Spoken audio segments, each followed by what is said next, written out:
Elkanah, the son of Jeroham, the son of Elihu, the son of Tohu, the son of Zoph, an Ephrathite. And he had 2 wives.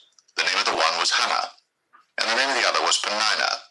And Peninnah had children, but Hannah had no children. And this man went up out of his city yearly to worship and to sacrifice unto the Lord of hosts in Shiloh. And the 2 sons of Eli, Hophni and Phinehas, the priests of the Lord, were there. And when the time was that Elkanah offered, he gave to Peninnah his wife and to all her sons and her daughters portions. But unto Hannah he gave a worthy portion, for he loved Hannah. But the Lord had shut up her womb. And her adversary also provoked her sore, for to make her fret, because the Lord had shut up her womb. And as he did so year by year, when she went up to the house of the Lord, so she provoked her. Therefore she wept, and did not eat. Then said Elkanah her husband to her, Hannah, why weepest thou? And why eatest thou not? And why is thy heart grieved? Am not I better to thee than 10 sons? So Hannah rose up after they had eaten in Shiloh, and after they had drunk. Now Eli the priest sat upon a seat by a post of the temple of the Lord. And she was in bitterness of soul, and prayed unto the Lord, and wept sore. And she vowed a vow, and said, O Lord of hosts, if thou wilt indeed look on the affliction of thine handmaid, and remember me, and not forget thine handmaid, but wilt give unto thine handmaid a man-child, then I will give him unto the Lord all the days of his life, and there shall no razor come upon his head. And it came to pass, as she continued praying before the Lord, that Eli marked her mouth. Now Hannah, she spake in her heart, only her lips moved, but her voice was not heard. Therefore Eli thought she had been drunken. And Eli said unto her, How long wilt thou be drunken? Put away thy wine from thee. And Hannah answered and said, No, my lord, I am a woman of a sorrowful spirit. I have drunk neither wine nor strong drink, but have poured out my soul before the Lord. Count not thine handmaid for a daughter of Belial, for out of the abundance of my complaint and grief have I spoken hitherto. Then Eli answered and said, Go in peace, and the God of Israel grant thee thy petition that thou hast asked of him. And she said, Let thine handmaid find grace in thy sight. So the woman went her way, and did eat, and her countenance was no more sad. And they rose up in the morning early, and worshipped before the Lord, and returned, and came to their house to Ramah. And Elkanah knew Hannah his wife, and the Lord remembered her. Wherefore it came to pass, when the time was come about after Hannah had conceived, that she bare a son, and called his name Samuel, saying, Because I have asked him of the Lord. And the man Elkanah and all his house went up to offer unto the Lord the yearly sacrifice and his vow. But Hannah went not up, for she said unto her husband, I will not go up until the child be weaned, and then I will bring him, that he may appear before the Lord, and there abide forever. And Elkanah her husband said unto her, Do what seemeth thee good, tarry until thou have weaned him. Only the Lord establish his word. So the woman abode, and gave her son suck, until she weaned him. And when she had weaned him, she took him up with her, with 3 bullocks, and 1 ephah of flour, and a bottle of wine, and brought him unto the house of the Lord in Shiloh. And the child was young. And they slew a bullock, and brought the child to Eli. And she said, O my Lord, as thy soul liveth, my Lord, I am the woman that stood by thee here, praying unto the Lord. For this child I prayed, and the Lord hath given me my petition, which I asked of him. Therefore also I have lent him to the Lord. As long as he liveth, he shall be lent to the Lord. And he worshipped the Lord there.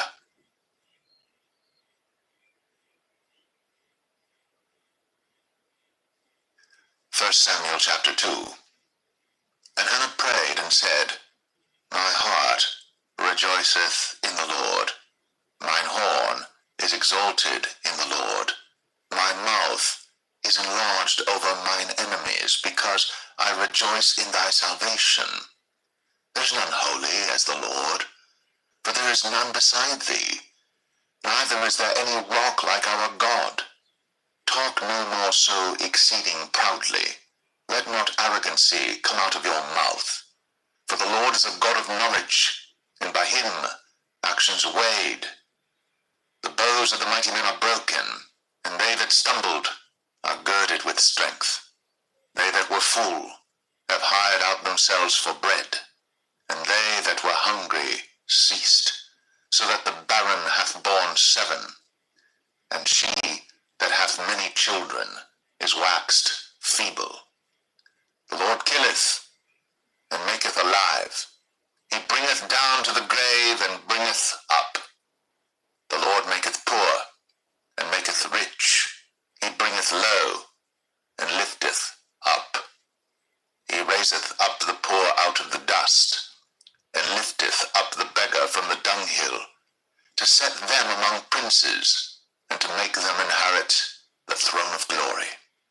For the pillars of the earth are the Lord's, and he hath set the world upon them. He will keep the feet of his saints, and the wicked shall be silent in darkness, for by strength shall no man prevail. The adversaries of the Lord shall be broken to pieces. Out of heaven shall he thunder upon them.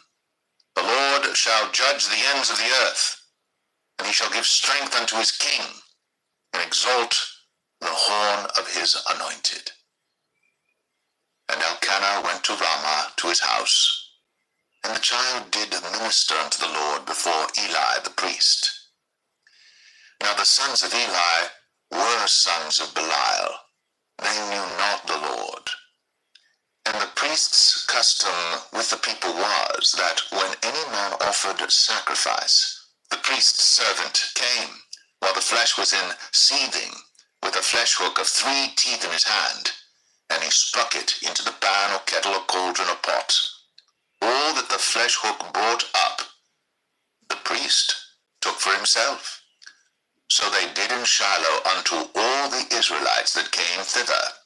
Also before they burnt the fat, the priest's servant came and said to the man that sacrificed, Give flesh to roast for the priest, for he will not have sodden flesh of thee, but raw. And if any man said unto him, Let them not fail to burn the fat presently, and then take as much as thy soul desireth, then he would answer him, Nay, but thou shalt give it me now, and if not, I will take it by force. Wherefore the sin of the young men was very great before the Lord, for men abhorred the offering of the Lord. But Samuel ministered before the Lord, being a child, girded with a linen.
1 Samuel 3. And the child Samuel ministered unto the Lord before Eli. And the word of the Lord was precious in those days. There was no open vision. And it came to pass at that time, when Eli was laid down in his place, and his eyes began to wax dim, that he could not see,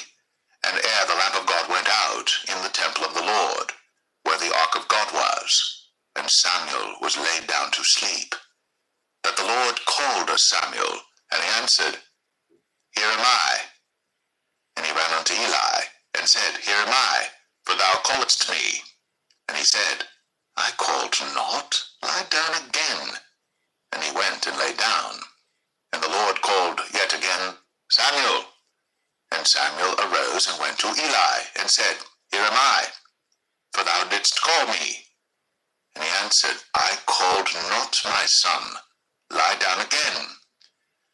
Now Samuel did not yet know the Lord, neither was the word of the Lord yet revealed unto him. And the Lord called Samuel again the third time, and he arose and went to Eli, and said, Here am I, for thou didst call me. And Eli perceived that the Lord had called the child. Therefore Eli said unto Samuel, Go, lie down, and it shall be, if he call thee, that thou shalt say, Speak, Lord, for thy servant heareth. So Samuel went and lay down in his place. And the Lord came and stood and called, as at other times, Samuel, Samuel. Then Samuel answered, Speak, for thy servant heareth. And the Lord said to Samuel, Behold, I will do a thing in Israel, at which both the ears of everyone that heareth it shall tingle. In that day I will perform against Eli all things which I have spoken concerning his house. When I begin, I will also make an end. For I have told him that I will judge his house forever for the iniquity which he knoweth, because his sons made themselves vile, and he restrained them not.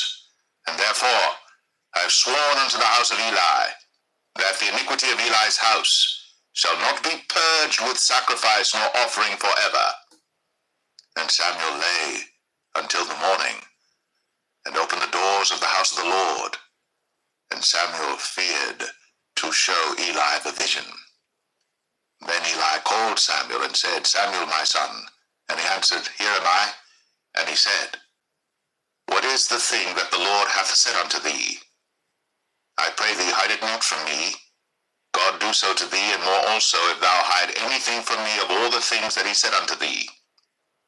And Samuel told him every whit, and hid nothing from him. And he said, It is the Lord. Let him do what seemeth him good. And Samuel grew, and the Lord was with him, and did let none of his words fall to the ground. And all Israel from Dan even to Beersheba knew that Samuel was established to be a prophet of the Lord. And the Lord appeared again in Shiloh.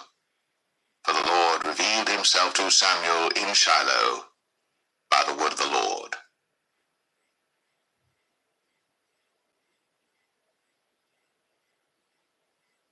1 Samuel 4. And the word of Samuel came to all Israel. Now Israel went out against the Philistines to battle, and pitched beside Ebenezer. And the Philistines pitched in Aphek.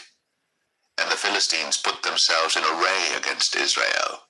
And when they joined battle, Israel was smitten before the Philistines. And they slew of the army in the field about 4,000 men. And when the people were come into the camp, the elders of Israel said, Wherefore hath the Lord smitten us today before the Philistines? Let us fetch the ark of the covenant of the Lord out of Shiloh unto us, that when it cometh among us, it may save us out of the hand of our enemies. So the people sent to Shiloh, that they might bring from thence the ark of the covenant of the Lord of hosts, which dwelleth between the cherubims. And the two sons of Eli, Hophni and Phinehas, were there with the ark of the covenant of God. And when the ark of the covenant of the Lord came into the camp, all Israel shouted with a great shout, so that the earth rang again. And when the Philistines heard the noise of the shout, they said, What meaneth the noise of this great shout in the camp of the Hebrews? And they understood that the ark of the Lord was come into the camp. And the Philistines were afraid, for they said, God is come into the camp. And they said, Woe unto us, for there hath not been such a thing heretofore. Woe unto us, Who shall deliver us out of the hand of these mighty gods? These are the gods that smote the Egyptians with all the plagues in the wilderness. Be strong, and quit yourselves like men, O ye Philistines, that ye be not servants unto the Hebrews, as they have been to you. Quit yourselves like men, and fight. And the Philistines fought, and Israel was smitten, and they fled every man into his tent.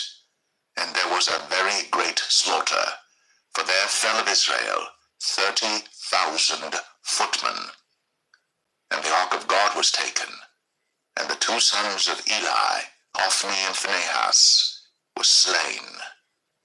And there ran a man of Benjamin out of the army, and came to Shiloh the same day with his clothes rent, and with earth upon his head. And when he came, lo, Eli sat upon a seat by the wayside watching, for his heart trembled for the ark of God. And when the man came into the city and told it, all the city cried out. And when Eli heard the noise of the crying, he said, What meaneth the noise of this tumult? And the man came in hastily, and told Eli. Now Eli was 98 years old, and his eyes were dim, that he could not see. And the man said unto Eli, I am he that came out of the army, and I fled today out of the army. And he said, What hast thou done, my son? And the messenger answered and said, Israel is fled before the Philistines, and there hath been also a great slaughter among the people. And thy two sons also, Hophni and Phinehas, are dead, and the ark of God is taken. And it came to pass, when he made mention of the ark of God, that he fell from off the seat backward by the side of the gate, and his neck brake, and he died. For he was an old man and heavy, and he had judged Israel 40 years. And his daughter-in-law Phinehas' wife was with child, near to be delivered. And when she heard the tidings that the ark of God was taken, and that her father-in-law and her husband were dead, she bowed herself and travailed, for her pains came upon her. And about the time of her death, the women that stood by her said unto her, Fear not, for thou hast borne a son. But she answered not, neither did she regard it. And she named the child Ichabod, saying, The glory is departed from Israel, because the ark of God was taken, and because of her father-in-law and her husband. And she said, The glory is departed from Israel, for the ark of God is taken.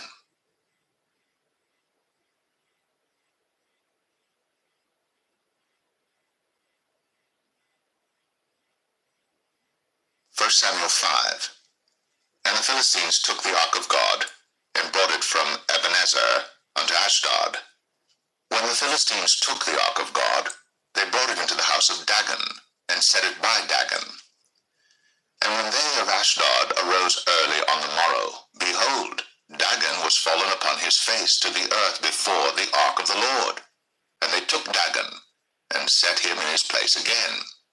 And when they arose early on the morrow morning, behold, Dagon was fallen upon his face to the ground before the ark of the Lord, and the head of Dagon and both the palms of his hands were cut off upon the threshold. Only the stump of Dagon was left to him.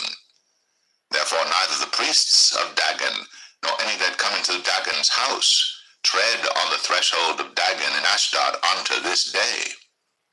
But the hand of the Lord was heavy upon them of Ashdod, and he destroyed them and smote them with emerods, even Ashdod and the coast thereof.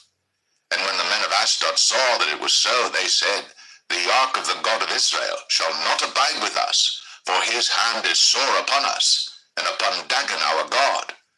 They sent therefore, and gathered all the lords of the Philistines unto them, and said, What shall we do with the ark of the God of Israel? And they answered, Let the ark of the God of Israel be carried about unto Gath. And they carried the ark of the God of Israel about thither. And it was so, that after they had carried it about, the hand of the Lord was against the city with a very great destruction, And he smote the men of the city, both small and great, and they had emerods in their secret parts. Therefore they sent the ark of God to Ekron. And it came to pass, as the ark of God came to Ekron, that the Ekronites cried out, saying, They have brought about the ark of the God of Israel to us, to slay us and our people. So they sent and gathered together all the lords of the Philistines, and said, Send away the ark of the God of Israel, and let it go again to his own place, that it slay us not and our people. For there was a deadly destruction throughout all the city. The hand of God was very heavy there. And the men that died not was smitten with the emerods, and the cry of the city went up to heaven.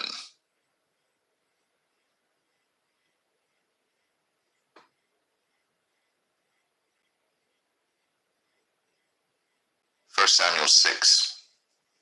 And the ark of the Lord was in the country of the Philistines 7 months. And the Philistines called for the priests and the diviners, saying, What shall we do to the ark of the Lord? Tell us wherewith we shall send it to his place. And they said, If ye send away the ark of the God of Israel, send it not empty, but in any wise return him a trespass offering. Then ye shall be healed, and it shall be known to you why his hand is not removed from you. Then said they, What shall be the trespass offering which we shall return to him? They answered, 5 golden emerods, and 5 golden mice, according to the number of the lords of the Philistines. For 1 plague was on you all, and on your lords. Wherefore ye shall make images of your emerods, and images of your mice that mar the land. And ye shall give glory unto the God of Israel. Peradventure he will lighten his hand from off you, and from off your gods, and from off your land. Wherefore then do ye harden your hearts, as the Egyptians and Pharaoh hardened their hearts, when he had wrought wonderfully among them? Did they not let the people go, and they departed? Now therefore make a new cart, and take 2 milch kine, and bring their calves home from them.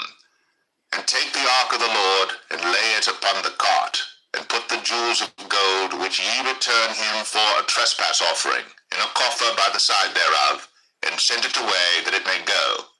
And see, if it goeth up by the way of his own coast, to Bethshemesh, then he hath done us this great evil. But if not, then we shall know that it is not his hand that smote us. It was a chance that happened to us. And the men did so, and took 2 milch kine, and tied them to the cart, and shut up their calves at home. And they laid the ark of the Lord upon the cart, and the coffer with the mice of gold, and the images of their emerods. And the kine took the straight way to the way of Bethshemesh, and went along the highway, lowing as they went, and turned not aside to the right hand or to the left. And the lords of the Philistines went after them unto the border of Bethshemesh. And they of Bethshemesh were reaping their wheat harvest in the valley. And they lifted up their eyes, and saw the ark, and rejoiced to see it. And the cart came into the field of Joshua, a Bethshemite, and stood there, where there was a great stone. And they clave the wood of the cart, and offered the kine a burnt offering unto the Lord. And the Levites took down the ark of the Lord, and the coffer that was with it, wherein the jewels of gold were, and put them on the great stone. And the men of Bethshemesh offered burnt offerings, and sacrificed sacrifices the same day unto the Lord. And when the 5 lords of the Philistines had seen it, they returned to Ekron the same day. And these are the golden emerods, which the Philistines returned for a trespass offering unto the Lord: for Ashdod 1, for Gaza 1, for Ashkelon 1, for Gath 1, for Ekron 1. And the golden mice, according to the number of all the cities of the Philistines, belonging to the 5 lords, both of fenced cities and of country villages, even unto the great stone of Abel, whereon they set down the ark of the Lord, which stone remaineth unto this day in the field of Joshua the Bethshemite. And he smote the men of Bethshemesh, because they had looked into the ark of the Lord. Even he smote of the people 50,000 and 60 men. And the people lamented, because the Lord had smitten many of the people with a great slaughter. And the men of Bethshemesh said, Who is able to stand before this holy Lord God? And to whom shall he go up from us? And they sent messengers to the inhabitants of Kirjath-jearim, saying, The Philistines have brought again the ark of the Lord. Come ye down, and fetch it up to you.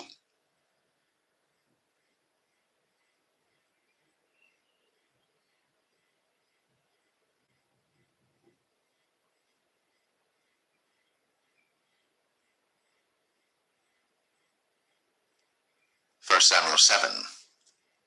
And the men of Kirjath-jearim came and fetched up the ark of the Lord, and brought it into the house of Abinadab in the hill, and sanctified Eleazar his son to keep the ark of the Lord. And it came to pass, while the ark abode in Kirjath-jearim, that the time was long, for it was 20 years. And all the house of Israel lamented after the Lord. And Samuel spake unto all the house of Israel, saying, If ye do return unto the Lord with all your hearts, then put away the strange gods and Ashtoreth from among you, and prepare your hearts unto the Lord, and serve him only, and he will deliver you out of the hand of the Philistines. Then the children of Israel did put away Baalim and Ashtoreth, and served the Lord only. And Samuel said, Gather all Israel to Mizpeh, and I will pray for you unto the Lord. And they gathered together to Mizpeh, and drew water, and poured it out before the Lord, and fasted on that day, and said there, We have sinned against the Lord. And Samuel judged the children of Israel in Mizpeh. And when the Philistines heard that the children of Israel were gathered together to Mizpeh, the lords of the Philistines went up against Israel. And when the children of Israel heard it, they were afraid of the Philistines. And the children of Israel said to Samuel, Cease not to cry unto the Lord our God for us, that he will save us out of the hand of the Philistines. And Samuel took a sucking lamb, and offered it for a burnt offering holy unto the Lord. And Samuel cried unto the Lord for Israel, and the Lord heard him. And as Samuel was offering up the burnt offering, the Philistines drew near to battle against Israel. But the Lord thundered with a great thunder on that day upon the Philistines, and discomfited them, and they were smitten before Israel. And the men of Israel went out of Mizpeh, and pursued the Philistines, and smote them until they came unto Bethkar. Then Samuel took a stone, and set it between Mizpeh and Shen, and called the name of it Ebenezer, saying, Hitherto hath the Lord helped us. So the Philistines were subdued, and they came no more into the coast of Israel. And the hand of the Lord was against the Philistines all the days of Samuel. And the cities which the Philistines had taken from Israel were restored to Israel, from Ekron even unto Gath. And the coasts thereof did Israel deliver out of the hands of the Philistines. And there was peace between Israel and the Amorites.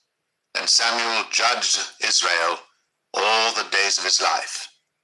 And he went from year to year in circuit to Bethel and Gilgal and Mizpeh, and judged Israel in all those places.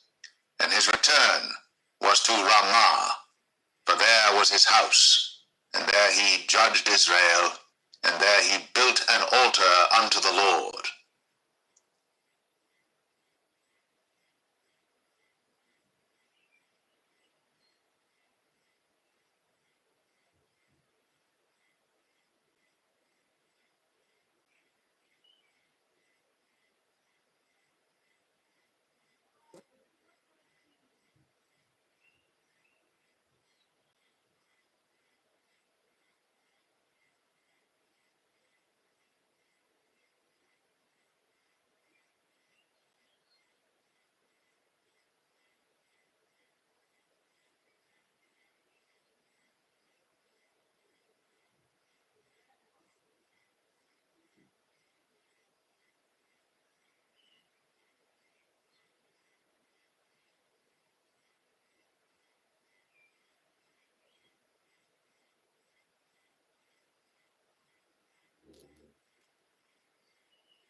1 Samuel 4. And the word of Samuel came to all Israel. Now Israel went out against the Philistines to battle, and pitched beside Ebenezer.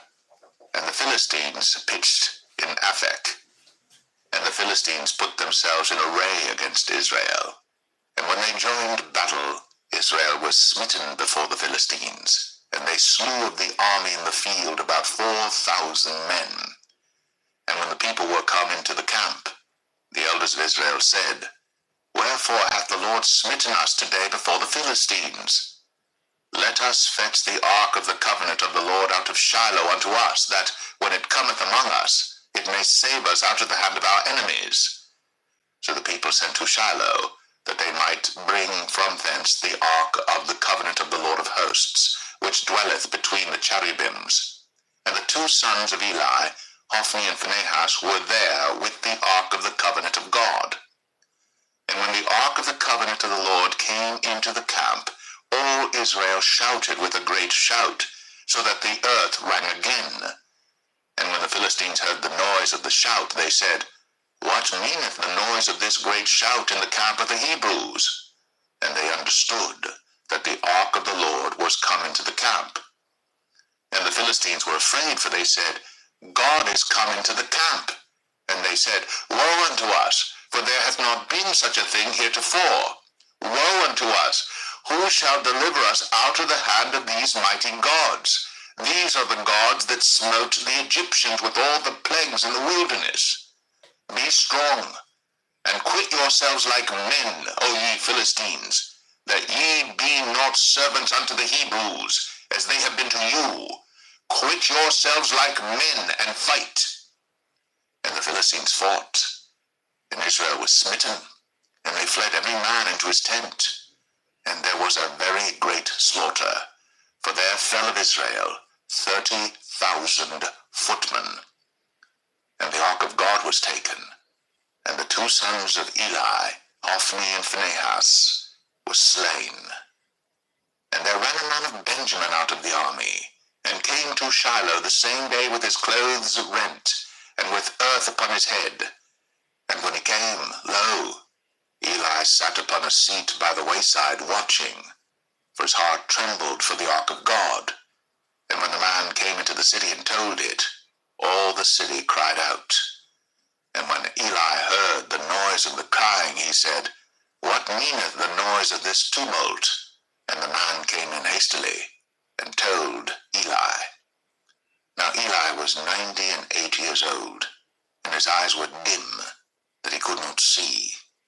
And the man said unto Eli, I am he that came out of the army, and I fled today out of the army. And he said, What hast thou done, my son? And the messenger answered and said, Israel is fled before the Philistines, and there hath been also a great slaughter among the people. And thy two sons also, Hophni and Phinehas, are dead, and the ark of God is taken. And it came to pass, when he made mention of the ark of God, that he fell from off the seat backward by the side of the gate, and his neck brake, and he died. For he was an old man and heavy, and he had judged Israel 40 years. And his daughter-in-law Phinehas' wife was with child, near to be delivered. And when she heard the tidings that the ark of God was taken, and that her father-in-law and her husband were dead, she bowed herself and travailed, for her pains came upon her. And about the time of her death, the women that stood by her said unto her, Fear not, for thou hast borne a son. But she answered not, neither did she regard it. And she named the child Ichabod, saying, The glory is departed from Israel, because the ark of God was taken, and because of her father-in-law and her husband. And she said, The glory is departed from Israel, for the ark of God is taken.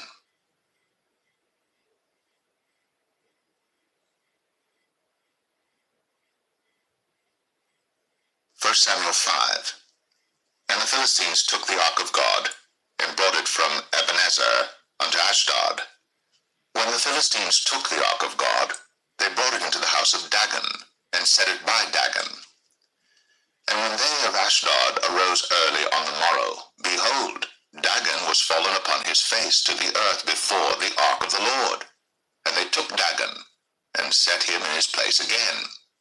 And when they arose early on the morrow morning, behold, Dagon was fallen upon his face to the ground before the ark of the Lord, and the head of Dagon and both the palms of his hands were cut off upon the threshold. Only the stump of Dagon was left to him. Therefore neither the priests of Dagon, nor any that come into Dagon's house, tread on the threshold of Dagon in Ashdod unto this day. But the hand of the Lord was heavy upon them of Ashdod, and he destroyed them and smote them with emerods, even Ashdod and the coasts thereof. And when the men of Ashdod saw that it was so, they said, The ark of the God of Israel shall not abide with us, for his hand is sore upon us, and upon Dagon our God. They sent therefore, and gathered all the lords of the Philistines unto them, and said, What shall we do with the ark of the God of Israel? And they answered, Let the ark of the God of Israel be carried about unto Gath. And they carried the ark of the God of Israel about thither. And it was so, that after they had carried it about, the hand of the Lord was against the city with a very great destruction, and he smote the men of the city, both small and great, and they had emerods in their secret parts. Therefore they sent the ark of God to Ekron, and it came to pass, as the ark of God came to Ekron, that the Ekronites cried out, saying, They have brought about the ark of the God of Israel to us, to slay us and our people. So they sent and gathered together all the lords of the Philistines, and said, Send away the ark of the God of Israel, and let it go again to his own place, that it slay us not and our people. For there was a deadly destruction throughout all the city. The hand of God was very heavy there. And the men that died not were smitten with the emerods, and the cry of the city went up to heaven.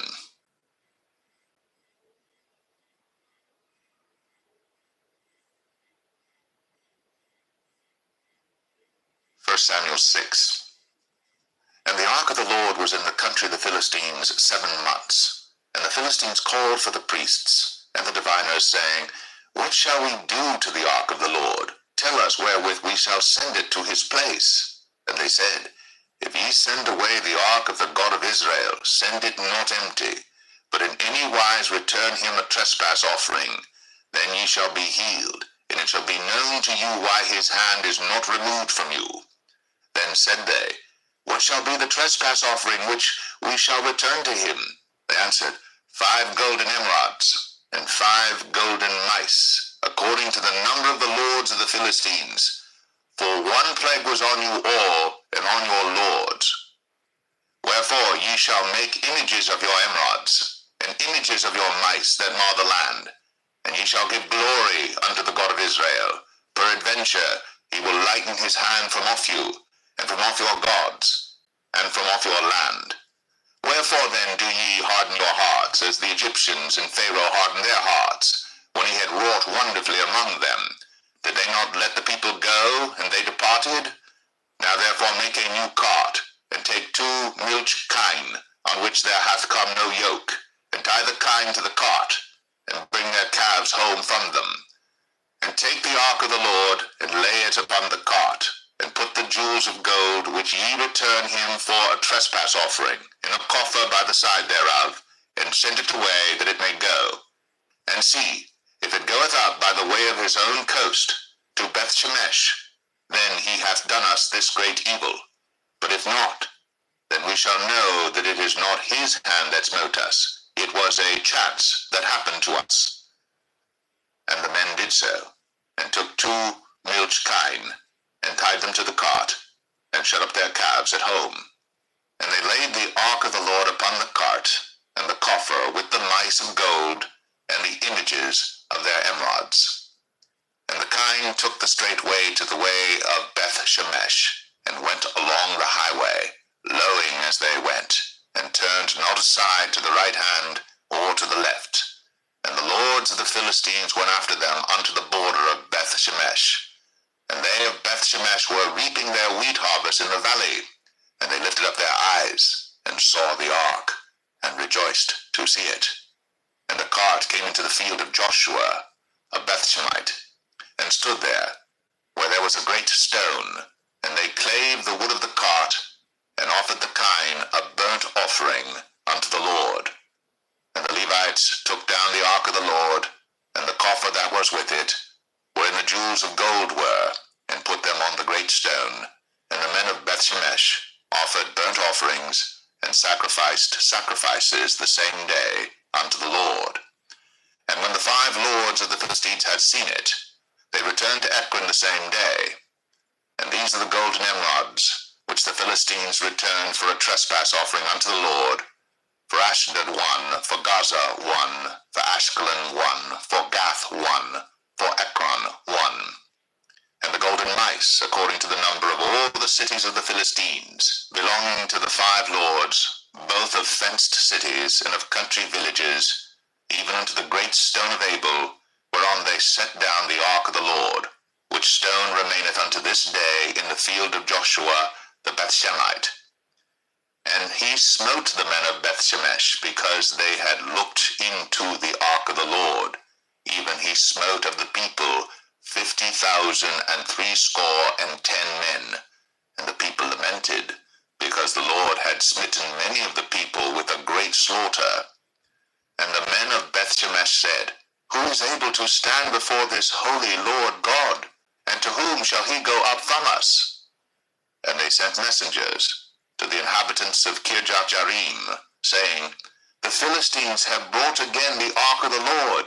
Come ye down, and fetch it up to you.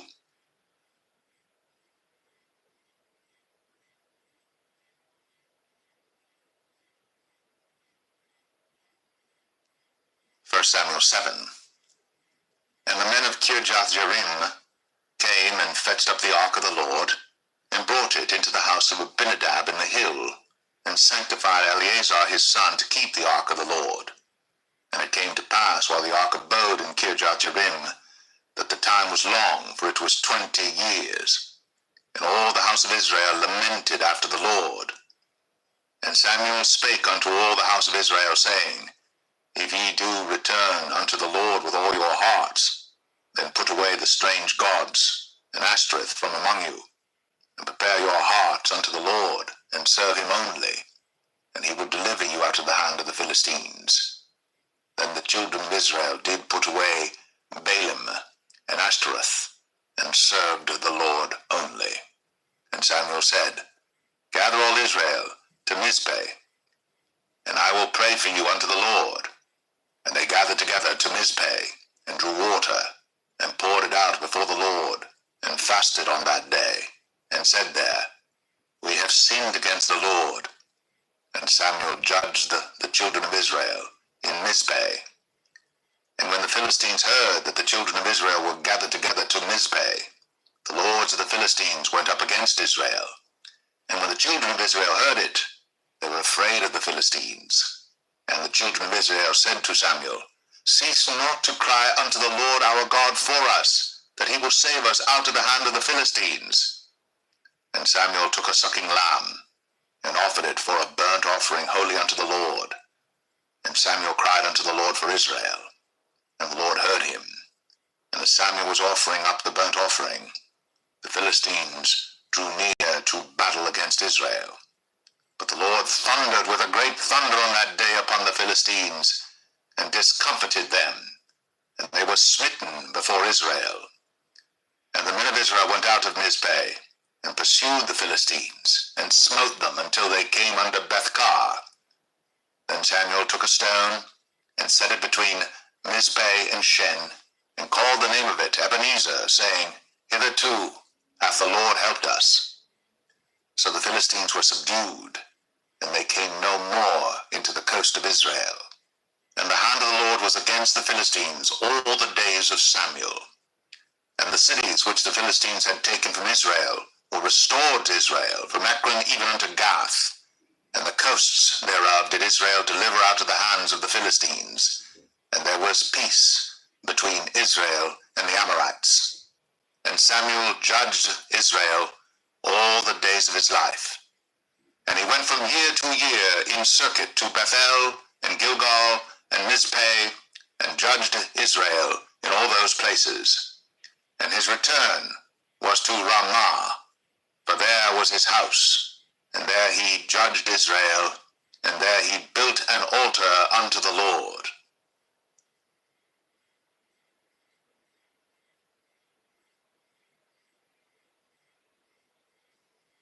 1 Samuel 8.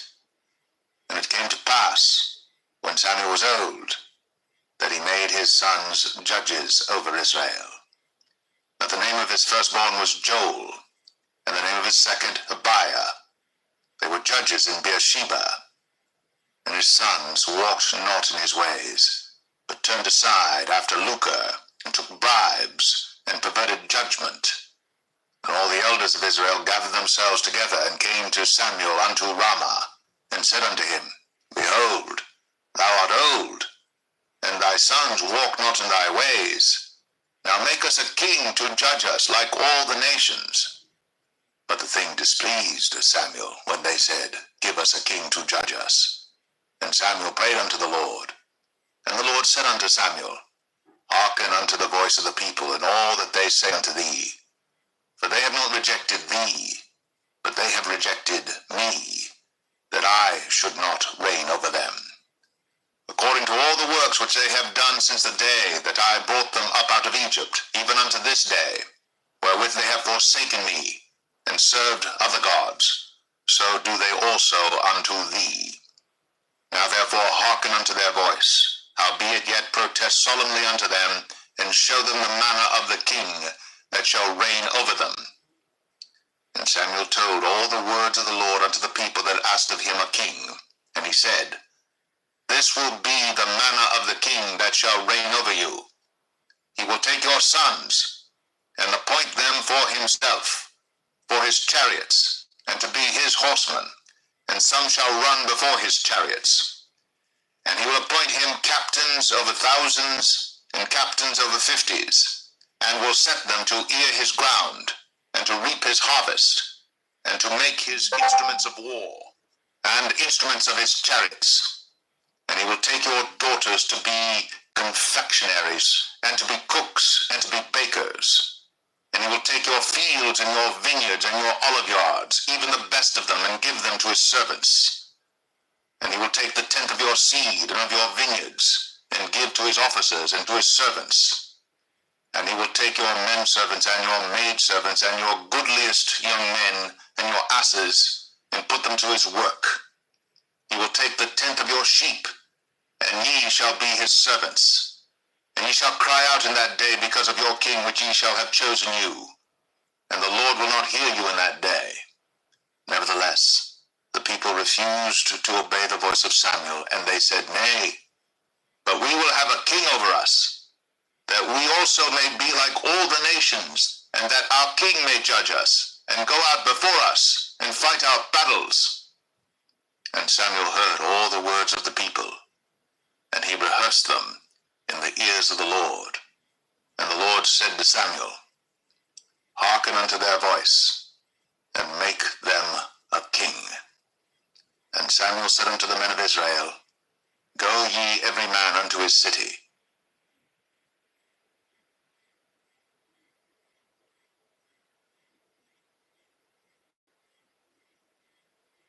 1 Samuel 9. Now there was a man of Benjamin, whose name was Kish, the son of Abigail, the son of Zeror, the son of Bechorath, the son of Aphiah, a Benjamite, a mighty man of power. And he had a son whose name was Saul, a choice young man, and a goodly. And there was not among the children of Israel a goodlier person than he. From his shoulders and upward he was higher than any of the people. And the asses of Kish, Saul's father, were lost. And Kish said to Saul his son, Take now one of the servants with thee, and arise, go seek the asses. And he passed through Mount Ephraim, and passed through the land of Shalisha, but they found them not. Then they passed through the land of Shalim, and there they were not.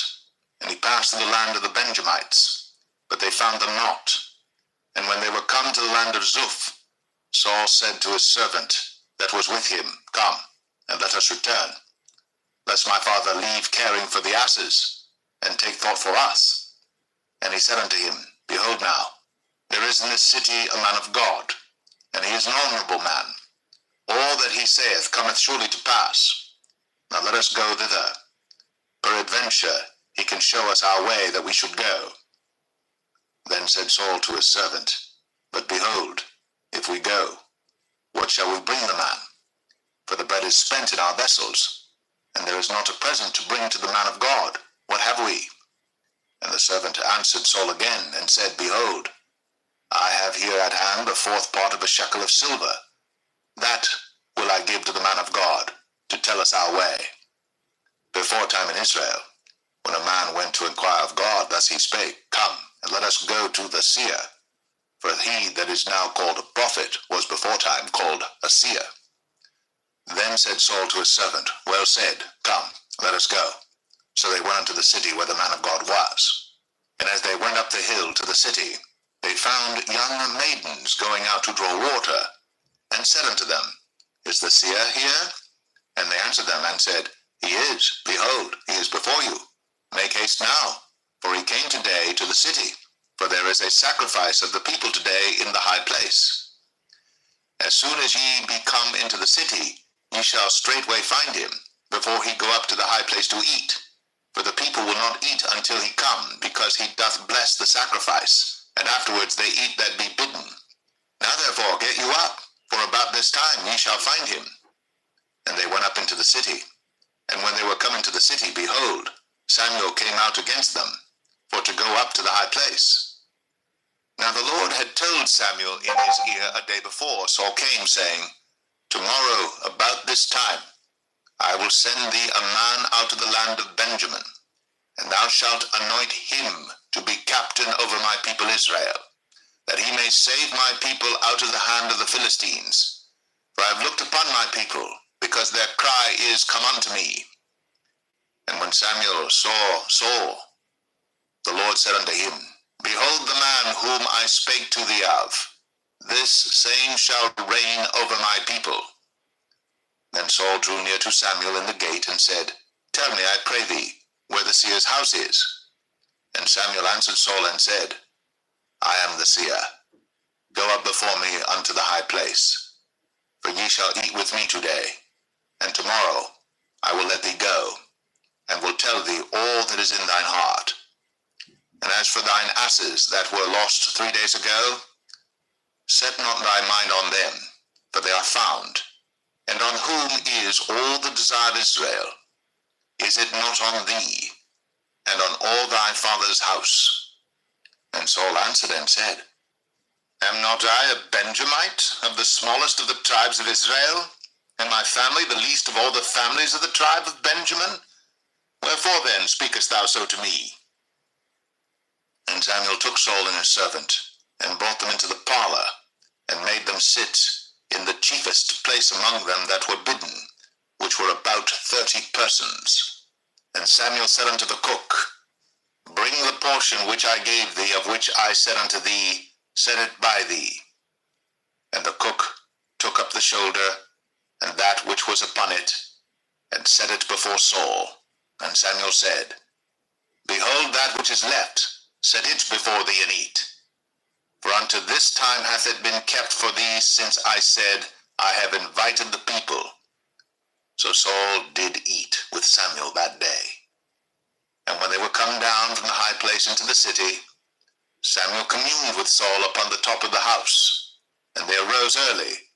And it came to pass about the spring of the day that Samuel called Saul to the top of the house, saying, Up, that I may send thee away.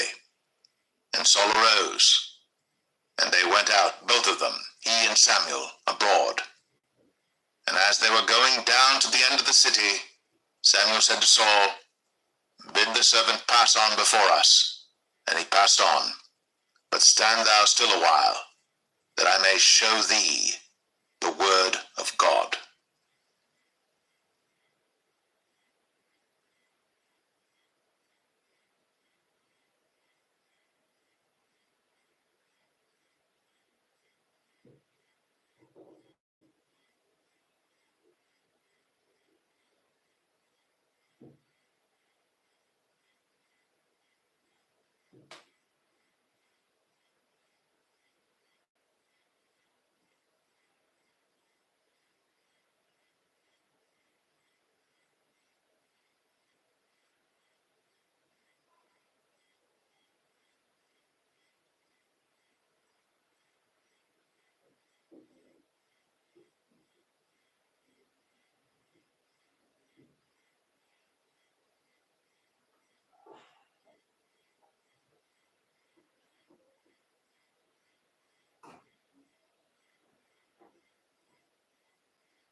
1 Samuel 8. And it came to pass, when Samuel was old, that he made his sons judges over Israel. But the name of his firstborn was Joel, and the name of his second Abiah. They were judges in Beersheba. And his sons walked not in his ways, but turned aside after lucre, and took bribes, and perverted judgment. And all the elders of Israel gathered themselves together, and came to Samuel unto Ramah, and said unto him, Behold, thou art old, and thy sons walk not in thy ways. Now make us a king to judge us like all the nations. But the thing displeased Samuel, when they said, Give us a king to judge us. And Samuel prayed unto the Lord. And the Lord said unto Samuel, Hearken unto the voice of the people, in all that they say unto thee. For they have not rejected thee, but they have rejected me, that I should not reign over them. According to all the works which they have done since the day that I brought them up out of Egypt, even unto this day, wherewith they have forsaken me, and served other gods, so do they also unto thee. Now therefore hearken unto their voice, howbeit yet protest solemnly unto them, and show them the manner of the king that shall reign over them. And Samuel told all the words of the Lord unto the people that asked of him a king. And he said, This will be the manner of the king that shall reign over you. He will take your sons, and appoint them for himself, for his chariots, and to be his horsemen, and some shall run before his chariots. And he will appoint him captains over thousands, and captains over fifties, and will set them to ear his ground, and to reap his harvest, and to make his instruments of war, and instruments of his chariots. And he will take your daughters to be confectionaries, and to be cooks, and to be bakers. And he will take your fields, and your vineyards, and your olive yards, even the best of them, and give them to his servants. And he will take the tenth of your seed, and of your vineyards, and give to his officers, and to his servants. And he will take your men servants, and your maid servants, and your goodliest young men, and your asses, and put them to his work. He will take the tenth of your sheep, and ye shall be his servants. And ye shall cry out in that day because of your king, which ye shall have chosen you. And the Lord will not hear you in that day.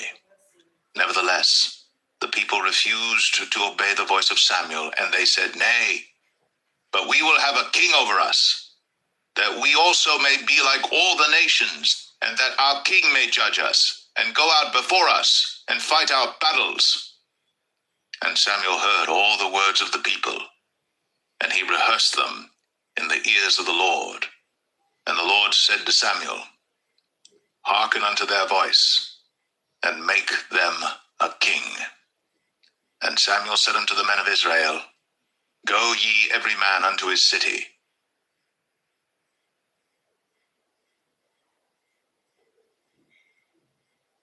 1 Samuel 9.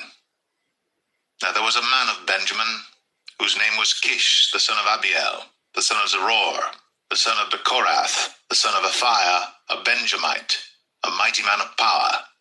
And he had a son whose name was Saul, a choice young man, and a goodly. And there was not among the children of Israel a goodlier person than he. From his shoulders and upward he was higher than any of the people.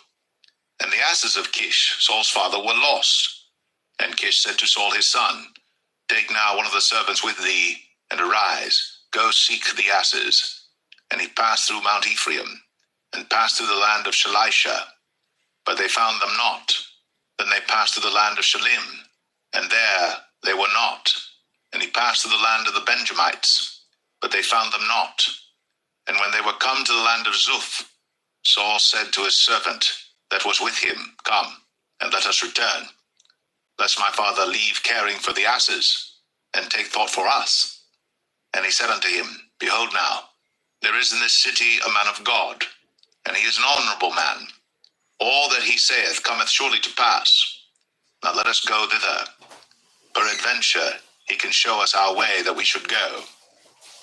Then said Saul to his servant, But behold, if we go, what shall we bring the man? For the bread is spent in our vessels, and there is not a present to bring to the man of God. What have we? And the servant answered Saul again, and said, Behold, I have here at hand the fourth part of a shekel of silver. That will I give to the man of God, to tell us our way. Before time in Israel, when a man went to inquire of God, thus he spake, Come, and let us go to the seer. For he that is now called a prophet was before time called a seer. Then said Saul to his servant, Well said, come, let us go. So they went unto the city where the man of God was. And as they went up the hill to the city, they found young maidens going out to draw water, and said unto them, Is the seer here? And they answered them and said, He is, behold, he is before you.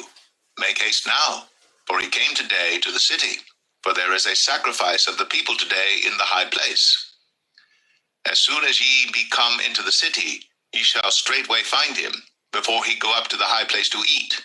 For the people will not eat until he come, because he doth bless the sacrifice, and afterwards they eat that be bidden. Now therefore get you up, for about this time ye shall find him. And they went up into the city. And when they were come into the city, behold, Samuel came out against them, for to go up to the high place. Now the Lord had told Samuel in his ear a day before Saul came, saying, Tomorrow about this time I will send thee a man out of the land of Benjamin, and thou shalt anoint him to be captain over my people Israel, that he may save my people out of the hand of the Philistines. For I have looked upon my people, because their cry is come unto me. And when Samuel saw Saul, the Lord said unto him, Behold the man whom I spake to thee of, this same shall reign over my people. Then Saul drew near to Samuel in the gate, and said, Tell me, I pray thee, where the seer's house is. And Samuel answered Saul and said, I am the seer. Go up before me unto the high place, for ye shall eat with me today, and tomorrow I will let thee go, and will tell thee all that is in thine heart. And as for thine asses that were lost 3 days ago, set not thy mind on them, for they are found. And on whom is all the desire of Israel? Is it not on thee, and on all thy father's house? And Saul answered and said, Am not I a Benjamite, of the smallest of the tribes of Israel, and my family the least of all the families of the tribe of Benjamin? Wherefore then speakest thou so to me? And Samuel took Saul and his servant, and brought them into the parlor, and made them sit in the chiefest place among them that were bidden, which were about 30 persons. And Samuel said unto the cook, Bring the portion which I gave thee, of which I said unto thee, Set it by thee. And the cook took up the shoulder, and that which was upon it, and set it before Saul. And Samuel said, Behold that which is left, set it before thee, and eat. For unto this time hath it been kept for thee, since I said, I have invited the people. So Saul did eat with Samuel that day. And when they were come down from the high place into the city, Samuel communed with Saul upon the top of the house. And they arose early. And it came to pass about the spring of the day that Samuel called Saul to the top of the house, saying, Up, that I may send thee away. And Saul arose, and they went out, both of them, he and Samuel, abroad. And as they were going down to the end of the city, Samuel said to Saul, Bid the servant pass on before us. And he passed on. But stand thou still a while, that I may show thee the word of God.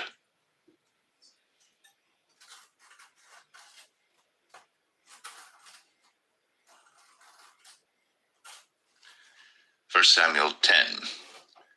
Then Samuel took a vial of oil, and poured it upon his head, and kissed him, and said, Is it not because the Lord hath anointed thee to be captain over his inheritance? When thou art departed from me today, then thou shalt find 2 men by Rachel's sepulchre, in the border of Benjamin at Zelzah. And they will say unto thee, The asses which thou wentest to seek are found. And lo, thy father hath left the care of the asses, and sorroweth for you, saying, What shall I do for my son? Then shalt thou go on forward from thence, And thou shalt come to the plain of Tabor, and there shall meet thee 3 men going up to God to Bethel, one carrying 3 kids, and another carrying 3 loaves of bread, and another carrying a bottle of wine. And they will salute thee, and give thee 2 loaves of bread, which thou shalt receive of their hands. After that thou shalt come to the hill of God, where is the garrison of the Philistines. And it shall come to pass, when thou art come thither to the city, that thou shalt meet a company of prophets coming down from the high place, with a psaltery, and a tabret, and a pipe, and a harp before them, and they shall prophesy. And the Spirit of the Lord will come upon thee, and thou shalt prophesy with them, and shalt be turned into another man.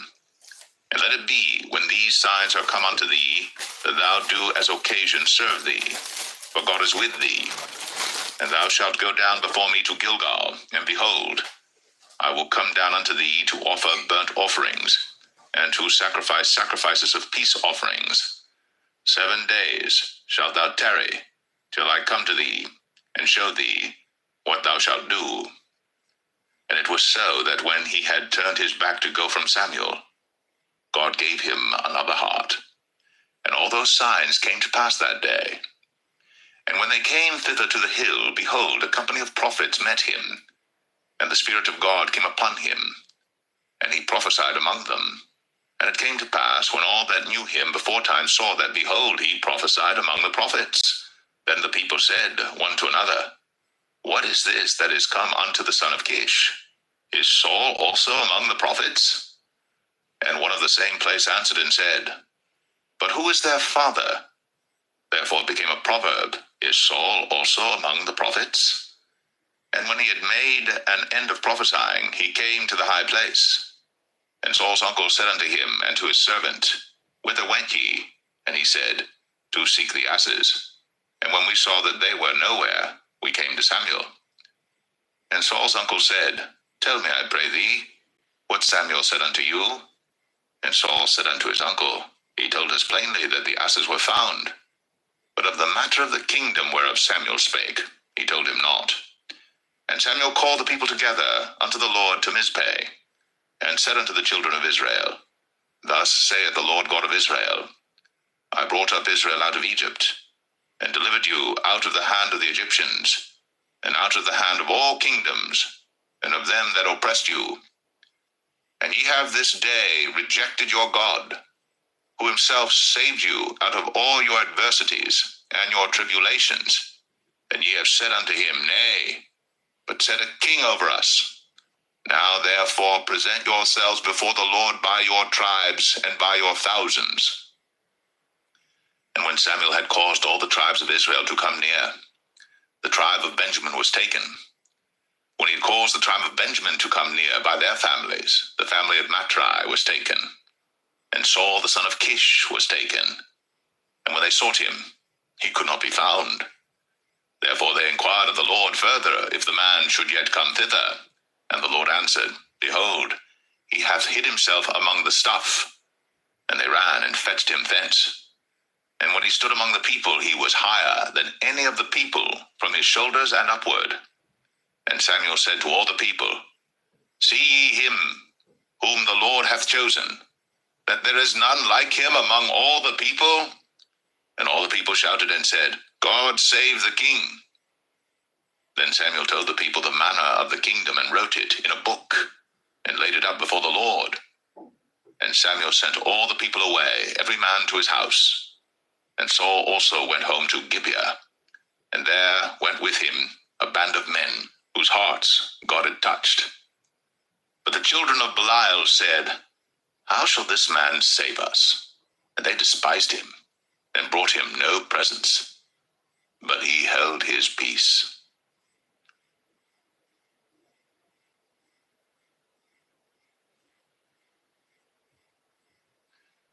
1 Samuel 11. Then Nahash the Ammonite came up, and encamped against Jabesh Gilead. And all the men of Jabesh said unto Nahash, Make a covenant with us, and we will serve thee.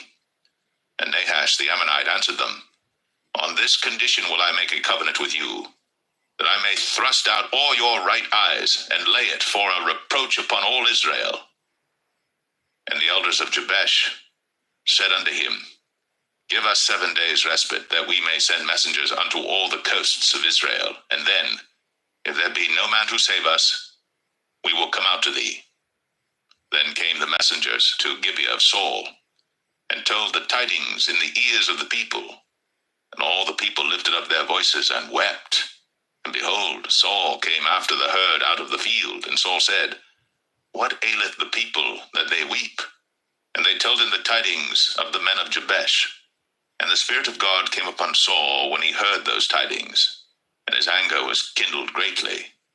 And he took a yoke of oxen, and hewed them in pieces, and sent them throughout all the coasts of Israel by the hands of messengers, saying, Whosoever cometh not forth after Saul and after Samuel, so shall it be done unto his oxen. And the fear of the Lord fell on the people, and they came out with one consent.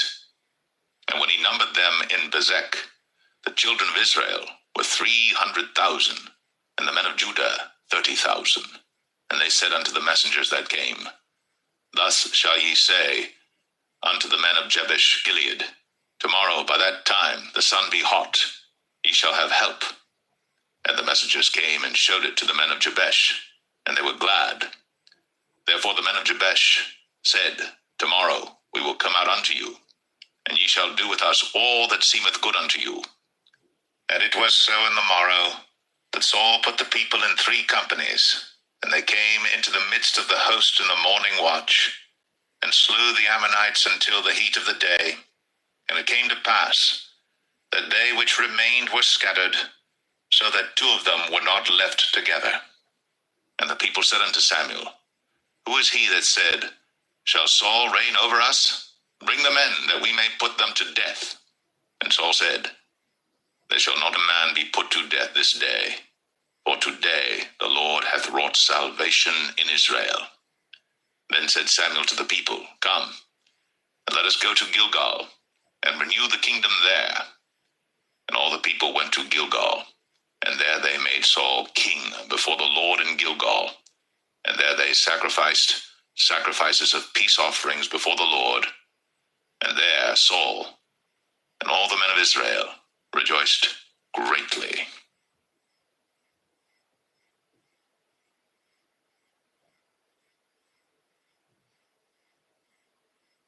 1 Samuel 12. And Samuel said unto all Israel, Behold, I have hearkened unto your voice in all that ye said unto me, and have made a king over you. And now, behold, the king walketh before you, and I am old and grey-headed, and behold, my sons are with you. And I have walked before you from my childhood unto this day. Behold, here I am. Witness against me before the Lord and before his anointed, whose ox have I taken? Or whose ass have I taken? Or whom have I defrauded? Whom have I oppressed? Or of whose hand have I received any bribe to blind mine eyes therewith? And I will restore it you. And they said, Thou hast not defrauded us, nor oppressed us, neither hast thou taken aught of any man's hand. And he said unto them, The Lord is witness against you, and his anointed is witness this day, that ye have not found aught in my hand. And they answered, He is witness. And Samuel said unto the people, It is the Lord that advanced Moses and Aaron, and that brought your fathers up out of the land of Egypt. Now therefore stand still, that I may reason with you before the Lord of all the righteous acts of the Lord, which he did to you and to your fathers. When Jacob was come into Egypt, and your fathers cried unto the Lord, then the Lord sent Moses and Aaron, which brought forth your fathers out of Egypt, and made them dwell in this place. And when they forgat the Lord their God, he sold them into the hand of Sisera, captain of the host of Hazor, and into the hand of the Philistines, and into the hand of the king of Moab. And they fought against them. And they cried unto the Lord and said, We have sinned because we have forsaken the Lord, and have served Balaam and Ashtoreth. But now deliver us out of the hand of our enemies, and we will serve thee. And the Lord sent Jerubbaal, and Bedan, and Jephthah, and Samuel, and delivered you out of the hand of your enemies on every side, and ye dwelled safe. And when ye saw that Nahash, the king of the children of Ammon, came against you, ye said unto me, Nay, but a king shall reign over us, when the Lord your God was your king. Now therefore, behold, the king whom ye have chosen, and whom ye have desired, and behold, the Lord hath set a king over you. If you will fear the Lord, and serve him, and obey his voice, and not rebel against the commandment of the Lord, then shall both ye and also the king that reigneth over you continue following the Lord your God. But if ye will not obey the voice of the Lord, but rebel against the commandment of the Lord, then shall the hand of the Lord be against you, as it was against your fathers. Now therefore stand and see this great thing which the Lord will do before your eyes. Is it not wheat harvest today? I will call unto the Lord, and he shall send thunder and rain, that ye may perceive and see that your wickedness is great, which ye have done in the sight of the Lord in asking you a king. So Samuel called unto the Lord, and the Lord sent thunder and rain that day. And all the people greatly feared the Lord and Samuel. And all the people said unto Samuel, Pray for thy servants unto the Lord thy God, that we die not. For we have added unto all our sins this evil, to ask us a king. And Samuel said unto the people, Fear not, ye have done all this wickedness. Yet turn not aside from following the Lord, but serve the Lord with all your heart. And turn ye not aside, for then should ye go after vain things which cannot profit nor deliver, for they are vain. For the Lord will not forsake his people for his great name's sake, because it hath pleased the Lord to make you his people. Moreover, as for me, God forbid that I should sin against the Lord in ceasing to pray for you. But I will teach you the good and the right way. Only fear the Lord, and serve him in truth with all your heart. For consider how great things he hath done for you. But if ye shall still do wickedly, ye shall be consumed, both ye and your king.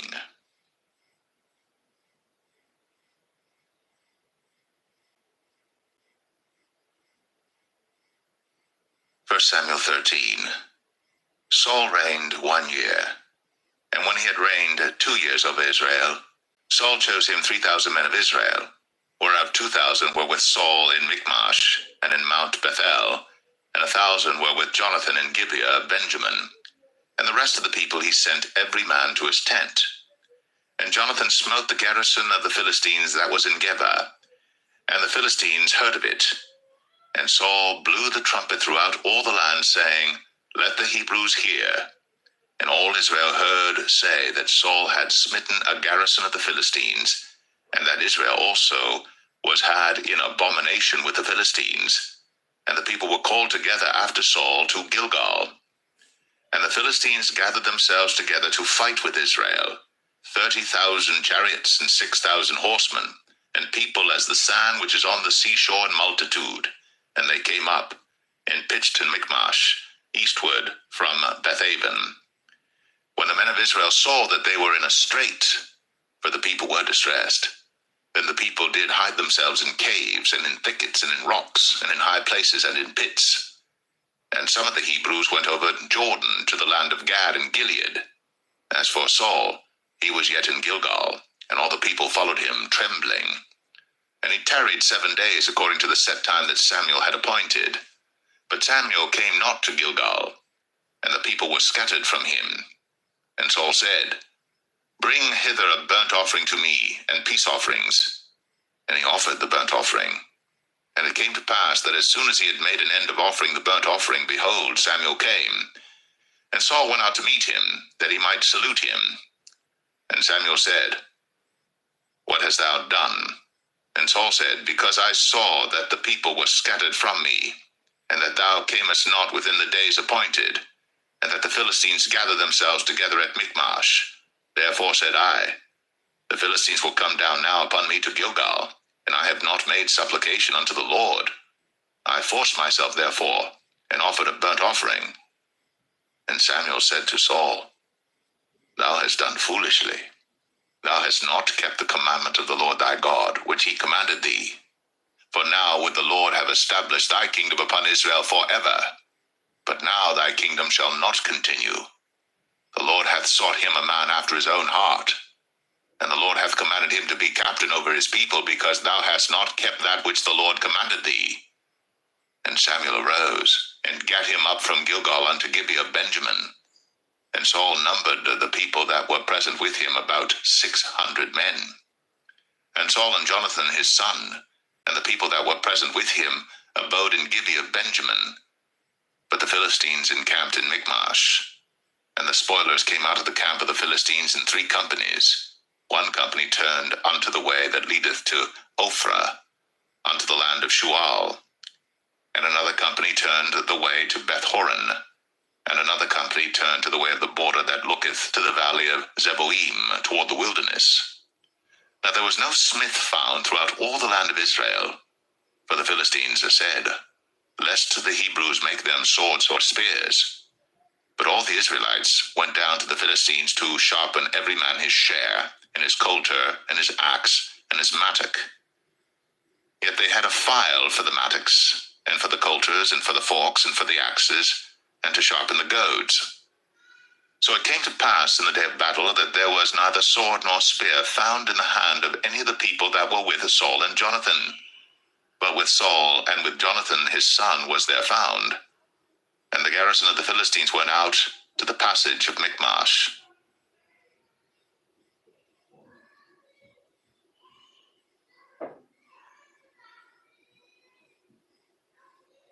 1 Samuel 14. Now it came to pass upon a day that Jonathan the son of Saul said unto the young man that bare his armor, Come, and let us go over to the Philistines' garrison that is on the other side. But he told not his father. And Saul tarried in the uttermost part of Gibeah, under a pomegranate tree which is in Migron. And the people that were with him were about 600 men. And Ahiah, the son of Ahitub, Ichabod's brother, the son of Phinehas, the son of Eli, the Lord's priest in Shiloh, wearing an ephod. And the people knew not that Jonathan was gone. And between the passages by which Jonathan sought to go over unto the Philistines' garrison, there was a sharp rock on the one side, and a sharp rock on the other side. And the name of the one was Bozez, and the name of the other Sinai. The forefront of the one was situate northward over against Michmash, and the other southward over against Gibeah. And Jonathan said to the young men that bare his armor, Come, and let us go over unto the garrison of these uncircumcised. It may be that the Lord will work for us, for there is no restraint to the Lord to save by many or by few. And his armor-bearer said unto him, Do all that is in thine heart, turn thee, behold, I am with thee according to thy heart. Then said Jonathan, Behold, we will pass over unto these men, and we will discover ourselves unto them. If they say thus unto us, Tarry until we come to you, then we will stand still in our place, and will not go up unto them. But if they say thus, Come up unto us, then we will go up. For the Lord hath delivered them into our hand, and they shall be a sign unto us. And both of them discovered themselves unto the garrison of the Philistines. And the Philistines said, Behold, the Hebrews come forth out of the holes where they had hid themselves. And the men of the garrison answered Jonathan and his armor-bearer, and said, Come up to us, and we will show you a thing. And Jonathan said unto his armor-bearer, Come up after me, for the Lord hath delivered them into the hand of Israel. And Jonathan climbed up upon his hands and upon his feet, and his armor-bearer after him, and they fell before Jonathan, and his armor-bearer slew after him. And that first slaughter which Jonathan and his armor-bearer made was about 20 men, within as it were an half acre of land, which a yoke of oxen might plow. And there was trembling in the host, in the field, and among all the people. The garrison and the spoilers, they also trembled, and the earth quaked. So it was a very great trembling. And the watchmen of Saul and Gibeah of Benjamin looked, and behold, the multitude melted away, and they went on beating down one another. Then said Saul unto the people that were with him, Number now, and see who is gone from us. And when they had numbered, behold, Jonathan and his armor-bearer were not there. And Saul said unto Ahiah, Bring hither the ark of God. For the ark of God was at that time with the children of Israel. And it came to pass, while Saul talked unto the priest, that the noise that was in the host of the Philistines went on and increased. And Saul said unto the priest, Withdraw thine hand. And Saul and all the people that were with him assembled themselves, and they came to the battle. And behold, every man's sword was against his fellow, and there was a very great discomfiture. Moreover, the Hebrews that were with the Philistines before that time, which went up with them into the camp from the country round about, even they also turned to be with the Israelites that were with Saul and Jonathan. Likewise all the men of Israel, which had hid themselves in Mount Ephraim, when they heard that the Philistines fled, even they also followed hard after them in the battle. So the Lord saved Israel that day. And the battle passed over unto Bethaven, and the men of Israel were distressed that day. For Saul had adjured the people, saying, Cursed be the man that eateth any food until evening, that I may be avenged on mine enemies. So none of the people tasted any food. And all they of the land came to a wood, and there was honey upon the ground. And when the people were come into the wood, behold, the honey dropped. But no man put his hand to his mouth, for the people feared the oath. But Jonathan heard not when his father charged the people with the oath. Wherefore he put forth the end of the rod that was in his hand, and dipped it in an honeycomb, and put his hand to his mouth, and his eyes were enlightened. Then answered one of the people, and said, Thy father straitly charged the people with an oath, saying, Cursed be the man that eateth any food this day. And the people were faint. Then said Jonathan, My father hath troubled the land. See, I pray you, how mine eyes have been enlightened, because I tasted a little of this honey. How much more, if haply the people had eaten freely today of the spoil of their enemies which they found? For had there not been now a much greater slaughter among the Philistines? And they smote the Philistines that day, from Michmash to Ailon, and the people were very faint. And the people flew upon the spoil, and took sheep and oxen and calves, and slew them on the ground. And the people did eat them with the blood. Then they told Saul, saying, Behold, the people sin against the Lord, in that they eat with the blood. And he said, Ye have transgressed.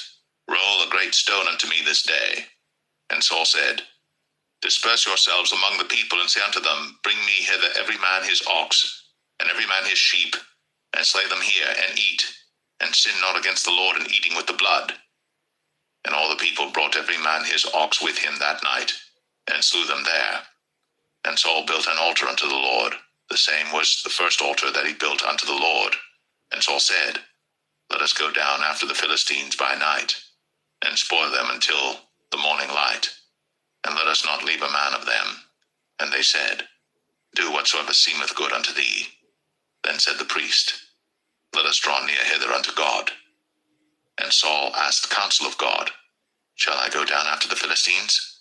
Wilt thou deliver them into the hand of Israel? But he answered him not that day.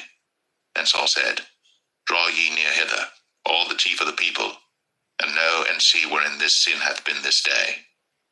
For as the Lord liveth, which saveth Israel, though it be in Jonathan my son, he shall surely die. But there was not a man among all the people that answered him.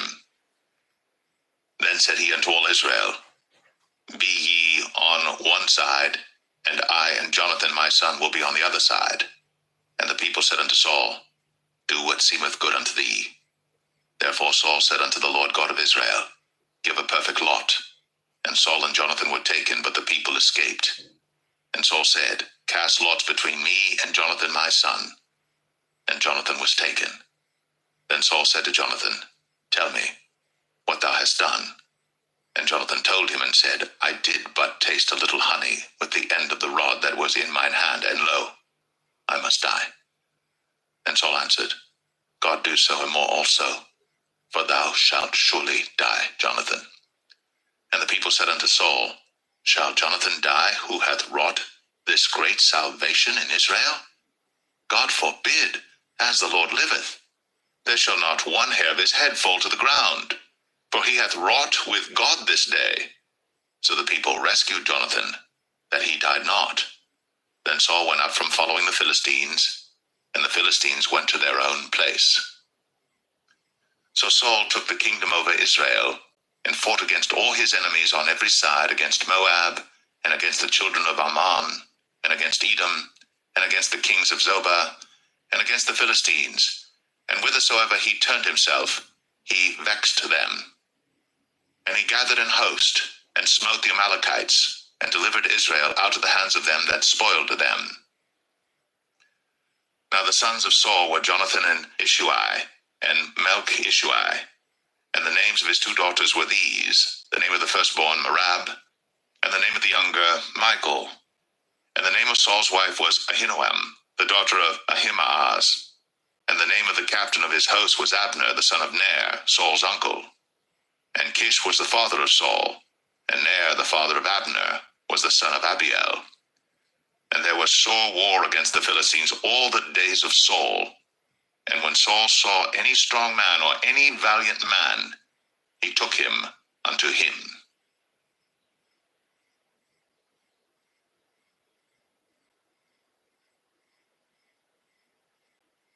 1 Samuel 15. Samuel also said unto Saul, The Lord sent me to anoint thee to be king over his people, over Israel. Now therefore hearken thou unto the voice of the words of the Lord. Thus saith the Lord of hosts, I remember that which Amalek did to Israel, how he laid wait for him in the way when he came up from Egypt. Now go, and smite Amalek, and utterly destroy all that they have, and spare them not, but slay both man and woman, infant and suckling, ox and sheep, camel and ass. And Saul gathered the people together, and numbered them in Telaim 200,000 footmen, and 10,000 men of Judah. And Saul came to a city of Amalek, and laid wait in the valley. And Saul said unto the Kenites, Go, depart, get you down from among the Amalekites, lest I destroy you with them. For ye showed kindness to all the children of Israel when they came up out of Egypt. So the Kenites departed from among the Amalekites. And Saul smote the Amalekites from Havilah until thou comest to Shur, that is over against Egypt. And he took Agag, the king of the Amalekites, alive, and utterly destroyed all the people with the edge of the sword. But Saul and the people spared Agag, and the best of the sheep, and of the oxen, and of the fatlings, and the lambs, and all that was good, and would not utterly destroy them.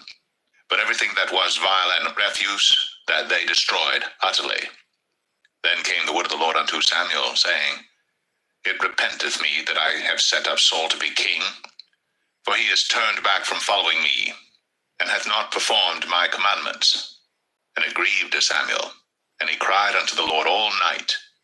And when Samuel rose early to meet Saul in the morning, it was told Samuel, saying, Saul came to Carmel, and behold, he set him up a place, and is gone about, and passed on, and gone down to Gilgal.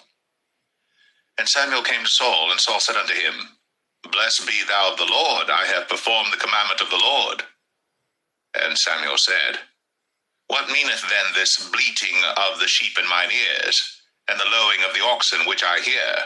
And Saul said, They have brought them from the Amalekites, for the people spared the best of the sheep and of the oxen to sacrifice unto the Lord thy God, and the rest we have utterly destroyed.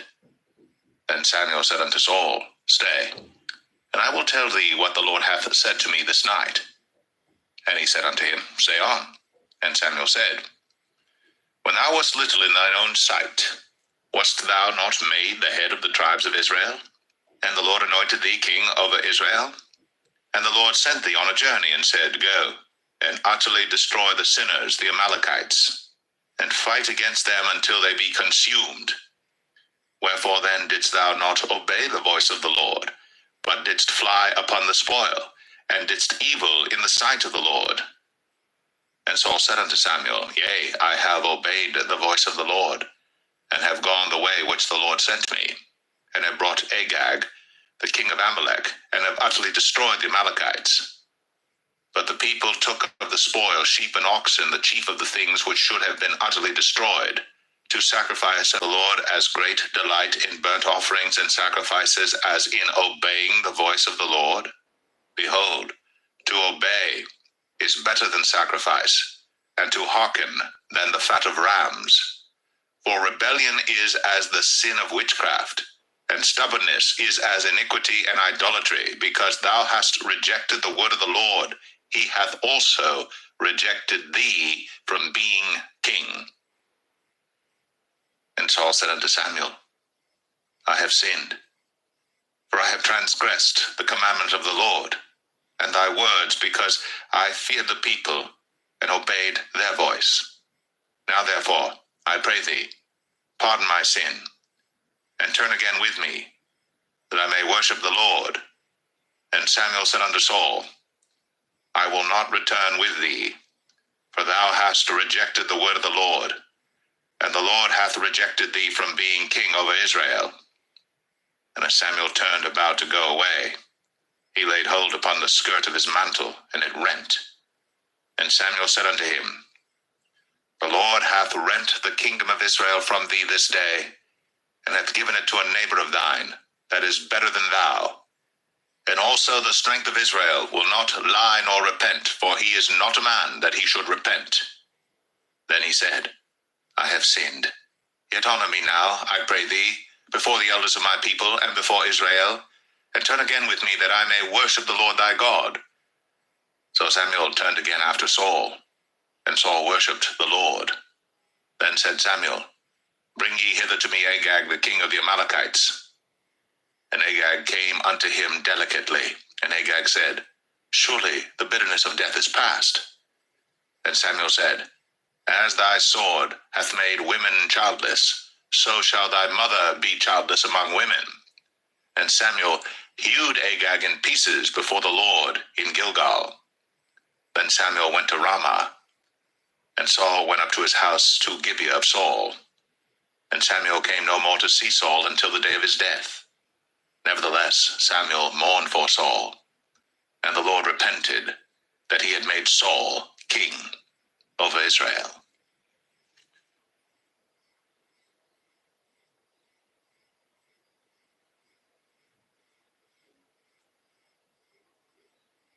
First Samuel 16.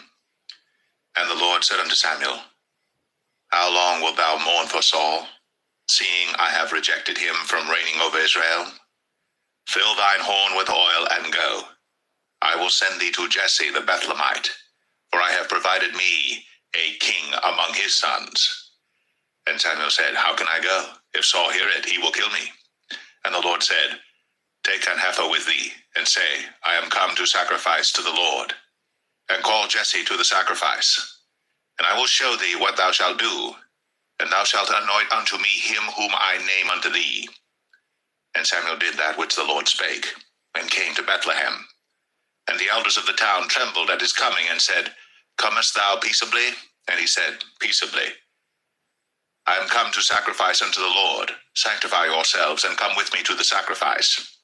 And he sanctified Jesse and his sons, and called them to the sacrifice. And it came to pass, when they were come, that he looked on Eliab, and said, Surely the Lord's anointed is before him. But the Lord said unto Samuel, Look not on his countenance, or on the height of his stature, because I have refused him. For the Lord seeth not as man seeth. For man looketh on the outward appearance, but the Lord looketh on the heart. Then Jesse called Abinadab, and made him pass before Samuel, and he said, Neither hath the Lord chosen this. Then Jesse made Shammah to pass by, and he said, Neither hath the Lord chosen this. Again Jesse made 7 of his sons to pass before Samuel. And Samuel said unto Jesse, The Lord had not chosen these. And Samuel said unto Jesse, Are here all thy children? And he said, There remaineth yet the youngest, and behold, he keepeth the sheep. And Samuel said unto Jesse, Send and fetch him, for we will not sit down till he come hither.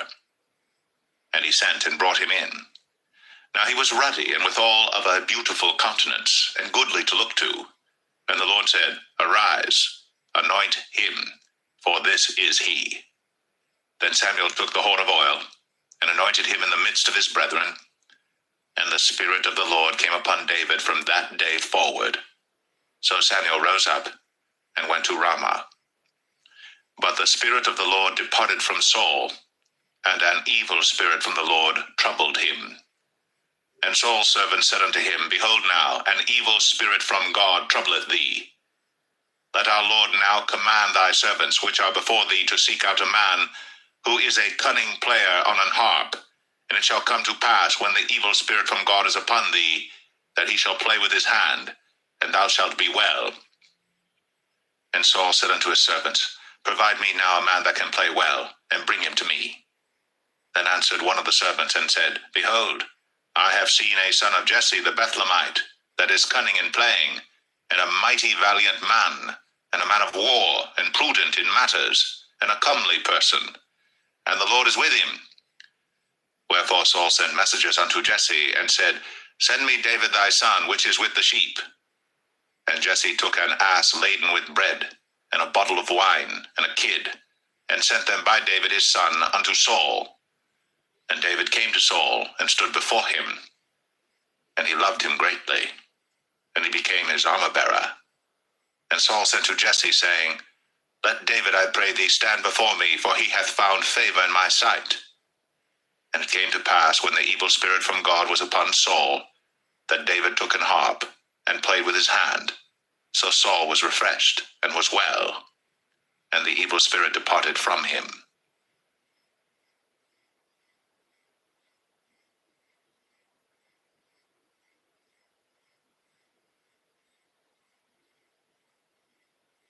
First Samuel 17. Now the Philistines gathered together their armies to battle, and were gathered together at Shecco, which belongeth to Judah, and pitched between Shecco and Azekah in Ephes-dammim. And Saul and the men of Israel were gathered together, and pitched by the valley of Elah, and set the battle in array against the Philistines. And the Philistines stood on a mountain on the one side, and Israel stood on a mountain on the other side, and there was a valley between them. And there went out a champion out of the camp of the Philistines, named Goliath of Gath, whose height was 6 cubits and a span. And he had an helmet of brass upon his head, and he was armed with a coat of mail, and the weight of the coat was 5,000 shekels of brass. And he had greaves of brass upon his legs, and a target of brass between his shoulders. And the staff of his spear was like a weaver's beam, and his spear's head weighed 600 shekels of iron, and one bearing a shield went before him. And he stood and cried unto the armies of Israel, and said unto them, Why are ye come out to set your battle in array? Am not I a Philistine, and ye servants to Saul? Choose you a man for you, and let him come down to me. If he be able to fight with me and to kill me, then will we be your servants. But if I prevail against him and kill him, then shall ye be our servants, and serve us. Whom the Philistine said, I defy the armies of Israel this day. Give me a man, that we may fight together. When Saul and all Israel heard those words of the Philistine, they were dismayed, and greatly afraid. Now David was the son of that Ephrathite of Bethlehem, Judah, whose name was Jesse, and he had 8 sons. And the man went among men for an old man in the days of Saul. And the 3 eldest sons of Jesse went and followed Saul to the battle. And the names of his 3 sons that went to the battle were Eliab the firstborn, and next unto him Abinadab, and the third Shema. And David was the youngest, and the 3 eldest followed Saul.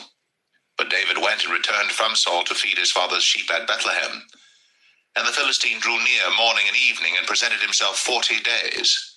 And Jesse said unto David his son, Take now for thy brethren an ephah of this parched corn, and these 10 loaves, and run to the camp to thy brethren. And carry these 10 cheeses unto the captain of their 1,000, and look how thy brethren fare, and take their pledge. Now Saul and they, and all the men of Israel, were in the valley of Elah, fighting with the Philistines. And David rose up early in the morning, and left the sheep with a keeper, and took and went, as Jesse had commanded him. And he came to the trench, as the host was going forth to the fight, and shouted for the battle. For Israel and the Philistines had put the battle in array, army against army. And David left his carriage in the hand of the keeper of the carriage, and ran into the army, and came and saluted his brethren. And as he talked with them, behold, there came up the champion, the Philistine of Gath, Goliath by name, out of the armies of the Philistines, and spake according to the same words, and David heard them. And all the men of Israel, when they saw the man, fled from him, and were sore afraid. And the men of Israel said, Have ye seen this man that is come up? Surely to defy Israel is he come up. And it shall be that the man who killeth him, the king will enrich him with great riches, and will give him his daughter, and make his father's house free in Israel. And David spake to the men that stood by him, saying, What shall be done to the man that killeth this Philistine, and taketh away the reproach from Israel? For who is this uncircumcised Philistine, that he should defy the armies of the living God? And the people answered him after this manner, saying, So shall it be done to the man that killeth him.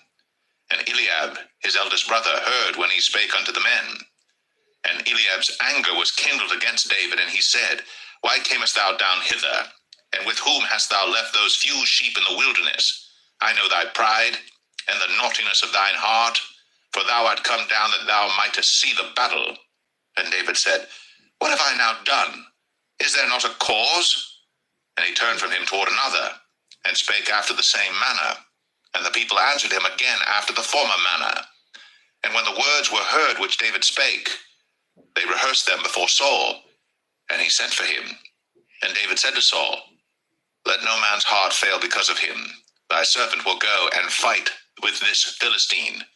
And Saul said to David, Thou art not able to go against this Philistine to fight with him, for thou art but a youth, and he a man of war from his youth. And David said unto Saul, Thy servant kept his father's sheep, and there came a lion and a bear, and took a lamb out of the flock. And I went out after him, and smote him, and delivered it out of his mouth. And when he arose against me, I caught him by his beard, and smote him, and slew him. Thy servant slew both the lion and the bear, and this uncircumcised Philistine shall be as one of them, seeing he hath defied the armies of the living God. David said, moreover, The Lord that delivered me out of the paw of the lion, and out of the paw of the bear, he will deliver me out of the hand of this Philistine. And Saul said unto David, Go, and the Lord be with thee. And Saul armed David with his armor, and he put an helmet of brass upon his head. Also he armed him with a coat of mail.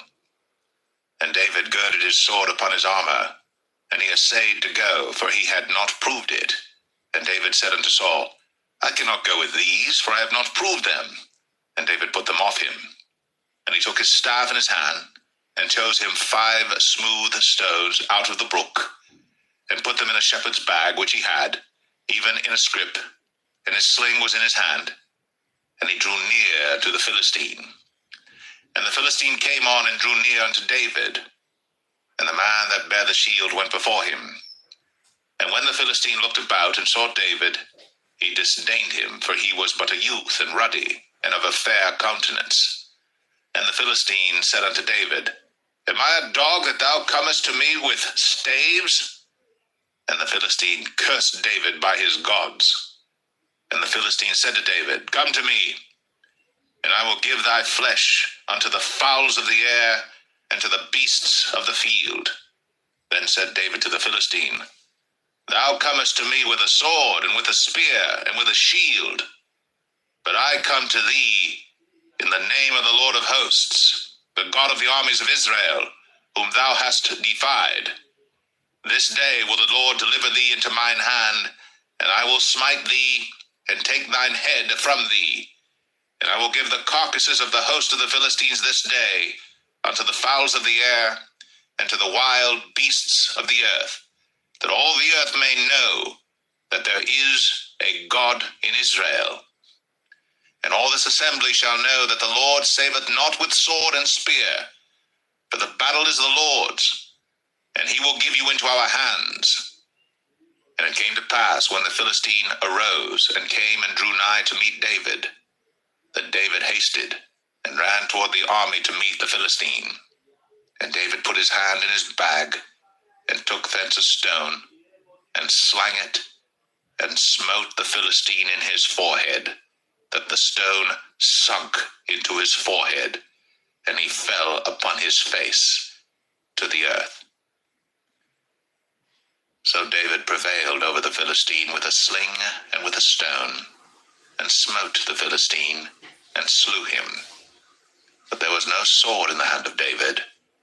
Therefore David ran, and stood upon the Philistine, and took his sword, and drew it out of the sheath thereof, and slew him, and cut off his head therewith.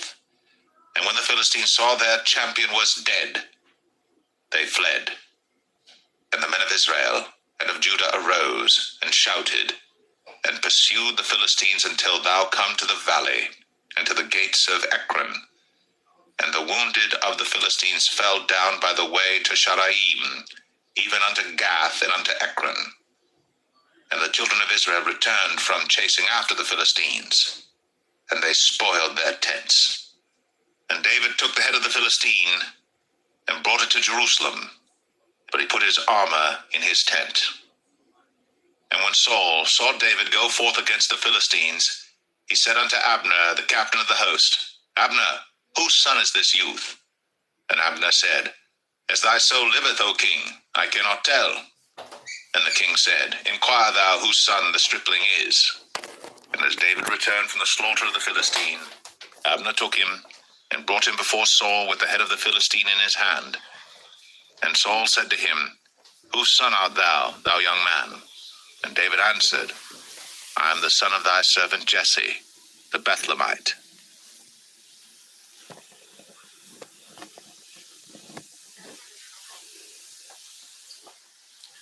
1 Samuel 18. And it came to pass, when he had made an end of speaking unto Saul, that the soul of Jonathan was knit with the soul of David, and Jonathan loved him as his own soul. And Saul took him that day, and would let him go no more home to his father's house. Then Jonathan and David made a covenant, because he loved him as his own soul. And Jonathan stripped himself of the robe that was upon him, and gave it to David, and his garments, even to his sword, and to his bow, and to his girdle. And David went out whithersoever Saul sent him, and behaved himself wisely.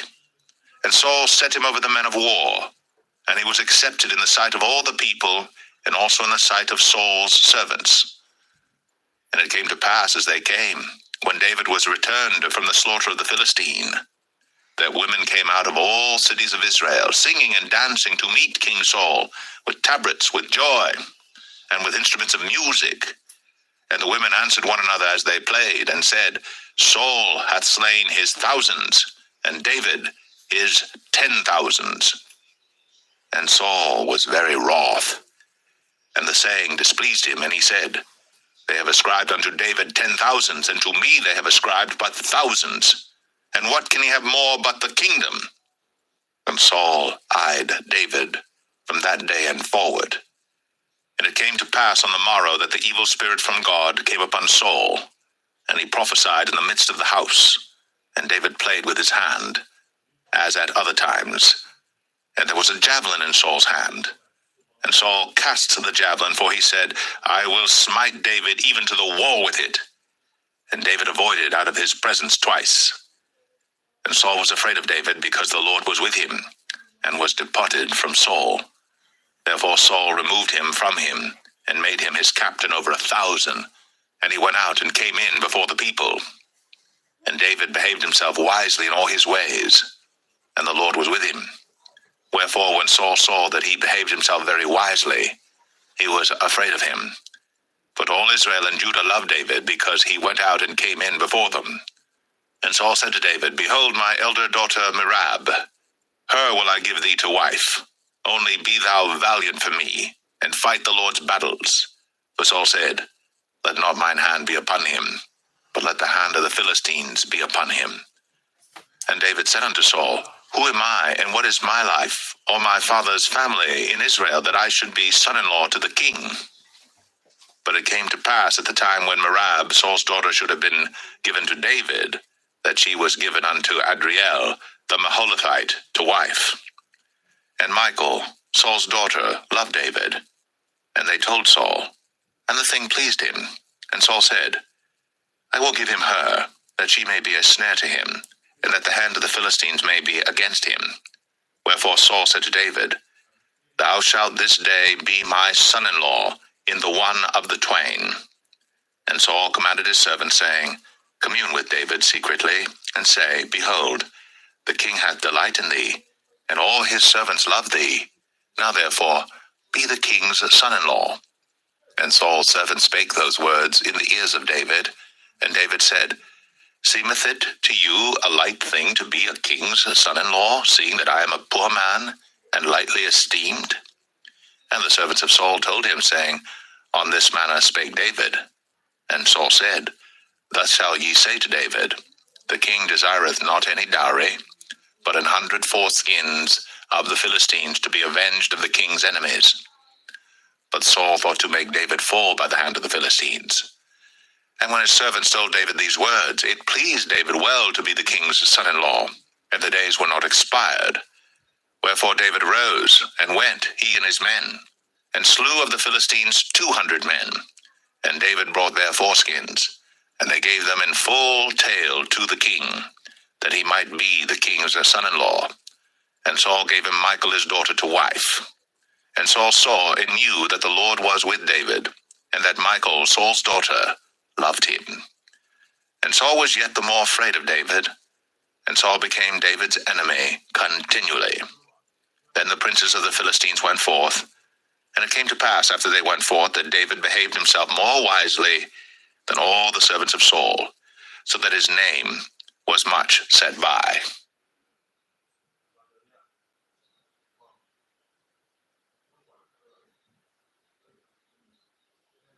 1 Samuel 19. And Saul spake to Jonathan his son, and to all his servants, that they should kill David. But Jonathan, Saul's son, delighted much in David. And Jonathan told David, saying, Saul my father seeketh to kill thee. Now therefore I pray thee, take heed to thyself until the morning, and abide in a secret place, and hide thyself. And I will go out and stand beside my father in the field where thou art, and I will commune with my father of thee, and what I see, that I will tell thee. And Jonathan spake good of David unto Saul his father, and said unto him, Let not the king sin against his servant, against David, because he hath not sinned against thee, and because his works have been to thee word very good. For he did put his life in his hand, and slew the Philistine.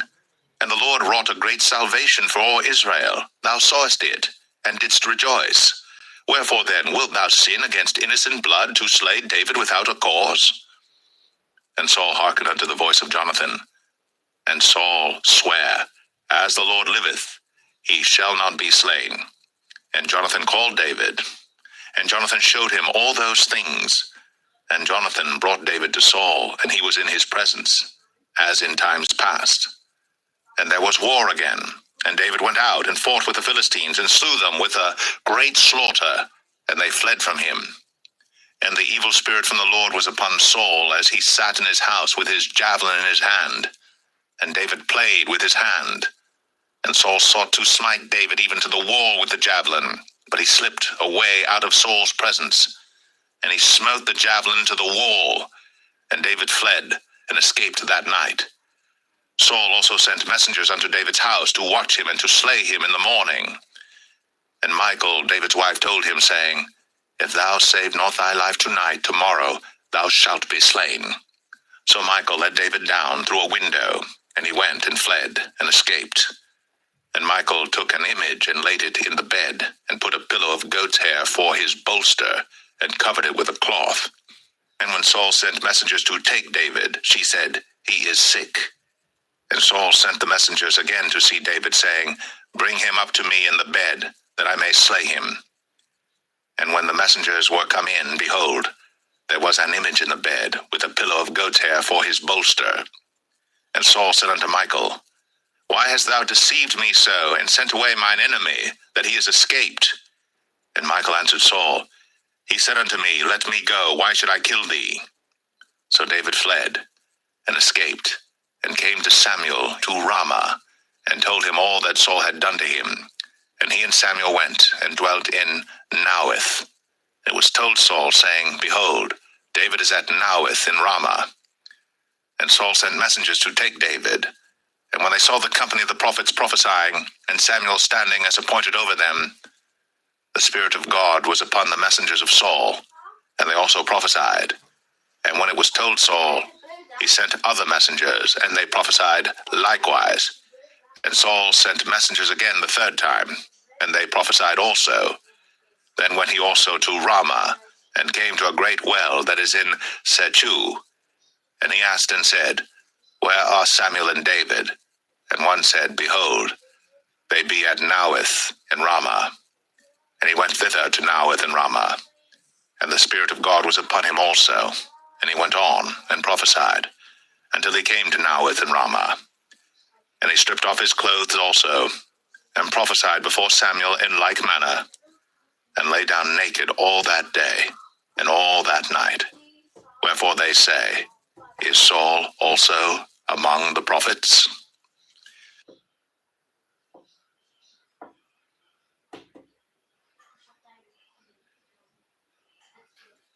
1 Samuel 20.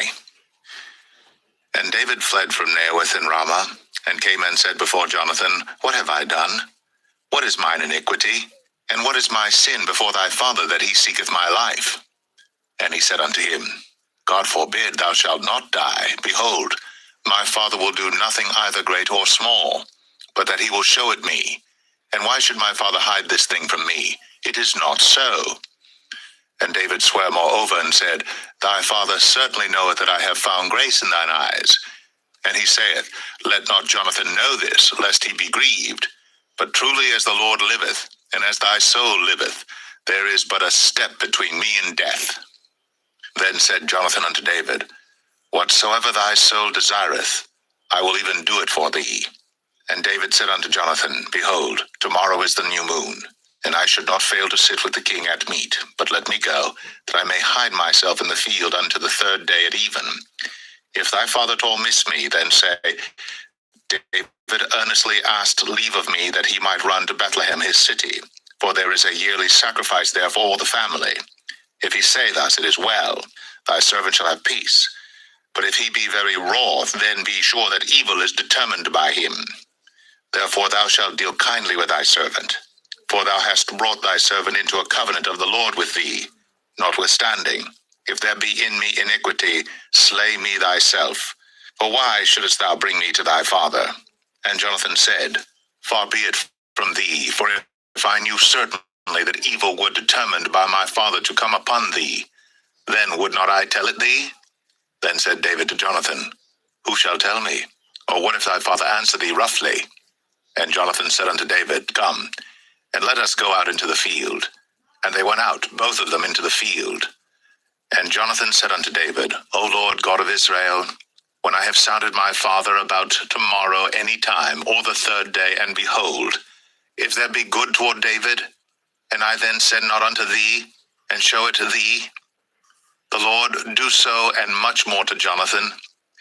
But if it please my father to do thee evil, then I will show it thee, and send thee away, that thou mayest go in peace, and the Lord be with thee, as he hath been with my father. And thou shalt not only while yet I live show me the kindness of the Lord, that I die not, but also thou shalt not cut off thy kindness from my house forever. No, not when the Lord hath cut off the enemies of David every one from the face of the earth. So Jonathan made a covenant with the house of David, saying, Let the Lord even require it at the hand of David's enemies. And Jonathan caused David to swear again, because he loved him, for he loved him as he loved his own soul. Then Jonathan said to David, Tomorrow is the new moon, and thou shalt be missed, because thy seat will be empty. And when thou hast stayed 3 days, then thou shalt go down quickly, and come to the place where thou didst hide thyself when the business was in hand, and shalt remain by the stone Ezel. And I will shoot 3 arrows on the side thereof, as though I shot at a mark. And behold, I will send a lad, saying, Go, find out the arrows. If I expressly say unto the lad, Behold, the arrows are on this side of thee, take them, then come thou. For there is peace to thee, and no hurt, as the Lord liveth. But if I say thus unto the young man, Behold, the arrows are beyond thee, go thy way, for the Lord hath sent thee away. And as touching the matter which thou and I have spoken of, behold, the Lord be between thee and me forever. So David hid himself in the field. And when the new moon was come, the king sat him down to eat meat. And the king sat upon his seat as at other times, even upon a seat by the wall. And Jonathan arose, And Abner sat by Saul's side, and David's place was empty. Nevertheless Saul spake not anything that day, for he thought, something hath befallen him. He is not clean. Surely he is not clean. And it came to pass on the morrow, which was the 2nd day of the month, that David's place was empty. And Saul said unto Jonathan his son, Wherefore cometh not the son of Jesse to meat, neither yesterday nor today? And Jonathan answered Saul, David earnestly asked leave of me to go to Bethlehem. And he said, Let me go, I pray thee. For our family hath a sacrifice in the city, and my brother, he hath commanded me to be there. And now, if I have found favor in thine eyes, let me get away, I pray thee, and see my brethren. Therefore he cometh not unto the king's table. Then Saul's anger was kindled against Jonathan, and he said unto him, Thou son of the perverse, rebellious woman, do not I know that thou hast chosen the son of Jesse to thine own confusion, and unto the confusion of thy mother's nakedness? For as long as the son of Jesse liveth upon the ground, thou shalt not be established, nor thy kingdom. Wherefore, now send and fetch him unto me, for he shall surely die. And Jonathan answered Saul his father, and said unto him, Wherefore shall he be slain? What hath he done? And Saul cast a javelin at him to smite him, whereby Jonathan knew that it was determined of his father to slay David. So Jonathan arose from the table in fierce anger, and did eat no meat the 2nd day of the month, for he was grieved for David, because his father had done him shame. And it came to pass in the morning that Jonathan went out into the field at the time appointed with David, and a little lad with him. And he said unto his lad, Run, find out now the arrows which I shoot. And as the lad ran, he shot an arrow beyond him.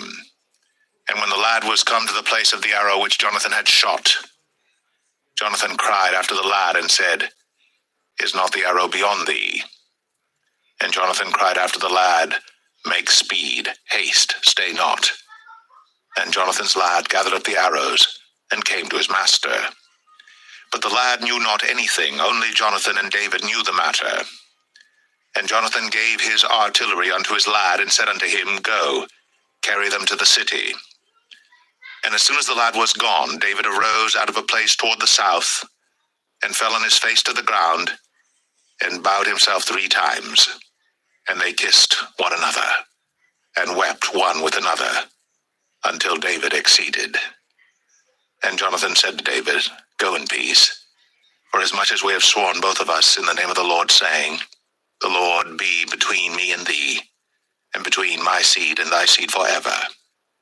And he arose and departed. And Jonathan went into the city.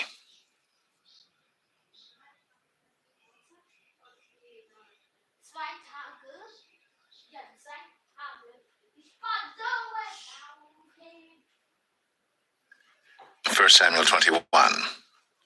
Then came David to Nob, to Ahimelech the priest. And Ahimelech was afraid at the meeting of David, and said unto him, Why art thou alone, and no man with thee?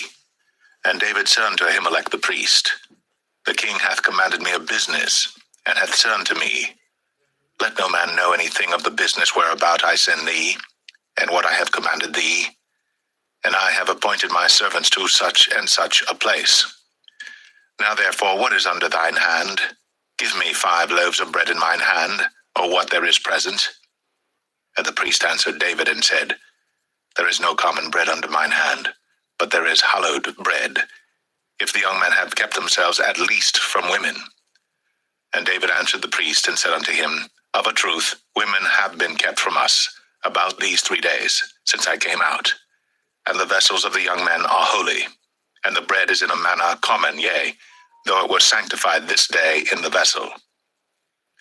So the priests gave him hallowed bread, for there was no bread there but the showbread that was taken from before the Lord, to put hot bread in the day when it was taken away. Now a certain man of the servants of Saul was there that day detained before the Lord, and his name was Doeg, an Edomite, the chiefest of the herdmen that belonged to Saul. And David said unto Ahimelech, And is there not here under thine hand spear or sword? For I have neither brought my sword nor my weapons with me, because the king's business required haste. And the priest said, The sword of Goliath the Philistine, whom thou slewest in the valley of Elah, behold, it is here, wrapped in a cloth behind the ephod. If thou wilt take that, take it, for there is no other save that here. And David said, There is none like that, give it me. And David arose, and fled that day for fear of Saul, and went to Achish, the king of Gath. And the servants of Achish said unto him, Is not this David the king of the land? Did they not sing one to another of him in dances, saying, Saul hath slain his thousands, and David his 10,000s? And David laid up these words in his heart, and was sore afraid of Achish, the king of Gath. And he changed his behavior before them, and feigned himself mad in their hands, and scrabbled on the doors of the gate, and let his spittle fall down upon his beard. Then said Achish unto his servants, Lo, ye see the man is mad. Wherefore then have ye brought him to me? Have I need of madmen, that ye have brought this fellow to play the madman in my presence? Shall this fellow come into my house?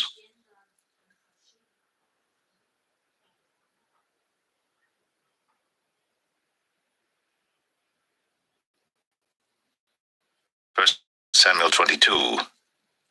David therefore departed thence, and escaped to the cave Adullam. And when his brethren and all his father's house heard it, they went down thither to him. And every one that was in distress, and every one that was in debt, and every one that was discontented gathered themselves unto him. And he became a captain over them. And there were with him about 400 men. And David went thence to Mizpeh of Moab. And he said unto the king of Moab, Let my father and my mother, I pray thee, come forth, and be with you, till I know what God will do for me. And he brought them before the king of Moab. And they dwelt with him all the while that David was in the hold. And the prophet Gad said unto David, Abide not in the hold, depart, and get thee into the land of Judah. Then David departed, and came into the forest of Hareth. When Saul heard that David was discovered, and the men that were with him. Now Saul abode in Gibeah under a tree in Ramah, having his spear in his hand, and all his servants were standing about him. Then Saul said unto his servants that stood about him, Hear now, ye Benjamites. Will the son of Jesse give every one of you fields and vineyards, and make you all captains of thousands and captains of hundreds, that all of you have conspired against me? And there is none that showeth me that my son hath made a league with the son of Jesse. And there is none of you that is sorry for me, or showeth unto me that my son hath stirred up my servant against me, to lie in wait, as at this day. Then answered Doeg the Edomite, which was set over the servants of Saul, and said, I saw the son of Jesse coming to Nob, to Ahimelech, the son of Ahitub. And he inquired of the Lord for him, and gave him victuals, and gave him the sword of Goliath the Philistine. Then the king sent to call Ahimelech the priest, the son of Ahitub, and all his father's house, the priests that were in Nob, and they came all of them to the king. And Saul said, Hear now, thou son of Ahitub. And he answered, Here I am, my lord. And Saul said unto him, Why have ye conspired against me, thou and the son of Jesse, in that thou hast given him bread and a sword, and hast inquired of God for him, that he should rise against me to lie in wait, as at this day? Then Ahimelech answered the king, and said, And who is so faithful among all thy servants as David, which is the king's son-in-law, and goeth at thy bidding, and is honorable in thine house? Did I then begin to inquire of God for him? Be it far from me. Let not the king impute anything unto his servant, nor to all the house of my father, for thy servant knew nothing of all this, less or more. And the king said, Thou shalt surely die, Ahimelech, thou, and all thy father's house. And the king said unto the footmen that stood about him, Turn, and slay the priests of the Lord, because their hand also is with David, and because they knew when he fled, and did not show it to me. But the servants of the king would not put forth their hand to fall upon the priests of the Lord. And the king said to Doeg, Turn thou, and fall upon the priests. And Doeg the Edomite turned, and he fell upon the priests, and slew on that day 75 persons that did wear a linen ephod. And Nob, the city of the priests, smote he with the edge of the sword, both men and women, children and sucklings, and oxen and asses, and sheep, with the edge of the sword. And one of the sons of Ahimelech, the son of Ahitub, named Abiathar, escaped, and fled after David. And Abiathar showed David that Saul had slain the Lord's priests. And David said unto Abiathar, I knew it that day when Doeg the Edomite was there, that he would surely tell Saul, I have occasioned the death of all the persons of thy father's house. Abide thou with me. Fear not, for he that seeketh my life seeketh thy life. But with me thou shalt be in safeguard.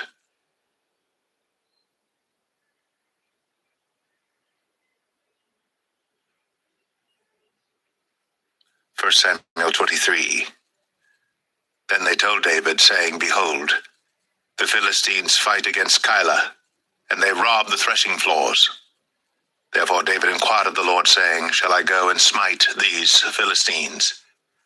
And the Lord said unto David, Go, and smite the Philistines, and save Keilah. And David's men said unto him, Behold, we be afraid here in Judah. How much more then if we come to Keilah against the armies of the Philistines? Then David inquired of the Lord yet again. And the Lord answered him and said, Arise, go down to Keilah, for I will deliver the Philistines into thine hand. So David and his men went to Keilah, and fought with the Philistines, and brought away their cattle, and smote them with a great slaughter. So David saved the inhabitants of Keilah. And it came to pass, when Abiathar, the son of Ahimelech, fled to David to Keilah, that he came down with an ephod in his hand. And it was told Saul that David was come to Keilah. And Saul said, God hath delivered him into mine hand, for he is shut in by entering into a town that hath gates and bars. And Saul called all the people together to war, to go down to Keilah, to besiege David and his men. And David knew that Saul secretly practiced mischief against him. And he said to Abiathar the priest, Bring hither the ephod. Then said David, O Lord God of Israel, thy servant hath certainly heard that Saul seeketh to come to Keilah, to destroy the city for my sake. Will the men of Keilah deliver me up into his hand? Will Saul come down as thy servant hath heard? O Lord God of Israel, I beseech thee, tell thy servant. And the Lord said, He will come down. Then said David, Will the men of Keilah deliver me and my men into the hand of Saul? And the Lord said, They will deliver thee up. Then David and his men, which were about 600, arose, and departed out of Keilah, and went whithersoever they could go. And it was told Saul that David was escaped from Keilah, and he forbare to go forth. And David abode in the wilderness in strongholds, and remained in a mountain in the wilderness of Ziph. And Saul sought him every day, but God delivered him not into his hand. And David saw that Saul was come out to seek his life. And David was in the wilderness of Ziph in a wood. And Jonathan, Saul's son, arose, and went to David into the wood, and strengthened his hand in God. And he said unto him, Fear not, for the hand of Saul my father shall not find thee, and thou shalt be king over Israel, and I shall be next unto thee, and that also Saul my father knoweth. And they two made a covenant before the Lord. And David abode in the wood, and Jonathan went to his house. Then came up the Ziphites to Saul to Gibeah, saying, Doth not David hide himself with us in strongholds in the wood, in the hill of Hachilah, which is on the south of Jeshimon? Now therefore, O king, come down according to all the desire of thy soul to come down, and our part shall be to deliver him into the king's hand. And Saul said, Blessed be ye of the Lord, for ye have compassion on me. Go, I pray you, prepare yet, and know and see his place where his haunt is, and who hath seen him there. For it is told me that he dealeth very subtly. See therefore, and take knowledge of all the lurking places where he hideth himself, and come ye again to me with the certainty, and I will go with you. And it shall come to pass, if he be in the land, that I will search him out throughout all the thousands of Judah. And they arose, and went to Ziph before Saul. But David and his men were in the wilderness of Maon, in the plain on the south of Jeshimon. Saul also and his men went to seek him, and they told David, wherefore he came down into a rock, and abode in the wilderness of Maon. And when Saul heard that, he pursued after David in the wilderness of Maon. And Saul went on this side of the mountain, and David and his men on that side of the mountain. And David made haste to get away for fear of Saul. For Saul and his men compassed David and his men round about to take them. But there came a messenger unto Saul, saying, Haste thee, and come, for the Philistines have invaded the land. Wherefore Saul returned from pursuing after David, and went against the Philistines. Therefore they called that place Selah Hamaleketh. And David went up from thence, and dwelt in strongholds at En-gedi.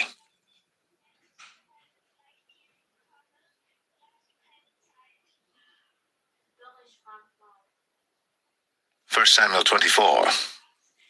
And it came to pass, when Saul was returned from following the Philistines, that it was told him, saying, Behold, David is in the wilderness of En-gedi. Then Saul took 3,000 chosen men out of all Israel, and went to seek David and his men upon the rocks of the wild goats. And he came to the sheepcots by the way, where was a cave. And Saul went in to cover his feet, and David and his men remained in the sides of the cave. And the men of David said unto him, Behold the day of which the Lord said unto thee, Behold, I will deliver thine enemy into thine hand, that thou mayest do to him as it shall seem good unto thee. Then David arose, and cut off the skirt of Saul's robe privily. And it came to pass afterward that David's heart smote him, because he had cut off Saul's skirt. And he said unto his men, The Lord forbid that I should do this thing unto my master, the Lord's anointed, to stretch forth mine hand against him, seeing he is the anointed of the Lord. So David stayed his servants with these words, and suffered them not to rise against Saul. But Saul rose up out of the cave, and went on his way. David also arose afterward, and went out of the cave, and cried after Saul, saying, My lord the king. And when Saul looked behind him, David stooped with his face to the earth, and bowed himself. And David said to Saul, Wherefore hearest thou men's words, saying, Behold, David seeketh thy hurt? Behold, this day thine eyes have seen how that the Lord had delivered thee today into mine hand in the cave, and some bade me kill thee. But mine eyes spared thee, and I said, I will not put forth mine hand against my Lord, for he is the Lord's anointed. Moreover, my father, see the skirt of thy robe in my hand. For in that I cut off the skirt of thy robe, and killed thee not. Know thou, and see that there is neither evil nor transgression in mine hand, and I have not sinned against thee. Yet thou huntest my soul to take it. The Lord judge between me and thee, and the Lord avenge me of thee, but mine hand shall not be upon thee. As saith the proverb of the ancients, wickedness proceedeth from the wicked, but mine hand shall not be upon thee. After whom is the king of Israel come out? After whom dost thou pursue? After a dead dog, after a flea? The Lord therefore be judge, and judge between me and thee, and see, and plead my cause, and deliver me out of thine hand. And it came to pass, when David had made an end of speaking these words unto Saul, that Saul said, Is this thy voice, my son David? And Saul lifted up his voice, and wept. And he said to David, Thou art more righteous than I, for thou hast rewarded me good, whereas I have rewarded thee evil. And thou hast shown this day how that thou hast dealt well with me, forasmuch as when the Lord had delivered me into thine hand, thou killedst me not. For if a man find his enemy, will he let him go well away? Wherefore the Lord reward thee good for that thou hast done unto me this day. And now behold, I know well that thou shalt surely be king, and that the kingdom of Israel shall be established in thine hand. Swear now therefore unto me by the Lord, that thou wilt not cut off my seed after me, and that thou wilt not destroy my name out of my father's house. And David sware unto Saul. And Saul went home, but David and his men gat them up unto the hold.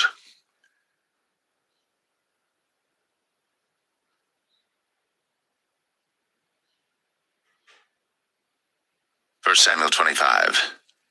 And Samuel died, and all the Israelites were gathered together, and lamented him, and buried him in his house at Ramah. And David arose, and went down to the wilderness of Paran. And there was a man in Maon, whose possessions were in Carmel, and the man was very great. And he had 3,000 sheep, and 1,000 goats, and he was shearing his sheep in Carmel. Now the name of the man was Nabal, and the name of his wife Abigail. And she was a woman of good understanding, and of a beautiful countenance. But the man was churlish, and evil in his doings, and he was of the house of Caleb.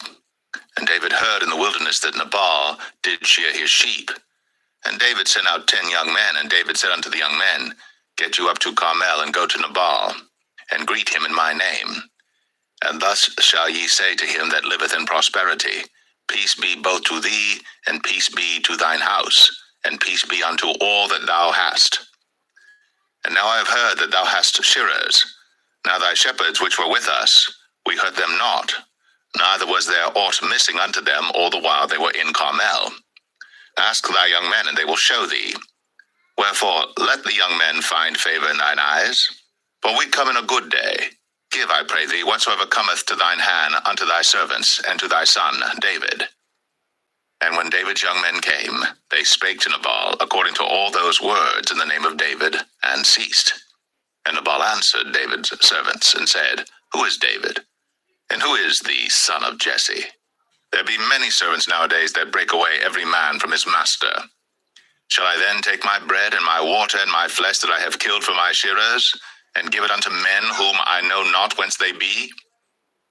So David's young men turned their way, and went again, and came and told him all those sayings. And David said unto his men, Gird ye on every man his sword. And they girded on every man his sword.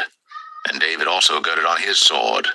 And there went up after David about 400 men, and 200 abode by the stuff. But one of the young men told Abigail, Nabal's wife, saying, Behold, David sent messengers out of the wilderness to salute our master, and he railed on them. But the men were very good unto us, and we were not hurt, neither missed we anything as long as we were conversant with them when we were in the fields. They were a wall unto us both by night and day. All the while we were with them keeping the sheep. Now therefore know and consider what thou wilt do, for evil is determined against our master, and against all his household. For he is such a son of Belial, that a man cannot speak to him. Then Abigail made haste, and took 200 loaves and 2 bottles of wine, and 5 sheep ready dressed, and 5 measures of parched corn, and 100 clusters of raisins, and 200 cakes of figs, and laid them on asses. And she said unto her servants, Go on before me, behold, I come after you. But she told not her husband Nabal. And it was so, as she rode on the ass, that she came down by the covert of the hill, and behold, David and his men came down against her, and she met them. Now David had said, Surely in vain have I kept all that this fellow hath in the wilderness, so that nothing was missed of all that pertained unto him. And he hath requited me evil for good. So, and more also do God unto the enemies of David, if I leave of all that pertain to him by the morning light any that pisseth against the wall.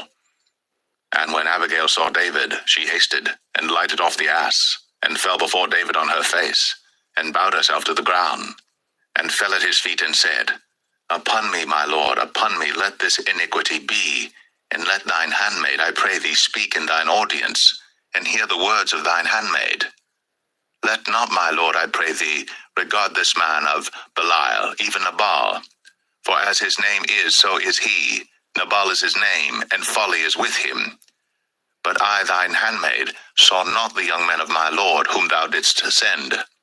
Now therefore, my lord, as the Lord liveth, and as thy soul liveth, seeing the Lord hath withholden thee from coming to shed blood, and from avenging thyself with thine own hand, now let thine enemies, and they that seek evil to my lord, be as Nabal. And now this blessing which thine handmaid hath brought unto my lord, let it even be given unto the young men that follow my lord. I pray thee, forgive the trespass of thine handmaid, for the Lord will certainly make my lord a sure house, because my lord fighteth the battles of the Lord, and evil hath not been found in thee all thy days. Yet a man is risen to pursue thee, and to seek thy soul. But the soul of my lord shall be bound in the bundle of life with the Lord thy God, and the souls of thine enemies, them shall he sling out, as out of the middle of a sling. And it shall come to pass, when the Lord shall have done to my lord according to all the good that he hath spoken concerning thee, and shall have appointed thee ruler over Israel, that this shall be no grief unto thee, nor offense of heart unto my lord, either that thou hast shed blood causeless, or that my lord hath avenged himself. But when the Lord shall have dealt well with my lord, then remember thine handmaid. And David said to Abigail, Blessed be the Lord God of Israel, which sent thee this day to meet me. And blessed be thy advice, and blessed be thou, which hast kept me this day from coming to shed blood, and from avenging myself with mine own hand. For in very deed, as the Lord God of Israel liveth, which hath kept me back from hurting thee, except thou hadst hasted and come to meet me, surely there had not been left unto Nabal by the morning light any that pisseth against the wall. So David received of her hand that which she had brought him, and said unto her, Go up in peace to thine house. See, I have hearkened to thy voice, and have accepted thy person. And Abigail came to Nabal, and behold, he held a feast in his house, like the feast of a king. And Nabal's heart was merry within him, for he was very drunken. Wherefore she told him nothing, less or more, until the morning light. But it came to pass in the morning, when the wine was gone out of Nabal, and his wife had told him these things, that his heart died within him, and he became as a stone. And it came to pass about 10 days after, that the Lord smote Nabal, that he died. And when David heard that Nabal was dead, he said, Blessed be the Lord, that hath pleaded the cause of my reproach from the hand of Nabal, and hath kept his servant from evil. For the Lord hath returned the wickedness of Nabal upon his own head. And David sent and communed with Abigail, to take her to him to wife.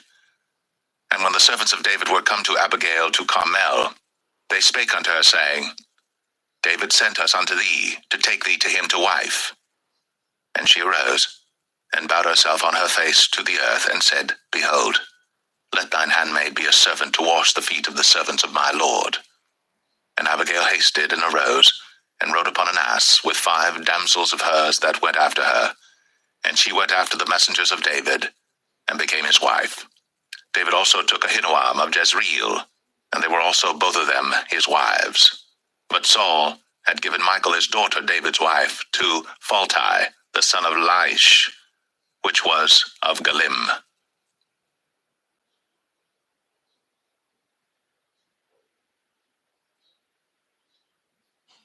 1 Samuel 26.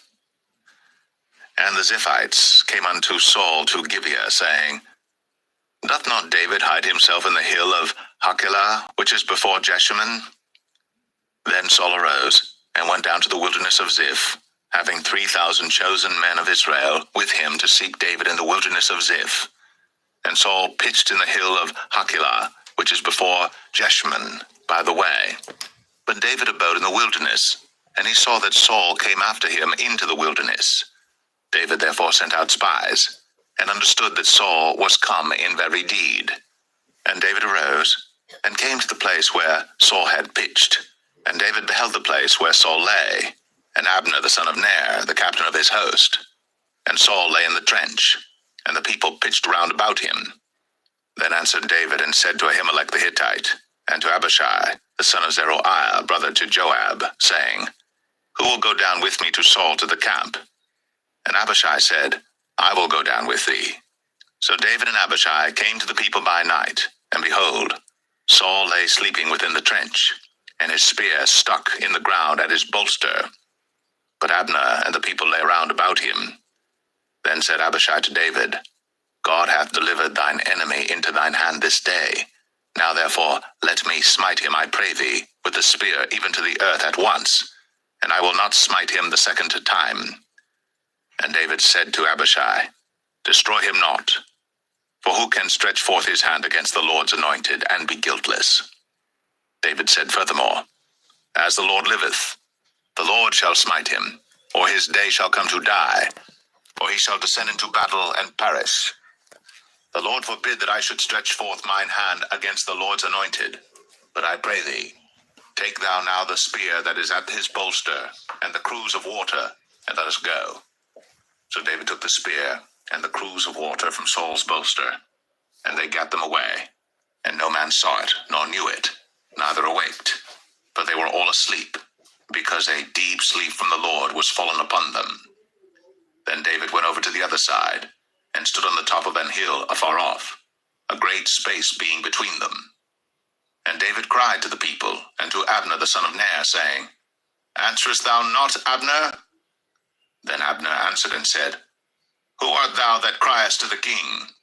And David said to Abner, Art not thou a valiant man? And who is like to thee in Israel?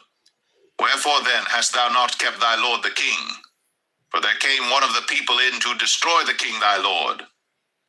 This thing is not good that thou hast done. As the Lord liveth, ye are worthy to die, because ye have not kept your master the Lord's anointed. And now see where the king's spear is, and the cruse of water that was at his bolster. And Saul knew David's voice, and said, Is this thy voice, my son, David? And David said, It is my voice, my lord, O king. And he said, Wherefore doth my lord thus pursue after his servant? For what have I done, or what evil is in mine hand? Now therefore, I pray thee, let my lord the king hear the words of his servant. If the Lord have stirred thee up against me, let him accept an offering. But if they be the children of men, cursed be they before the Lord, for they have driven me out this day from abiding in the inheritance of the Lord, saying, Go serve other gods. Now therefore, let not my blood fall to the earth before the face of the Lord. For the king of Israel is come out to seek a flea, as when one doth hunt a partridge in the mountains. Then said Saul, I have sinned. Return, my son David, for I will no more do thee harm, because my soul was precious in thine eyes this day. Behold, I have played the fool, and have erred exceedingly. And David answered and said, Behold the king's spear, and let one of the young men come over and fetch it. The Lord render to every man his righteousness and his faithfulness. For the Lord delivered thee into my hand today. But I would not stretch forth mine hand against the Lord's anointed. And behold, as thy life was much set by this day in mine eyes, so let my life be much set by in the eyes of the Lord, and let him deliver me out of all tribulation. Then Saul said to David, Blessed be thou, my son David. Thou shalt both do great things, and also shalt still prevail. So David went on his way, and Saul returned to his place.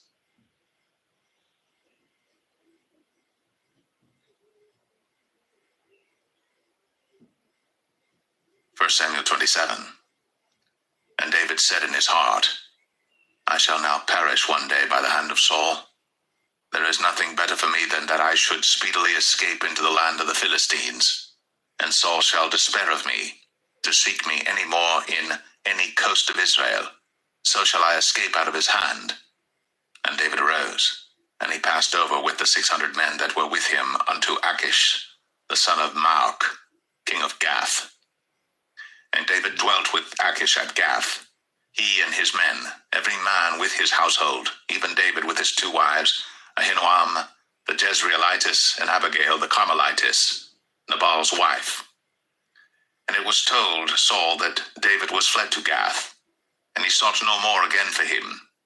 And David said unto Achish, If I have now found grace in thine eyes, let them give me a place in some town in the country, that I may dwell there.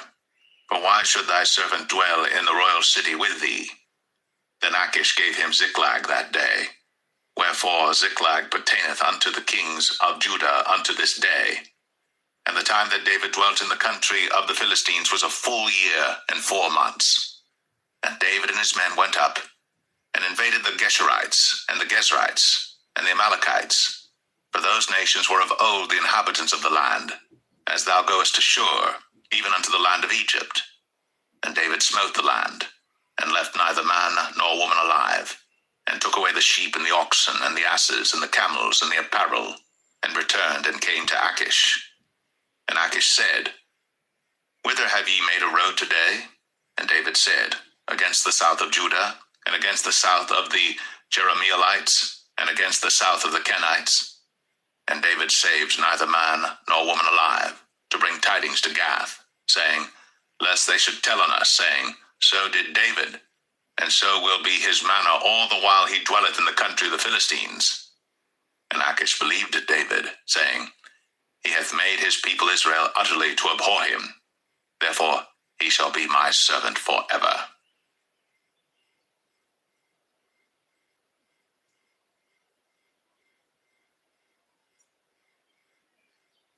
1 Samuel 28. And it came to pass in those days that the Philistines gathered their armies together for warfare, to fight with Israel. And Achish said unto David, Know thou assuredly that thou shalt go out with me to battle, thou and thy men. And David said to Achish, Surely thou shalt know what thy servant can do. And Achish said to David, Therefore will I make thee keeper of mine head forever.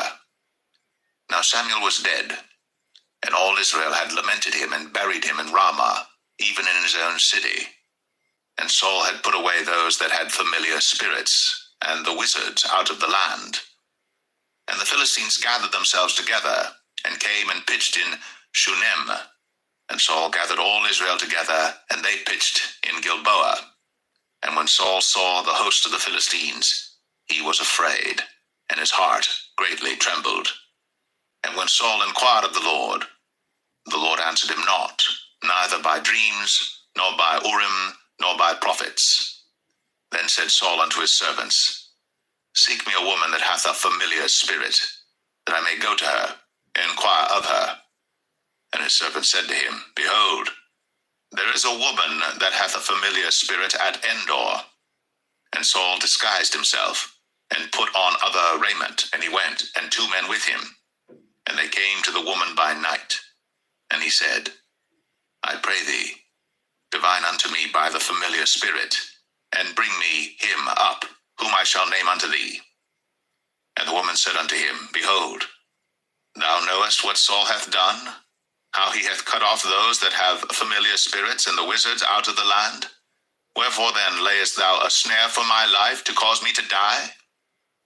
And Saul sware to her by the Lord, saying, As the Lord liveth, there shall no punishment happen to thee for this thing. Then said the woman, Whom shall I bring up unto thee? And he said, Bring me up Samuel. And when the woman saw Samuel, she cried with a loud voice. And the woman spake to Saul, saying, Why hast thou deceived me? For thou art Saul. And the king said unto her, Be not afraid. For what sawest thou? And the woman said unto Saul, I saw gods ascending out of the earth. And he said unto her, What form is he of? And she said, An old man cometh up, and he is covered with a mantle. And Saul perceived that it was Samuel. And he stooped with his face to the ground and bowed himself. And Samuel said to Saul, Why hast thou disquieted me to bring me up? And Saul answered, I am sore distressed, for the Philistines make war against me, and God is departed from me, and answereth me no more, neither by prophets nor by dreams. Therefore I have called thee, that thou mayest make known unto me what I shall do. Then said Samuel, Wherefore then dost thou ask of me, seeing the Lord is departed from thee, and is become thine enemy? And the Lord hath done to him as he spake by me. For the Lord hath rent the kingdom out of thine hand, and given it to thy neighbor, even to David, because thou obeyest not the voice of the Lord, nor executest his fierce wrath upon Amalek. Therefore hath the Lord done this thing unto thee this day. Moreover, the Lord will also deliver Israel with thee into the hand of the Philistines. And tomorrow shalt thou and thy sons be with me. The Lord also shall deliver the host of Israel into the hand of the Philistines. Then Saul fell straightway all along on the earth, and was sore afraid because of the words of Samuel. And there was no strength in him, for he had eaten no bread all the day, nor all the night. And the woman came unto Saul, and saw that he was sore troubled, and said unto him, Behold, thine handmaid hath obeyed thy voice, and I have put my life in my hand, and have hearkened unto thy words which thou spakest unto me. Now therefore, I pray thee, hearken thou also unto the voice of thine handmaid, and let me set a morsel of bread before thee, and eat, that thou mayest have strength when thou goest on thy way. But he refused, and said, I will not eat. But his servants, together with the woman, compelled him, and he hearkened unto their voice. So he arose from the earth, and sat upon the bed. And the woman had a fat calf in the house, and she hasted and killed it, and took flour and kneaded it, and did bake unleavened bread thereof. And she brought it before Saul, and before his servants, and they did eat. Then they rose up, and went away that night.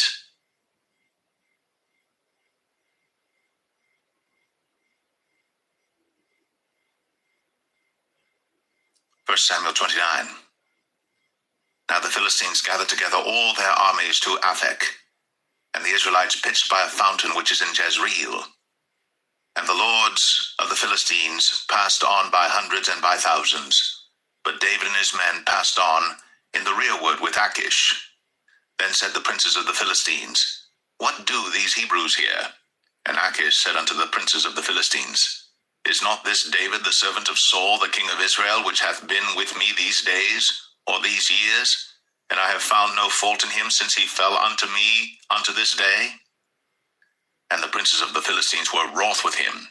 And the princes of the Philistines said unto him, Make this fellow return, that he may go again to his place which thou hast appointed him, and let him not go down with us to battle, lest in the battle he be an adversary to us. For wherewith should he reconcile himself unto his master? Should it not be with the heads of these men? Is not this David, of whom they sang one to another in dances, saying, Saul slew his thousands, and David his 10,000s? Then Achish called David and said unto him, Surely as the Lord liveth, thou hast been upright, and thy going out and thy coming in with me in the host is good in my sight. For I have not found evil in thee since the day of thy coming unto me unto this day. Nevertheless the Lord's favour thee not. Wherefore now return and go in peace, that thou displease not the lords of the Philistines. And David said unto Achish, But what have I done? And what hast thou found in thy servant so long as I have been with thee unto this day, that I may not go fight against the enemies of my lord the king? And Achish answered and said to David, I know that thou art good in my sight, as an angel of God. Notwithstanding, the princes of the Philistines have said, He shall not go up with us to the battle. Wherefore now rise up early in the morning with thy master's servants that are come with thee, and as soon as ye be up early in the morning and have light, depart. So David and his men rose up early to depart in the morning, to return into the land of the Philistines. And the Philistines went up to Jezreel.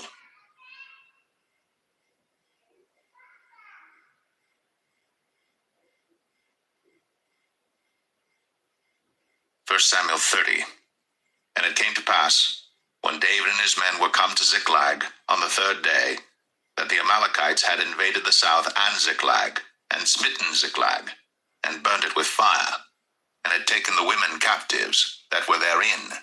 They slew not any, either great or small, but carried them away, and went on their way. So David and his men came to the city, and behold, it was burned with fire, and their wives and their sons and their daughters were taken captives.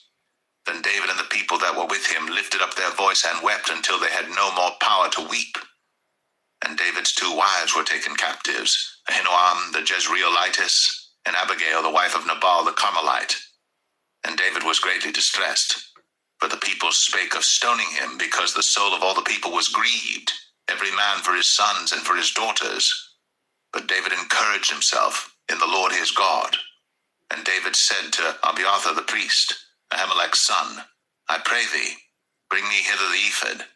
And Abiathar brought thither the ephod to David. And David inquired at the Lord, saying, Shall I pursue after this troop? Shall I overtake them? And he answered him, Pursue, for thou shalt surely overtake them, and without fail recover all. So David went, he and the 600 men that were with him, and came to the brook Besor, where those that were left behind stayed.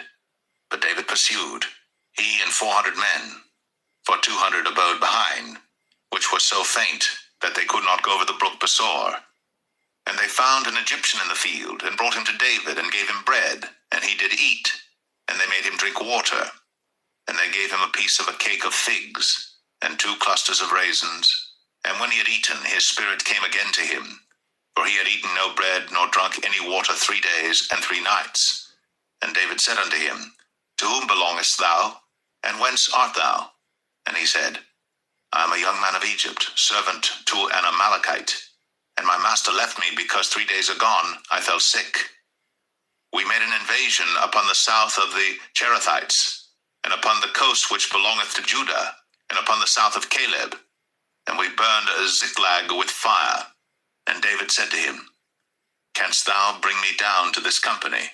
And he said, Swear unto me by God, that thou wilt neither kill me, nor deliver me into the hands of my master, and I will bring thee down to this company. And when he had brought him down, behold, they were spread abroad upon all the earth, eating and drinking and dancing, because of all the great spoil that they had taken out of the land of the Philistines, and out of the land of Judah. And David smote them from the twilight even unto the evening of the next day. And there escaped not a man of them, save 400 young men which rode upon camels and fled. And David recovered all that the Amalekites had carried away. And David rescued his 2 wives. And there was nothing lacking to them, neither small nor great, neither sons nor daughters, neither spoil nor anything that they had taken to them. David recovered all. And David took all the flocks and the herds, which they drave before those other cattle, and said, This is David's spoil. And David came to the 200 men, which were so faint that they could not follow David, whom they had made also to abide at the brook Besor. And they went forth to meet David, and to meet the people that were with him. And when David came near to the people, he saluted them. Then answered all the wicked men and men of Belial, of those that went with David, and said, Because they went not with us, we will not give them aught of the spoil that we have recovered, save to every man his wife and his children, that they may lead them away and depart. Then said David, Ye shall not do so, my brethren. With that which the Lord hath given us, who hath preserved us, and delivered the company that came against us into our hand? For who will hearken unto you in this matter? But as his part is that goeth down to the battle, so shall his part be that tarrieth by the stuff. They shall part alike. And it was so from that day forward that he made it a statute and an ordinance for Israel unto this day. And when David came to Ziklag, he sent of the spoil unto the elders of Judah, even to his friends, saying, Behold, a present for you of the spoil of the enemies of the Lord, to them which were in Bethel, and to them which were in South Ramoth, and to them which were in Jatir, and to them which were in Aroer, and to them which were in Siphmoth, and to them which were in Eshtemoa, and to them which were in Rakal, and to them which were in the cities of the Jerahmeelites, and to them which were in the cities of the Kenites, and to them which were in Hormah, and to them which were in Chor-Ashan, and to them which were in Athak, and to them which were in Hebron, and to all the places where David himself and his men were wont to haunt.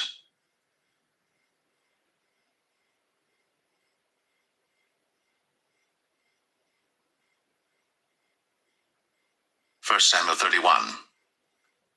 Now the Philistines fought against Israel, and the men of Israel fled from before the Philistines, and fell down slain in Mount Gilboa. And the Philistines followed hard upon Saul and upon his sons. And the Philistines slew Jonathan and Abinadab and Malchishua, Saul's sons. And the battle went sore against Saul, and the archers hit him, and he was sore wounded of the archers. Then said Saul unto his armor-bearer, Draw thy sword, and thrust me through therewith, lest these uncircumcised come and thrust me through and abuse me. But his armor-bearer would not, for he was sore afraid. Therefore Saul took a sword and fell upon it. And when his armor-bearer saw that Saul was dead, he fell likewise upon his sword and died with him. So Saul died, and his 3 sons, and his armor-bearer, and all his men, that same day together.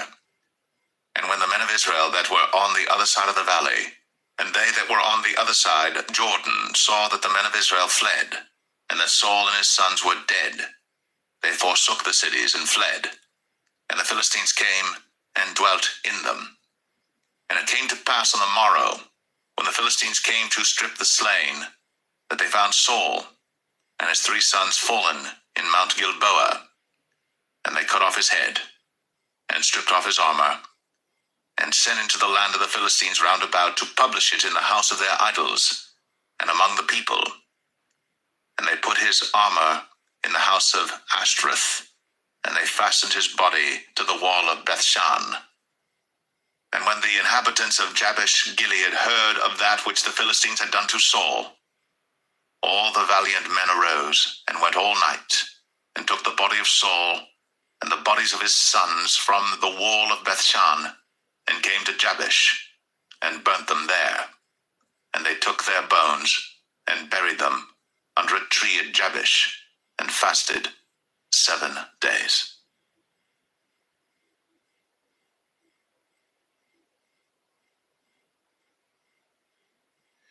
The second book of Samuel, chapter 1. Now it came to pass after the death of Saul, when David was returned from the slaughter of the Amalekites, and David had abode 2 days in Ziklag, it came even to pass on the 3rd day that, behold, a man came out of the camp from Saul with his clothes rent, and earth upon his head. And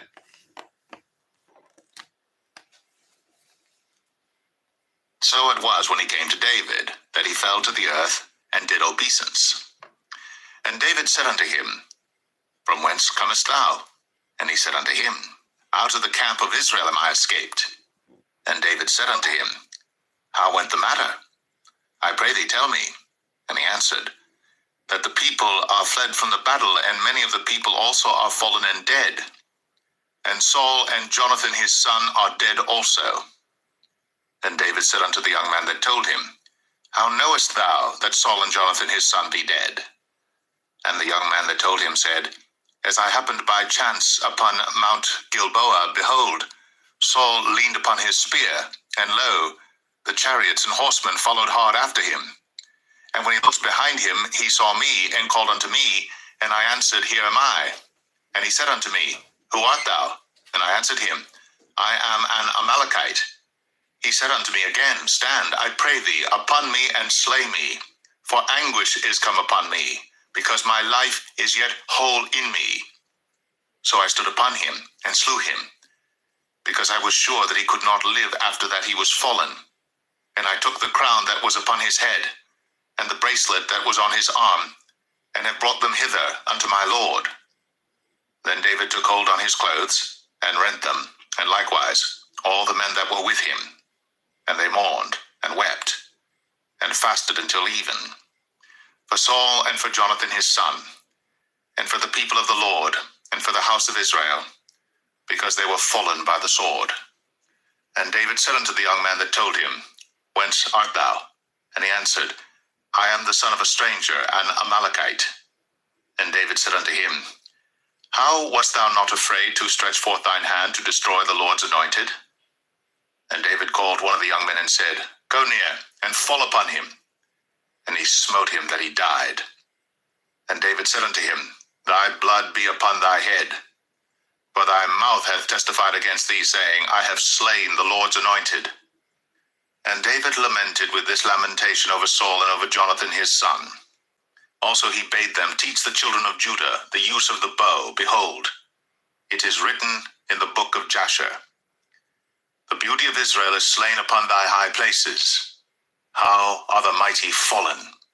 Tell it not in Gath. Publish it not in the streets of Ashkelon, lest the daughters of the Philistines rejoice, lest the daughters of the uncircumcised triumph. Ye mountains of Gilboa, let there be no dew, neither let there be rain upon you, nor fields of offerings. For there the shield of the mighty is vilely cast away, the shield of Saul, as though he had not been anointed with oil. From the blood of the slain, from the fat of the mighty, the bow of Jonathan turned not back, and the sword of Saul returned not empty. Saul and Jonathan were lovely and pleasant in their lives, and in their death they were not divided. They were swifter than eagles. They were stronger than lions. Ye daughters of Israel, weep over Saul, who clothed you in scarlet with other delights, who put on ornaments of gold upon your apparel. How are the mighty fallen in the midst of the battle, O Jonathan? Thou wast slain in thine high places. I am distressed for thee, my brother Jonathan. Very pleasant hast thou been unto me. Thy love to me was wonderful, passing the love of women. How are the mighty fallen, and the weapons of war perished.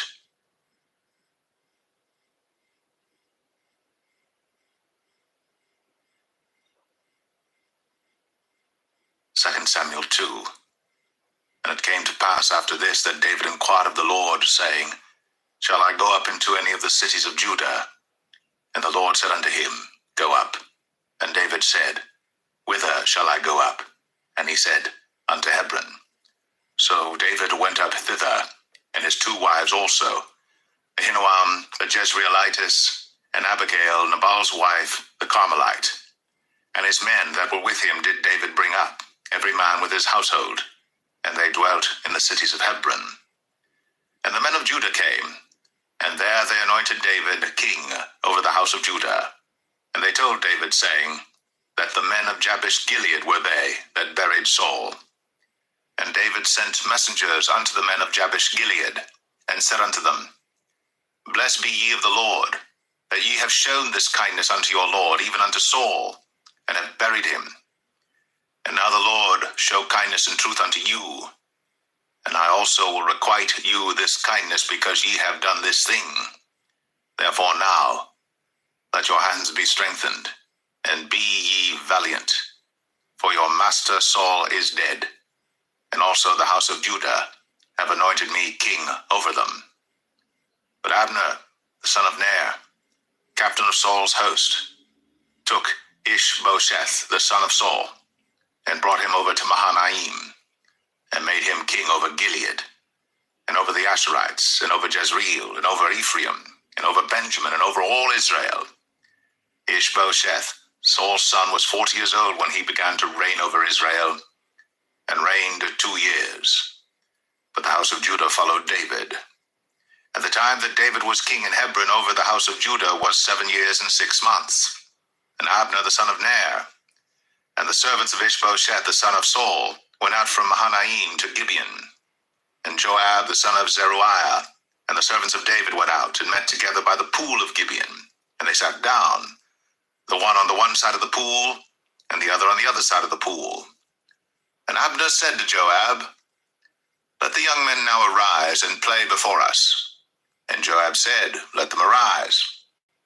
Then there arose and went over by number 12 of Benjamin, which pertained to Ishbosheth the son of Saul, and 12 of the servants of David. And they caught every one his fellow by the head, and thrust his sword in his fellow's side, so they fell down together. Wherefore that place was called Helkath Hazurim, which is in Gibeon. And there was a very sore battle that day, and Abner was beaten, and the men of Israel, before the servants of David. And there were 3 sons of Zeruiah there, Joab, and Abishai, and Asahel. And Asahel was as light of foot as a wild roe. And Asahel pursued after Abner, and in going he turned not to the right hand nor to the left from following Abner. Then Abner looked behind him and said, Art thou Asahel? And he answered, I am. And Abner said to him, Turn thee aside to thy right hand or to thy left, and lay thee hold on one of the young men, and take thee his armor. But Asahel would not turn aside from following of him. And Abner said again to Asahel, Turn thee aside from following me. Wherefore should I smite thee to the ground? How then should I hold up my face to Joab thy brother? Howbeit he refused to turn aside. Wherefore Abner, with the hinder end of the spear, smote him under the 5th rib, that the spear came out behind him. And he fell down there and died in the same place. And it came to pass, that as many as came to the place where Asahel fell down and died stood still. Joab also and Abishai pursued after Abner, and the sun went down when they were come to the hill of Ammah, that lieth before Giah by the way of the wilderness of Gibeon. And the children of Benjamin gathered themselves together after Abner, and became one troop, and stood on the top of an hill. Then Abner called to Joab and said, Shall the sword devour forever? Knowest thou not that it will be bitterness in the latter end? How long shall it be then, ere thou bid the people return from following their brethren? And Joab said, As God liveth, unless thou hadst spoken. Surely then in the morning the people had gone up every one from following his brother. So Joab blew a trumpet, and all the people stood still, and pursued after Israel no more, neither fought they any more. And Abner and his men walked all that night through the plain, and passed over Jordan, and went through all Bithron, and they came to Mahanaim. And Joab returned from following Abner, and when he had gathered all the people together, there lacked of David's servants 19 men, and Asahel. But the servants of David had smitten of Benjamin, and of Abner's men, so that 360 men died. And they took up Asahel, and buried him in the sepulchre of his father, which was in Bethlehem. And Joab and his men went all night, and they came to Hebron at break of day.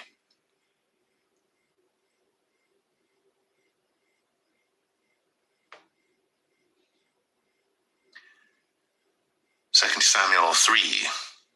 Now there was long war between the house of Saul and the house of David, but David waxed stronger and stronger, and the house of Saul waxed weaker and weaker. And unto David were sons born in Hebron, and his firstborn was Amnon, of Ahinoam the Jezreelitess, and his second Chileab, of Abigail the wife of Nabal the Carmelite, and the third Absalom the son of Maacah, the daughter of Talmai king of Geshur, and the fourth Adonijah the son of Haggith, and the fifth Shephatiah the son of Abital, and the sixth Ithream by Eglah, David's wife. These were born to David in Hebron. And it came to pass, while there was war between the house of Saul and the house of David, that Abner made himself strong for the house of Saul. And Saul had a concubine, whose name was Rizpah, the daughter of Ai. And Ishbosheth said to Abner, Wherefore hast thou gone in unto my father's concubine? Then was Abner very wroth for the words of Ishbosheth, and said, Am I a dog's head, which against Judah do show kindness this day unto the house of Saul thy father, to his brethren, and to his friends, and have not delivered thee into the hand of David, that thou chargest me today with a fault concerning this woman? So do God to Abner, and more also, except as the Lord hath sworn to David, even so I do to him, to translate the kingdom from the house of Saul, and to set up the throne of David over Israel and over Judah, from Dan even to Beersheba. And he could not answer Abner a word again, because he feared him. And Abner sent messengers to David on his behalf, saying, Whose is the land? Saying also, Make thy league with me, and behold, my hand shall be with thee, to bring about all Israel unto thee. And he said, Well, I will make a league with thee. But one thing I require of thee, that is, thou shalt not see my face, except thou first bring Michal, Saul's daughter, when thou comest to see my face. And David sent messengers to Ishbosheth, Saul's son, saying, Deliver me my wife Michal, which I espoused to me, for 100 foreskins of the Philistines. And Ishbosheth sent and took her from her husband, even from Phaltiel, the son of Laish. And her husband went with her, along weeping, behind her to Bahurim.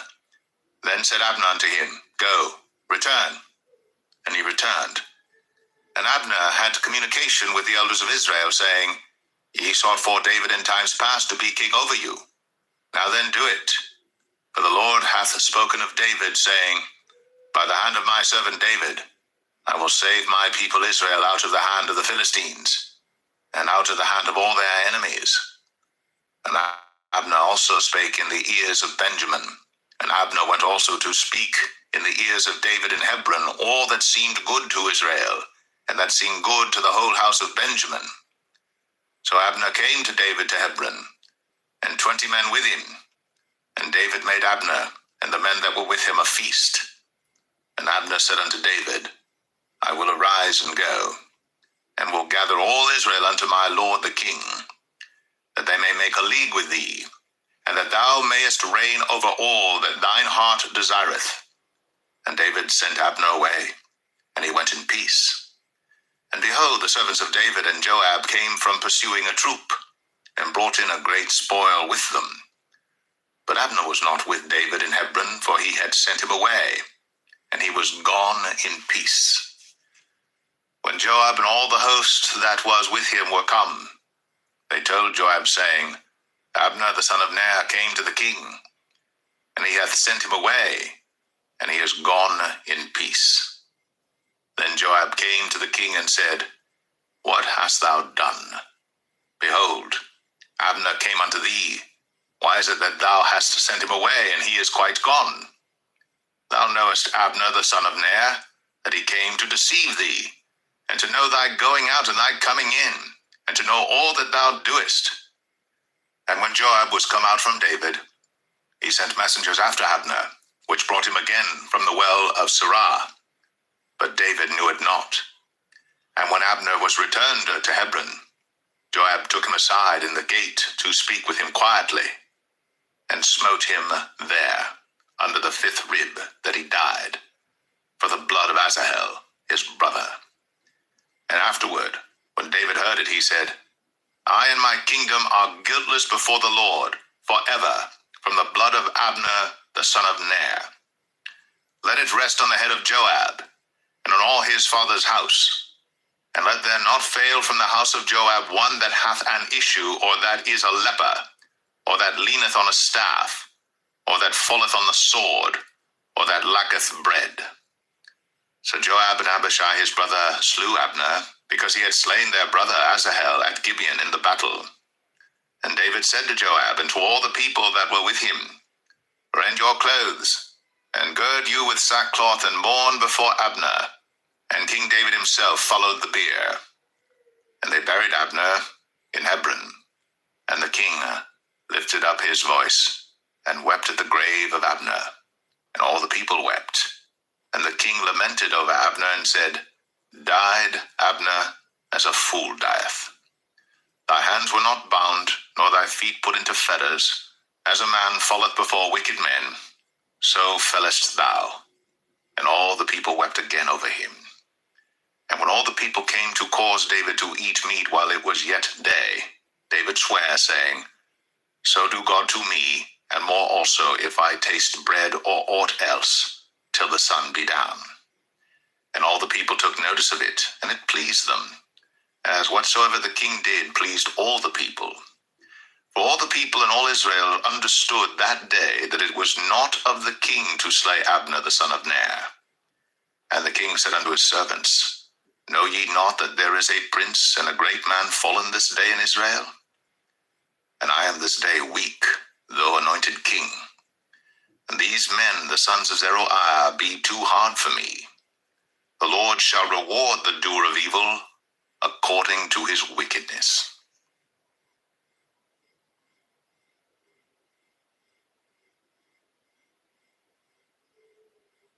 2 Samuel 4. And when Saul's son heard that Abner was dead in Hebron, his hands were feeble, and all the Israelites were troubled. And Saul's son had 2 men that were captains of bands.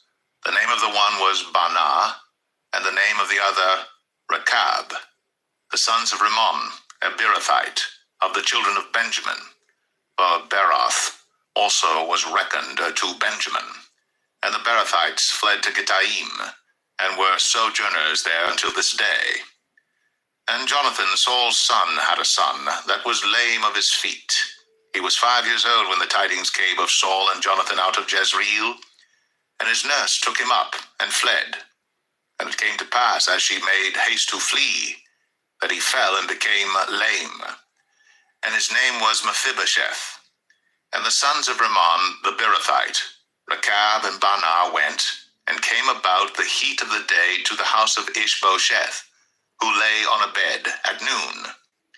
And they came thither into the midst of the house, as though they would have fetched wheat, and they smote him under the 5th rib. And Rechab and Baanah his brother escaped. For when they came into the house, he lay on his bed in his bedchamber, and they smote him, and slew him, and beheaded him, and took his head, and gat them away through the plain all night. And they brought the head of Ishbosheth unto David to Hebron, and said to the king, Behold, the head of Ishbosheth, the son of Saul, thine enemy, which sought thy life. And the Lord hath avenged my lord the king this day of Saul, and of his seed. And David answered Rechab and Baanah his brother, the sons of Rimmon the Beerothite, and said unto them, As the Lord liveth, who hath redeemed my soul out of all adversity? When one told me, saying, Behold, Saul is dead, thinking to have brought good tidings, I took hold of him, and slew him in Ziklag, who thought that I would have given him a reward for his tidings. How much more, when wicked men have slain a righteous person in his own house upon his bed? Shall I not therefore now require his blood of your hand, and take you away from the earth? And David commanded his young men, and they slew them, and cut off their hands and their feet, and hanged them up over the pool in Hebron. But they took the head of Ishbosheth, and buried it in the sepulchre of Abner in Hebron.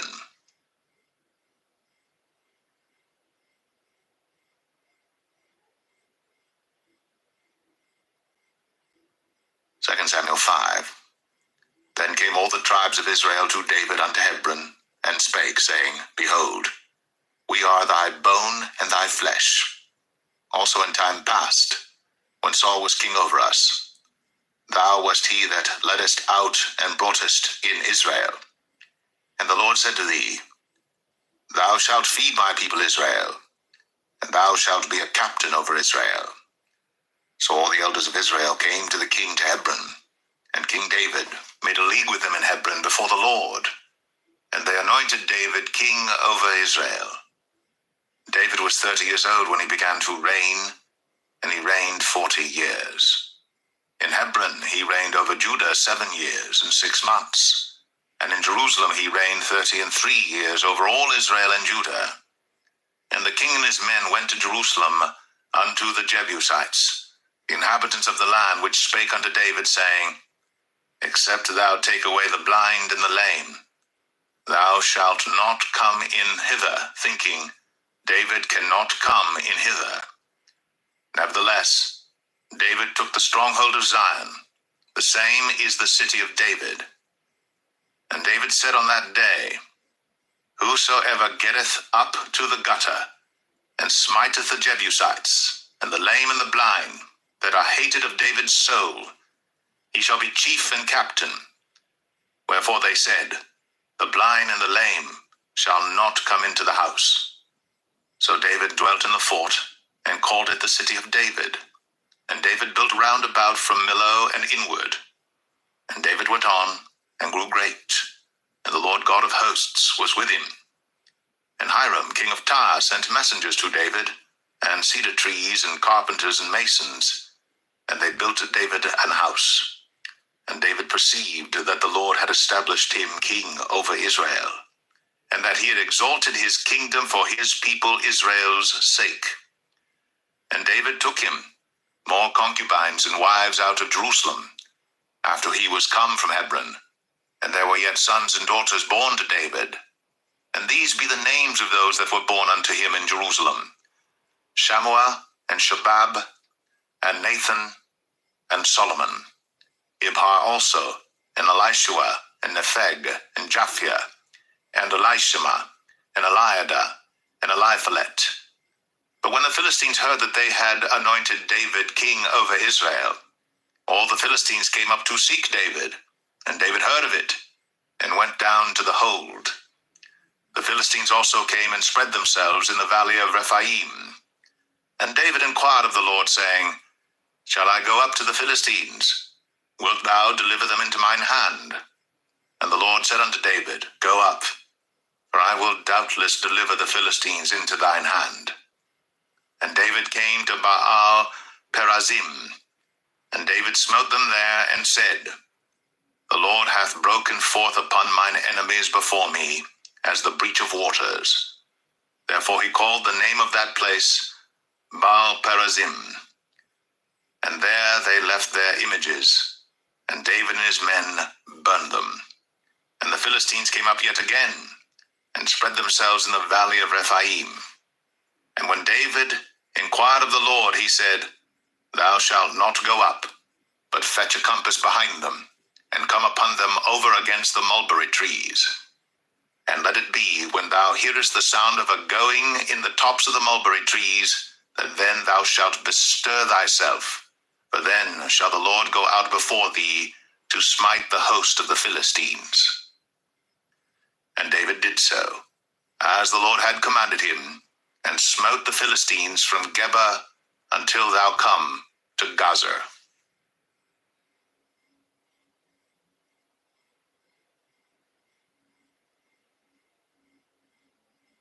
2 Samuel 6.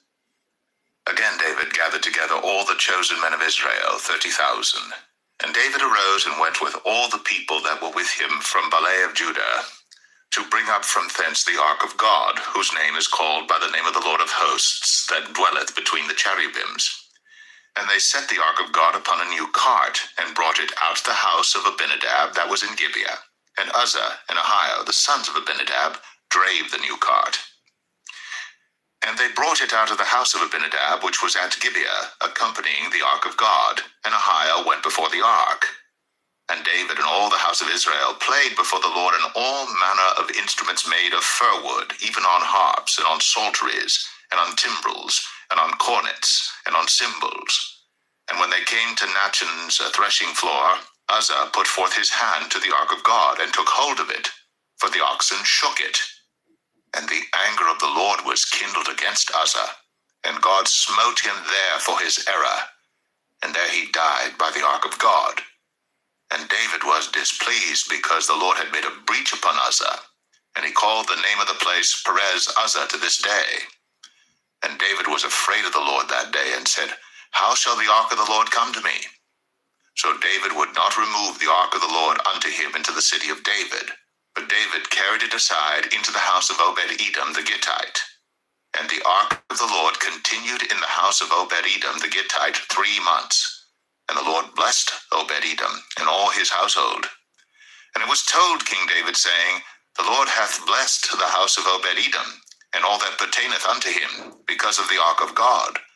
So David went and brought up the ark of God from the house of Obed-Edom into the city of David with gladness. And it was so, that when they that bare the ark of the Lord had gone 6 paces, he sacrificed oxen and fatlings. And David danced before the Lord with all his might. And David was girded with a linen ephod. So David and all the house of Israel brought up the ark of the Lord with shouting, and with the sound of the trumpet. And as the ark of the Lord came into the city of David, Michal, Saul's daughter, looked through a window, and saw King David leaping and dancing before the Lord. And she despised him in her heart. And they brought in the ark of the Lord, and set it in his place in the midst of the tabernacle that David had pitched for it. And David offered burnt offerings and peace offerings before the Lord. And as soon as David had made an end of offering burnt offerings and peace offerings, he blessed the people in the name of the Lord of hosts. And he dealt among all the people, even among the whole multitude of Israel, as well to the women as men, to every one a cake of bread, and a good piece of flesh, and a flagon of wine. So all the people departed every one to his house. Then David returned to bless his household. And Michal, the daughter of Saul, came out to meet David, and said, How glorious was the king of Israel today, who uncovered himself today in the eyes of the handmaids of his servants, as one of the vain fellows shamelessly uncovereth himself. And David said unto Michal, It was before the Lord which chose me before thy father, and before all his house, to appoint me ruler over the people of the Lord, over Israel. Therefore will I play before the Lord. And I will yet be more vile than thus, and will be base in mine own sight. And of the maidservants which thou hast spoken of them shall I be had in honor. Therefore Michal, the daughter of Saul, had no child unto the day of her death.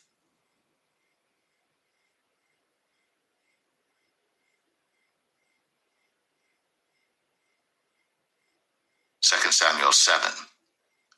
And it came to pass, when the king sat in his house, and the Lord had given him rest round about from all his enemies, that the king said unto Nathan the prophet, See now, I dwell in an house of cedar, but the ark of God dwelleth within curtains. And Nathan said to the king, Go, do all that is in thine heart, for the Lord is with thee. And it came to pass that night that the word of the Lord came unto Nathan, saying, Go and tell my servant David, Thus saith the Lord, Shalt thou build me an house for me to dwell in? Whereas I have not dwelt in any house since the time that I brought up the children of Israel out of Egypt, even to this day, but have walked in a tent and in a tabernacle. In all the places wherein I have walked with all the children of Israel spake I a word with any of the tribes of Israel, whom I commanded to feed my people Israel, saying, Why build ye not me an house of cedar? Now therefore, so shalt thou say unto my servant David, Thus saith the Lord of hosts, I took thee from the sheepcot, from following the sheep, to be ruler over my people, over Israel. And I was with thee whithersoever thou wentest, and have cut off all thine enemies out of thy sight, and have made thee a great name, like unto the name of the great men that are in the earth. Moreover, I will appoint a place for my people Israel, and will plant them, that they may dwell in a place of their own, and move no more, neither shall the children of wickedness afflict them any more as beforetime. And as since the time that I commanded judges to be over my people Israel, and have caused thee to rest from all thine enemies, also the Lord telleth thee, that he will make thee an house. And when thy days be fulfilled, and thou shalt sleep with thy fathers, I will set up thy seed after thee, which shall proceed out of thy bowels, and I will establish his kingdom. He shall build an house for my name, and I will establish the throne of his kingdom forever. I will be his father, and he shall be my son. If he commit iniquity, I will chasten him with the rod of men, and with the stripes of the children of men. But my mercy shall not depart away from him, as I took it from Saul, whom I put away before thee. And thine house, and thy kingdom shall be established forever before thee. Thy throne shall be established forever. According to all these words, and according to all this vision, so did Nathan speak unto David. Then went King David in, and sat before the Lord, and he said, Who am I, O Lord God? And what is my house that thou hast brought me hitherto? And this was yet a small thing in thy sight, O Lord God. But thou hast spoken also of thy servant's house for a great while to come. And is this the manner of man, O Lord God? And what can David say more unto thee? For thou, Lord God, knowest thy servant. For thy word's sake, and according to thine own heart, hast thou done all these great things, to make thy servant know them. Wherefore thou art great, O Lord God. For there is none like thee, neither is there any God beside thee, according to all that we have heard with our ears. And what one nation in the earth is like thy people, even like Israel, whom God went to redeem for a people to himself, and to make him a name, and to do for you great things and terrible for thy land, before thy people, which thou redeemedst to thee from Egypt, from the nations and their gods. For thou hast confirmed to thyself thy people Israel to be a people unto thee forever, and thou, Lord, art become their God. And now, O Lord God, the word that thou hast spoken concerning thy servant and concerning his house, establish it forever, and do as thou hast said. And let thy name be magnified forever, saying, The Lord of hosts is the God of Israel. And let the house of thy servant David be established before thee. For thou, O Lord of hosts, God of Israel, hast revealed to thy servant, saying, I will build thee an house. Therefore hath thy servant found in his heart to pray this prayer unto thee. And now, O Lord God, thou art that God, and thy words be true, and thou hast promised this goodness unto thy servant. Therefore now, let it please thee to bless the house of thy servant, that it may continue forever before thee. For thou, O Lord God, hast spoken it, and with thy blessing let the house of thy servant be blessed forever.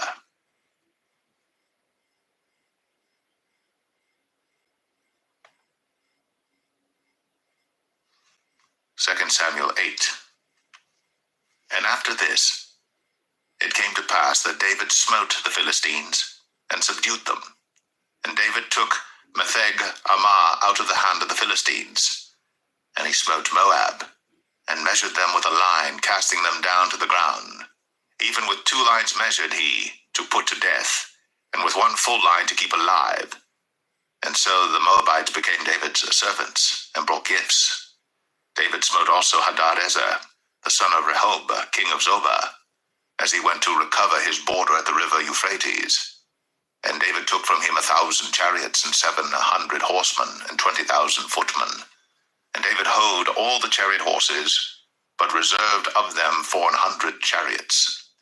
And when the Syrians of Damascus came to succor Hadadezer, king of Zobah, David slew of the Syrians 22,000 men. Then David put garrisons in Syria of Damascus, and the Syrians became servants to David and brought gifts. And the Lord preserved David whithersoever he went. And David took the shields of gold that were on the servants of Hadadezer, and brought them to Jerusalem. And from Betah and from Berothai, cities of Hadadezer, King David took exceeding much brass. When Toi, king of Hamath, heard that David had smitten all the host of Hadadezer, then Toi sent Joram his son unto King David to salute him and to bless him, because he had fought against Hadadezer and smitten him.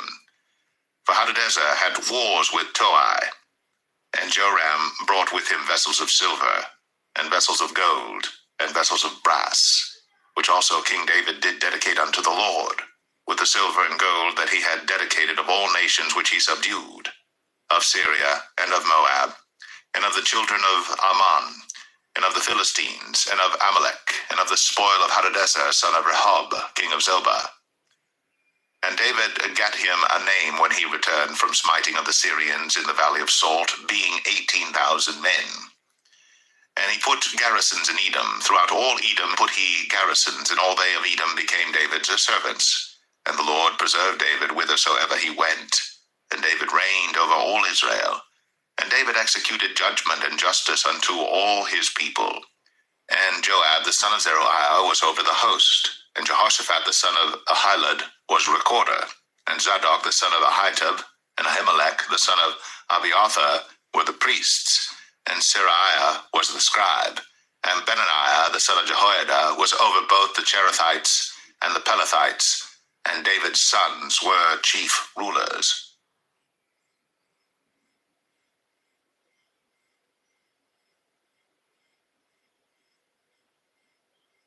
2 Samuel 9.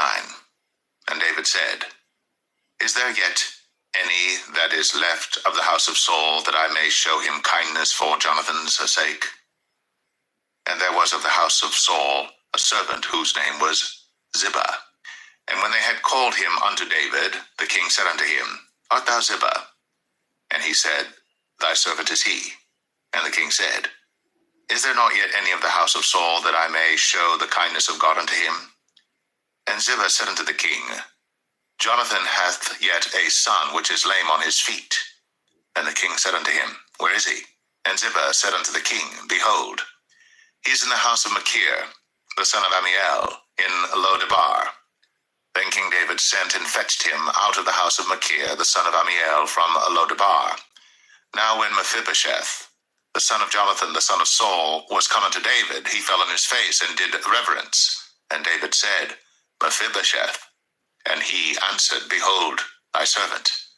And David said unto him, Fear not, for I will surely show thee kindness for Jonathan thy father's sake, and will restore thee all the land of Saul thy father, and thou shalt eat bread at my table continually. And he bowed himself and said, What is thy servant, that thou shouldst look upon such a dead dog as I am? Then the king called to Ziba, Saul's servant, and said unto him, I have given unto thy master's son all that pertained to Saul, and to all his house. Thou therefore, and thy sons and thy servants, shall till the land for him, and thou shalt bring in the fruits, that thy master's son may have food to eat. But Mephibosheth, thy master's son, shall eat bread always at my table. Now Ziba had 15 sons and 20 servants. Then said Ziba unto the king, According to all that my lord the king hath commanded his servant, so shall thy servant do. As for Mephibosheth, said the king, he shall eat at my table as one of the king's sons. And Mephibosheth had a young son whose name was Micah. And all that dwelt in the house of Ziba were servants unto Mephibosheth. So Mephibosheth dwelt in Jerusalem, for he did eat continually at the king's table, and was lame on both his feet.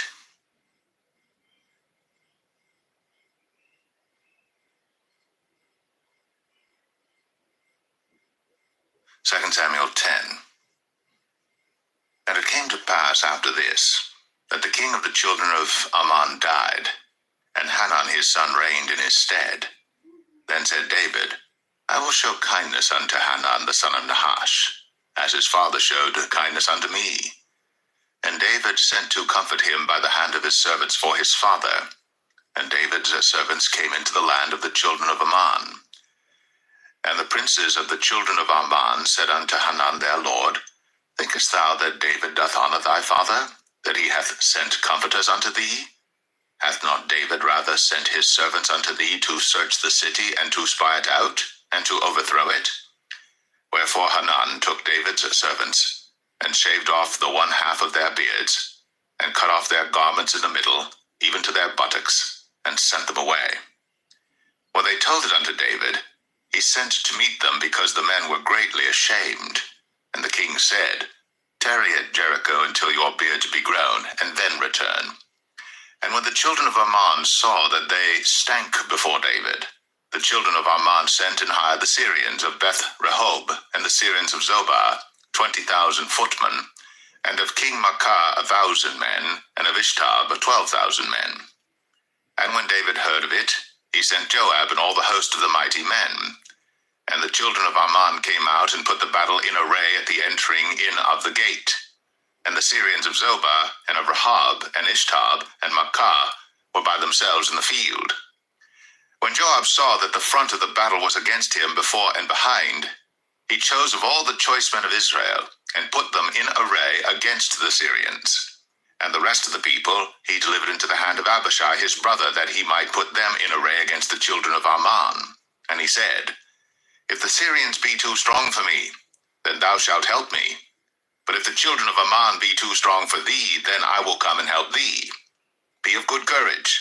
Let us play the men for our people, and for the cities of our God. And the Lord do that which seemeth him good. And Joab drew nigh, and the people that were with him, unto the battle against the Syrians. And they fled before him. And when the children of Ammon saw that the Syrians were fled, then fled they also before Abishai, and entered into the city. So Joab returned from the children of Ammon, and came to Jerusalem. And when the Syrians saw that they were smitten before Israel, they gathered themselves together. And Hadarezer sent, and brought out the Syrians that were beyond the river. And they came to Helam, and Shobach, the captain of the host of Hadarezer, went before them. And when it was told David, he gathered all Israel together, and passed over Jordan, and came to Helam. And the Syrians set themselves in array against David, and fought with him. And the Syrians fled before Israel. And David slew the men of 700 chariots of the Syrians, and 40,000 horsemen, and smote Shobach, the captain of their host, who died there. And when all the kings that were servants to Hadarezer saw that they were smitten before Israel, they made peace with Israel, and served them. So the Syrians feared to help the children of Ammon any more.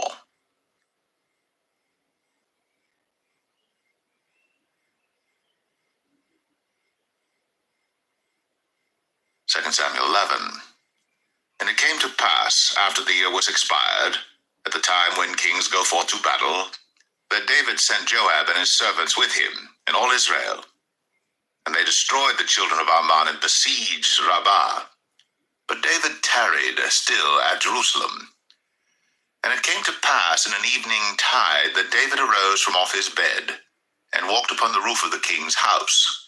And from the roof he saw a woman washing herself, and the woman was very beautiful to look upon. And David sent and inquired after the woman, and one said, Is not this Bathsheba, the daughter of Eliam, the wife of Uriah the Hittite? And David sent messengers, and took her.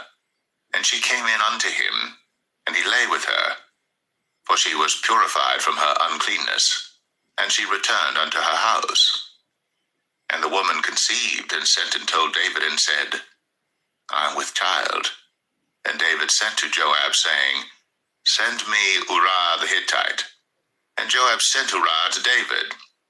And when Uriah was come unto him, David demanded of him how Joab did, and how the people did, and how the war prospered.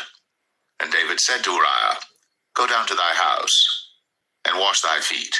And Uriah departed out of the king's house, and there followed him a mess of meat from the king. But Uriah slept at the door of the king's house with all the servants of his lord, and went not down to his house. And when they had told David, saying, Uriah went not down unto his house, David said unto Uriah, Camest thou not from thy journey? Why then didst thou not go down unto thine house? And Uriah said unto David, The ark and Israel and Judah abide in tents, and my lord Joab and the servants of my lord are encamped in the open fields. Shall I then go into mine house to eat and to drink and to lie with my wife? As thou livest, and as thy soul liveth, I will not do this thing. And David said to Uriah, Tarry here today also, and tomorrow I will let thee depart. So Uriah abode in Jerusalem that day and the morrow. And when David had called him, he did eat and drink before him, and he made him drunk. And at even he went out to lie on his bed with the servants of his lord, but went not down to his house. And it came to pass in the morning that David wrote a letter to Joab, and sent it by the hand of Uriah. And he wrote in the letter, saying, Set ye Uriah in the forefront of the hottest battle, and retire ye from him, that he may be smitten and die. And it came to pass, when Joab observed the city, that he assigned Uriah unto a place where he knew that valiant men were. And the men of the city went out, and fought with Joab, and there fell some of the people of the servants of David, and Uriah the Hittite died also. Then Joab sent and told David all the things concerning the war, and charged the messenger, saying, When thou hast made an end of telling the matters of the war unto the king, and if so be that the king's wrath arise, and he say unto thee, Wherefore approached ye so nigh unto the city when ye did fight? Knew ye not that they would shoot from the wall? Who smote Abimelech, the son of Jerubbesheth, did not a woman cast a piece of a millstone upon him from the wall, that he died in Thebez? Why went ye nigh the wall? Then say thou, thy servant Uriah the Hittite is dead also. So the messenger went, and came and showed David all that Joab had sent him for. And the messenger said unto David, Surely the men prevailed against us, and came out unto us into the field, and we were upon them even unto the entering of the gate. And the shooters shot from off the wall upon thy servants, and some of the king's servants be dead. And thy servant Uriah the Hittite is dead also. Then David said unto the messenger, Thus shalt thou say unto Joab, Let not this thing displease thee, for the sword devoureth one as well as another. Make thy battle more strong against the city, and overthrow it, and encourage thou him. And when the wife of Uriah heard that Uriah her husband was dead, she mourned for her husband. And when the morning was past, David sent and fetched her to his house, and she became his wife, and bare him a son. But the thing that David had done displeased the Lord.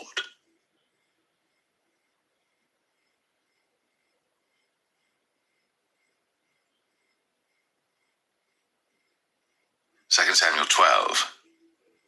And the Lord sent Nathan unto David, and he came unto him, and said unto him, There were 2 men in one city, the one rich and the other poor. The rich man had exceeding many flocks and herds, but the poor man had nothing save one little ewe lamb, which he had bought and nursed up. And it grew up together with him, and with his children. It did eat of his own meat, and drank of his own cup, and lay in his bosom, and was unto him as a daughter. And there came a traveler unto the rich man, and he spared to take of his own flock and of his own herd to dress for the wayfaring man that was come unto him, but took the poor man's lamb, and dressed it for the man that was come to him. And David's anger was greatly kindled against the man, and he said to Nathan, As the Lord liveth, the man that hath done this thing shall surely die, and he shall restore the lamb fourfold, because he did this thing, and because he had no pity. And Nathan said to David, Thou art the man. Thus saith the Lord God of Israel, I anointed thee king over Israel, and I delivered thee out of the hand of Saul. And I gave thee thy master's house, and thy master's wives into thy bosom, and gave thee the house of Israel and of Judah. And if that had been too little, I would moreover have given unto thee such and such things. Wherefore hast thou despised the commandment of the Lord to do evil in his sight?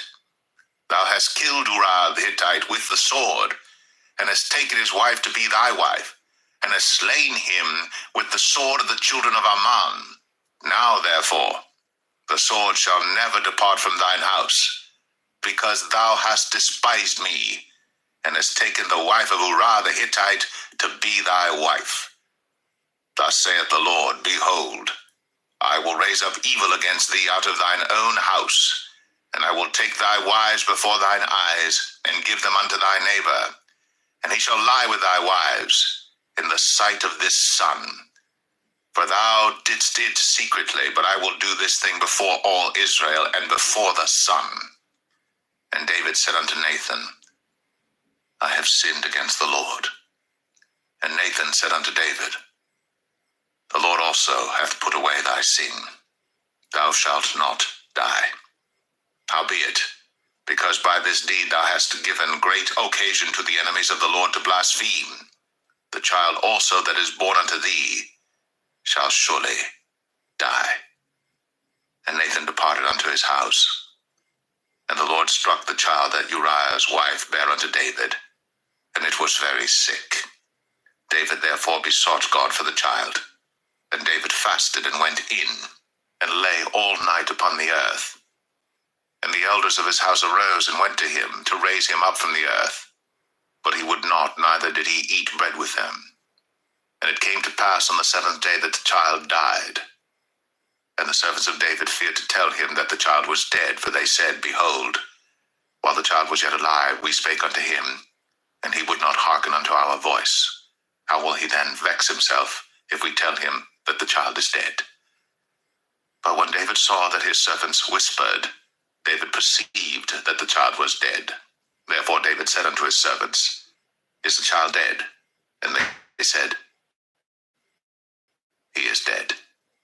Then David arose from the earth, and washed, and anointed himself, and changed his apparel, and came into the house of the Lord, and worshipped. Then he came to his own house, and when he required, they set bread before him, and he did eat. Then said his servants unto him, What thing is this that thou hast done? Thou didst fast and weep for the child while it was alive, but when the child was dead, thou didst rise and eat bread. And he said, While the child was yet alive, I fasted and wept, for I said, Who can tell whether God will be gracious to me, that the child may live? But now he is dead. Wherefore should I fast? Can I bring him back again? I shall go to him, but he shall not return to me. And David comforted Bathsheba his wife, and went in unto her, and lay with her. And she bare a son, and he called his name Solomon. And the Lord loved him. And he sent by the hand of Nathan the prophet, and he called his name Jedediah, because of the Lord. And Joab fought against Rabbah of the children of Ammon, and took the royal city. And Joab sent messengers to David, and said, I have fought against Rabbah, and have taken the city of waters. Now therefore, gather the rest of the people together, and encamp against the city, and take it, lest I take the city, and it be called after my name. And David gathered all the people together, and went to Rabbah, and fought against it, and took it. And he took their king's crown from off his head, the weight whereof was a talent of gold, with the precious stones, and it was set on David's head. And he brought forth the spoil of the city in great abundance. And he brought forth the people that were therein, and put them under saws, and under harrows of iron, and under axes of iron, and made them pass through the brick kiln.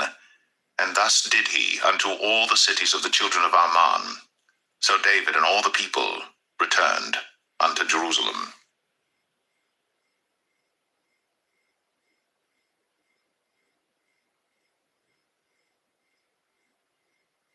2 Samuel 13. And it came to pass after this, that Absalom the son of David had a fair sister whose name was Tamar, and Amnon the son of David loved her. And Amnon was so vexed that he fell sick for his sister Tamar, for she was a virgin, and Amnon thought it hard for him to do anything to her. But Amnon had a friend whose name was Jonadab, the son of Shimea, David's brother. And Jonadab was a very subtle man. And he said unto him, Why art thou, being the king's son, lean from day to day? Wilt thou not tell me? And Amnon said unto him, I love Tamar, my brother Absalom's sister. And Jonadab said unto him, Lay thee down on thy bed, and make thyself sick.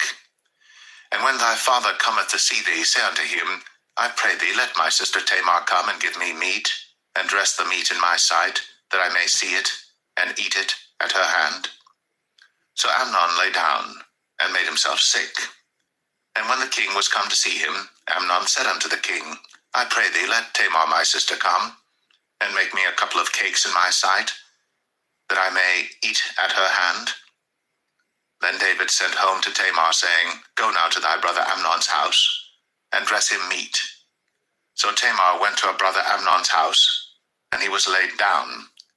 And she took flour, and kneaded it, and made cakes in his sight, and did bake the cakes. And she took a pan, and poured them out before him. But he refused to eat. And Amnon said, Have out all men from me. And they went out every man from him. And Amnon said unto Tamar, Bring the meat into the chamber, that I may eat of thine hand. And Tamar took the cakes which she had made, and brought them into the chamber to Amnon her brother. And when she had brought them unto him to eat, he took hold of her, and said unto her, Come lie with me, my sister. And she answered him, Nay, my brother, do not force me, for no such thing ought to be done in Israel. Do not thou this folly. And I, whither shall I cause my shame to go? And as for thee, thou shalt be as one of the fools in Israel. Now therefore I pray thee, speak unto the king, for he will not withhold me from thee. Howbeit, he would not hearken unto her voice, but being stronger than she, forced her, and lay with her. Then Amnon hated her exceedingly, so that the hatred wherewith he hated her was greater than the love wherewith he had loved her. And Amnon said unto her, Arise, be gone. And she said unto him, There is no cause. This evil in sending me away is greater than the other that thou didst unto me. But he would not hearken unto her. Then he called his servant that ministered unto him, and said, Put now this woman out from me, and bolt the door after her. And she had a garment of divers colors upon her, for with such robes were the king's daughters that were virgins apparelled. Then his servant brought her out, and bolted the door after her. And Tamar put ashes on her head, and rent her garment of divers colors that was on her, and laid her hand on her head, and went on crying. And Absalom, her brother, said unto her, Hath Amnon thy brother been with thee? But hold now thy peace, my sister. He is thy brother. Regard not this thing. So Tamar remained desolate in her brother Absalom's house. But when King David heard of all these things, he was very wroth. And Absalom spake unto his brother Amnon, neither good nor bad. For Absalom hated Amnon, because he had forced his sister Tamar.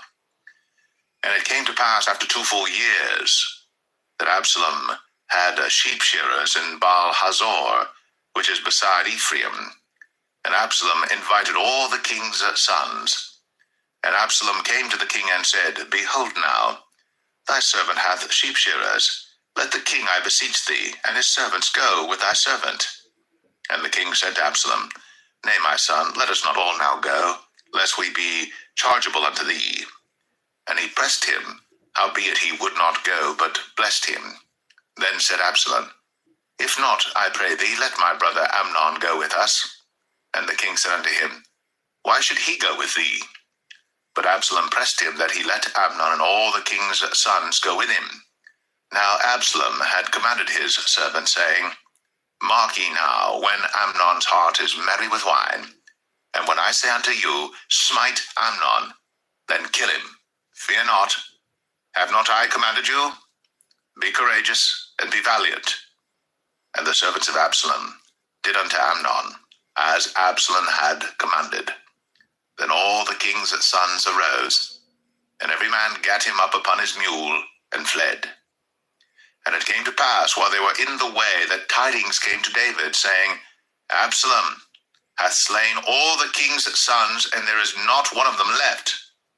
Then the king arose, and tare his garments, and lay on the earth, and all his servants stood by with their clothes rent.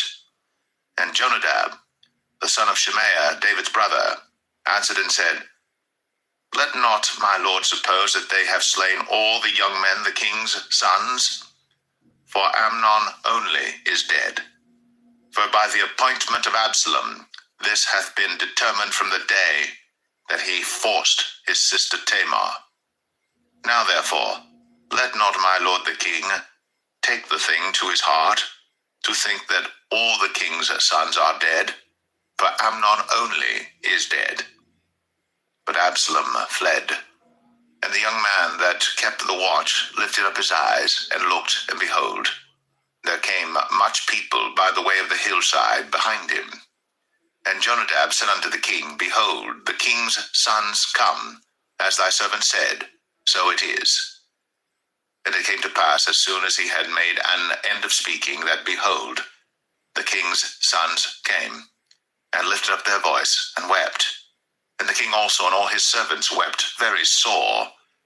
But Absalom fled and went to Talmai, the son of Ammihud, king of Geshur. And David mourned for his son every day. So Absalom fled and went to Geshur, and was there 3 years. And the soul of King David longed to go forth unto Absalom, for he was comforted concerning Amnon, seeing he was dead.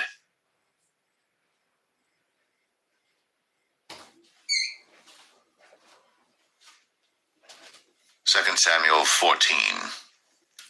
Now Joab the son of Zeruiah perceived that the king's heart was toward Absalom. And Joab sent to Tekoa, and fetched thence a wise woman, and said unto her, I pray thee, feign thyself to be a mourner, and put on now mourning apparel, and anoint not thyself with oil, but be as a woman that had a long time mourned for the dead, and come to the king, and speak on this manner unto him. So Joab put the words in her mouth.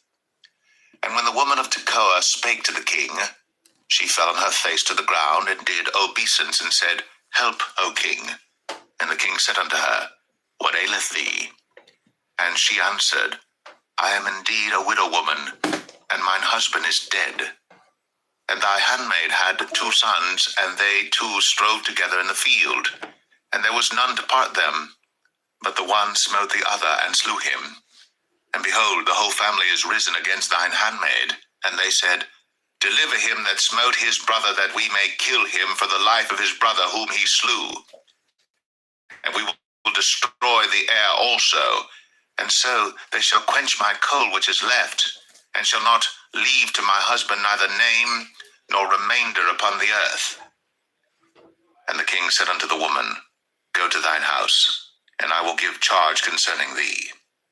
And the woman of Tekoa said unto the king, My lord, O king, the iniquity be on me, and on my father's house, and the king and his throne be guiltless. And the king said, Whosoever saith aught unto thee, bring him to me, and he shall not touch thee any more.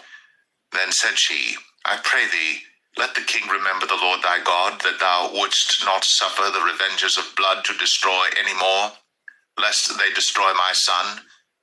And he said, As the Lord liveth, there shall not one hair of thy son fall to the earth. Then the woman said, Let thine handmaid, I pray thee, speak one word unto my lord the king. And he said, Say on. And the woman said, Wherefore then hast thou thought such a thing against the people of God? For the king doth speak this thing as one which is faulty, in that the king doth not fetch home again his banished. For we must needs die, and are as water spilt on the ground, which cannot be gathered up again. Neither doth God respect any person, yet doth he devise means that his banished be not expelled from him. Now therefore that I am come to speak of this thing unto my lord the king, it is because the people have made me afraid. And thy handmaid said, I will now speak unto the king. It may be that the king will perform the request of his handmaid. For the king will hear to deliver his handmaid out of the hand of the man that would destroy me and my son together out of the inheritance of God. Then thine handmaid said, The word of my lord the king shall now be comfortable. For as an angel of God, so is my lord the king to discern good and bad. Therefore the Lord thy God will be with thee. Then the king answered and said unto the woman, Hide not from me, I pray thee, the thing that I shall ask thee. And the woman said, Let my lord the king now speak. And the king said, Is not the hand of Joab with thee in all this? And the woman answered and said, As thy soul liveth, my lord the king, none can turn to the right hand or to the left from aught that my lord the king hath spoken. For thy servant Joab, he bade me, and he put all these words in the mouth of thine handmaid. To fetch about this form of speech hath thy servant Joab done this thing. And my lord is wise, according to the wisdom of an angel of God, to know all things that are in the earth. And the king said unto Joab, Behold now, I have done this thing. Go therefore, bring the young man Absalom again. And Joab fell to the ground on his face, and bowed himself, and thanked the king. And Joab said, Today thy servant knoweth that I have found grace in thy sight, my lord, O king, in that the king hath fulfilled the request of his servant. So Joab arose and went to Geshur, and brought Absalom to Jerusalem. And the king said, Let him turn to his own house, and let him not see my face. So Absalom returned to his own house, and saw not the king's face. But in all Israel there was none to be so much praised as Absalom for his beauty. From the sole of his foot even to the crown of his head, there was no blemish in him. And when he polled his head, for it was at every year's end that he polled it, because the hair was heavy on him, therefore he polled it, he weighed the hair of his head at 200 shekels after the king's weight. And unto Absalom there were born 3 sons, and 1 daughter, whose name was Tamar. She was a woman of a fair countenance. So Absalom dwelt 2 full years in Jerusalem, and saw not the king's face. Therefore Absalom sent for Joab to have sent him to the king, but he would not come to him. And when he sent again the 2nd time, he would not come. Therefore he said unto his servants, See, Joab's field is near mine, and he hath barley there. Go and set it on fire. And Absalom's servants set the field on fire. Then Joab arose, and came to Absalom unto his house, and said unto him, Wherefore have thy servants set my field on fire? And Absalom answered Joab, Behold, I sent unto thee, saying, Come hither, that I may send thee to the king, to say, Wherefore am I come from Geshur? It had been good for me to have been there still. Now therefore let me see the king's face, and if there be any iniquity in me, let him kill me.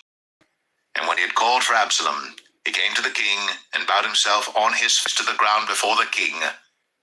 And the king kissed Absalom.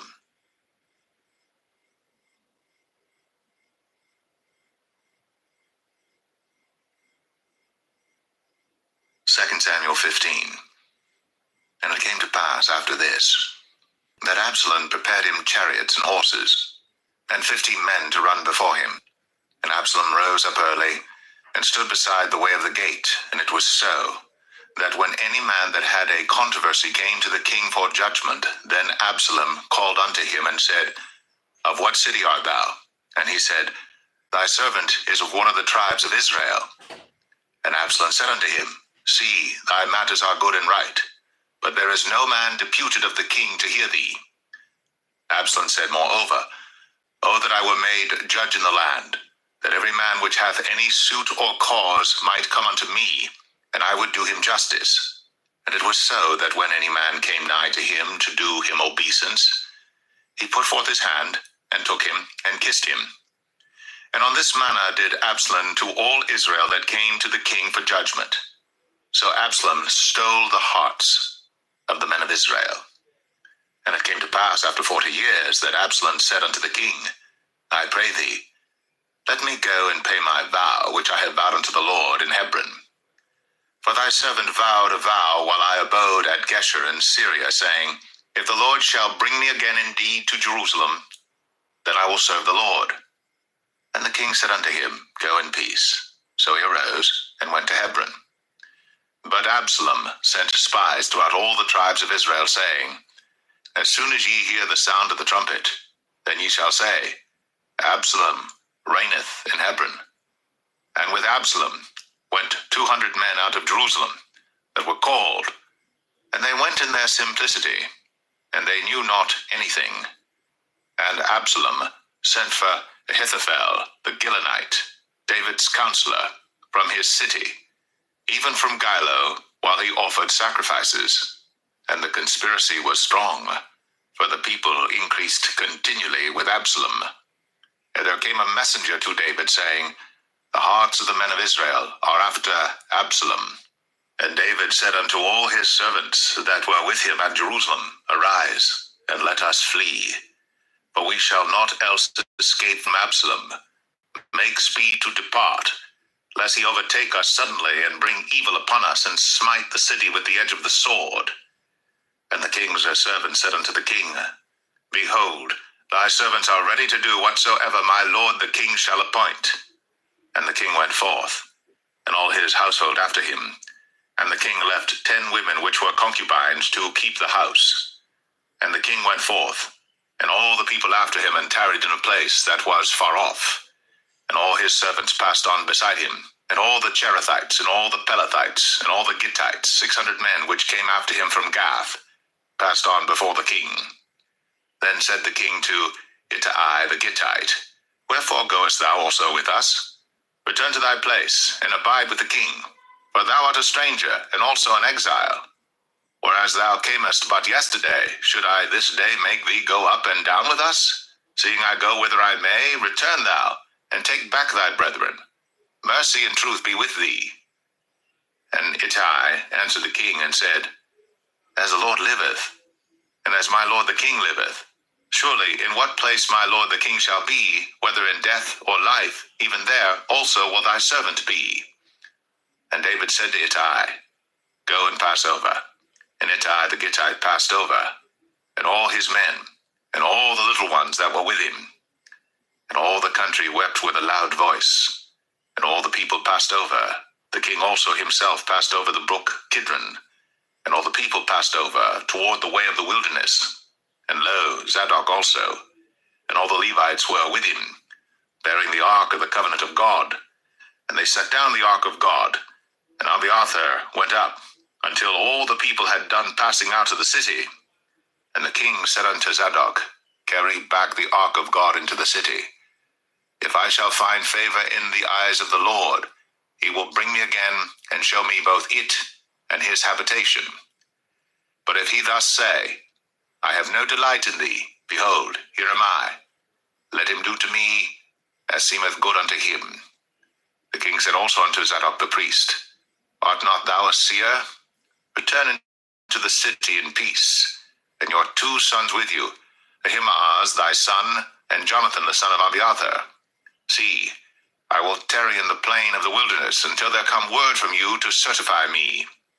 Zadok therefore and Abiathar carried the ark of God again to Jerusalem, and they tarried there.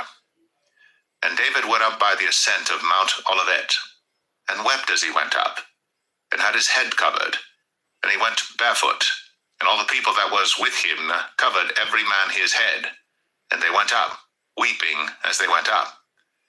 And one told David, saying, Ahithophel is among the conspirators with Absalom. And David said, O Lord, I pray thee, turn the counsel of Ahithophel into foolishness. And it came to pass that when David was come to the top of the mount, where he worshipped God, behold, Hushai the Archite came to meet him with his coat rent, and earth upon his head. Unto whom David said, If thou passest on with me, then thou shalt be a burden unto me. But if thou return to the city and say unto Absalom, I will be thy servant, O king, as I have been thy father's servant hitherto, so will I now also be thy servant. Then mayest thou for me defeat the counsel of Ahithophel. And hast thou not there with thee Zadok and Abiathar the priests? Therefore it shall be that what thing soever thou shalt hear out of the king's house, thou shalt tell it to Zadok and Abiathar the priests. Behold, they have there with them their 2 sons, Ahimaaz Zadok's son, and Jonathan Abiathar's son. And by them ye shall send unto me everything that ye can hear. So Hushai, David's friend, came into the city, and Absalom came into Jerusalem.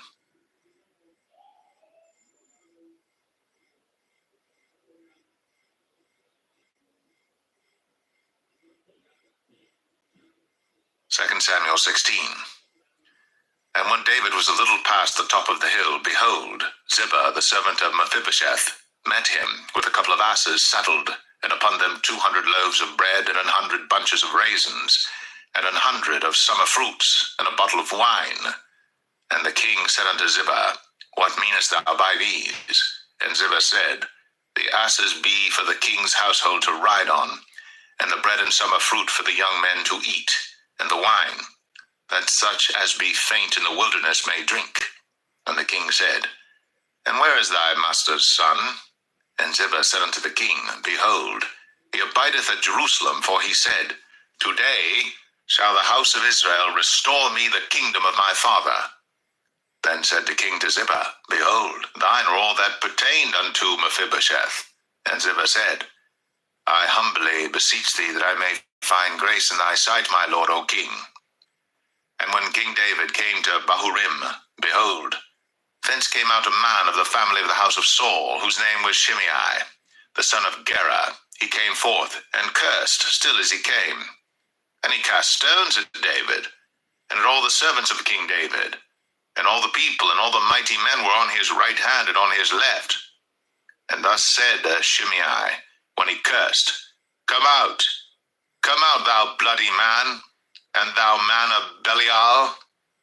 The Lord hath returned upon thee all the blood of the house of Saul, in whose stead thou hast reigned.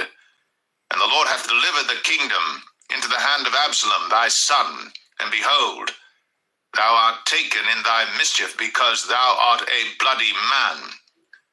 Then said Abishai the son of Zeruiah unto the king, Why should this dead dog curse my lord the king? Let me go over, I pray thee, and take off his head. And the king said, What have I to do with you, ye sons of Zeruiah? So let him curse, because the Lord hath said unto him, Curse David. Who shall then say, Wherefore hast thou done so? And David said to Abishai and to all his servants, Behold, my son, which came forth of my bowels, seeketh my life. How much more now may this Benjamite do it? Let him alone, and let him curse, for the Lord hath bidden him. It may be that the Lord will look on mine affliction, and that the Lord will requite me good for his cursing this day. And as David and his men went by the way, Shimei went along on the hills aside over against him, and cursed as he went, and threw stones at him, and cast dust. And the king and all the people that were with him came weary, and refreshed themselves there. And Absalom and all the people, the men of Israel, came to Jerusalem, and Ahithophel with him. And it came to pass, when Hushai the Archite, David's friend, was come unto Absalom, that Hushai said unto Absalom, God save the king, God save the king. And Absalom said to Hushai, Is this thy kindness to thy friend? Why wentest thou not with thy friend? And Hushai said unto Absalom, Nay, but whom the Lord and this people, and all the men of Israel choose, his will I be, and with him will I abide. And again, whom should I serve? Should I not serve in the presence of his son? As I have served in thy father's presence, so will I be in thy presence. Then said Absalom to Ahithophel, Give counsel among you what we shall do. And Ahithophel said unto Absalom, Go in unto thy father's concubines, which he hath left to keep the house. And all Israel shall hear that thou art abhorred of thy father. Then shall the hands of all that are with thee be strong. So they spread Absalom a tent upon the top of the house. And Absalom went in unto his father's concubines in the sight of all Israel. And the counsel of Ahithophel, which he counseled in those days, was as if a man had inquired at the oracle of God. So was all the counsel of Ahithophel, both with David and with Absalom.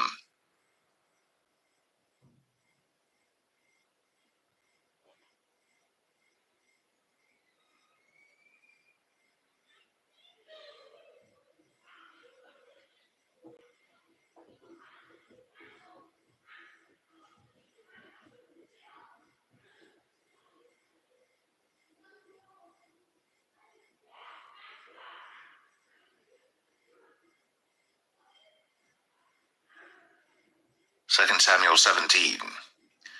Moreover, Ahithophel said unto Absalom, Let me now choose out 12,000 men, and I will arise and pursue after David this night. And I will come upon him while he is weary and weak-handed, and will make him afraid.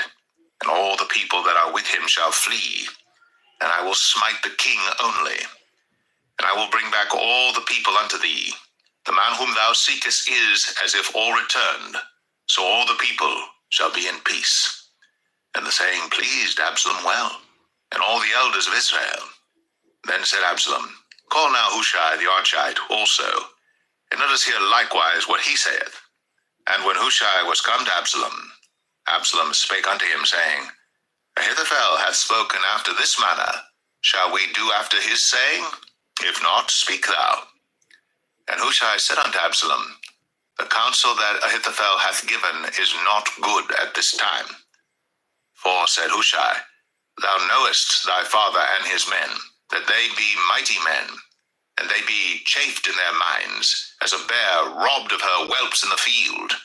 And thy father is a man of war, and will not lodge with the people.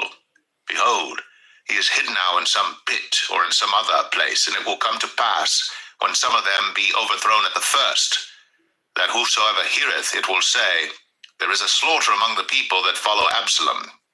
And he also that is valiant, whose heart is as the heart of a lion, shall utterly melt. For all Israel knoweth that thy father is a mighty man, and they which be with him are valiant men.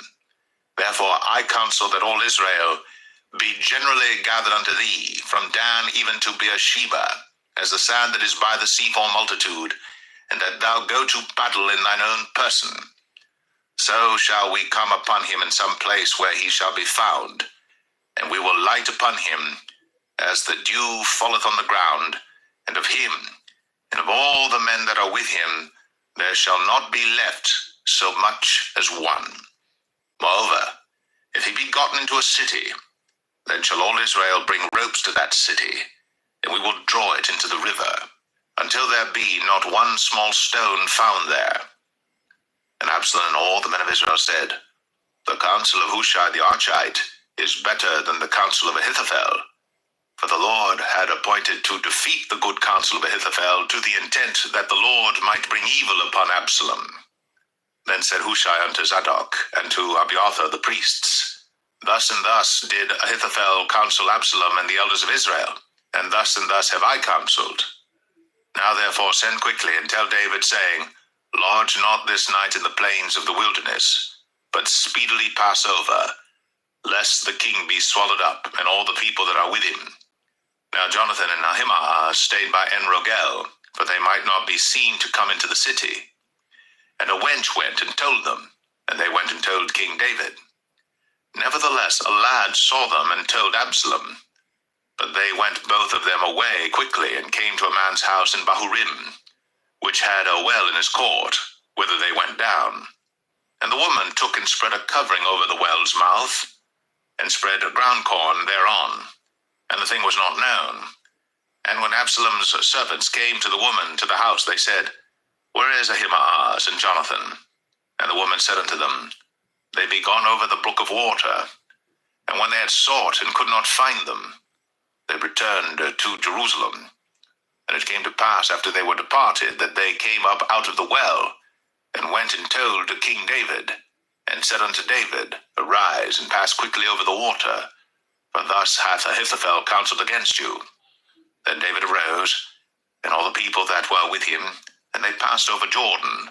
By the morning light there lacked not one of them that was not gone over Jordan.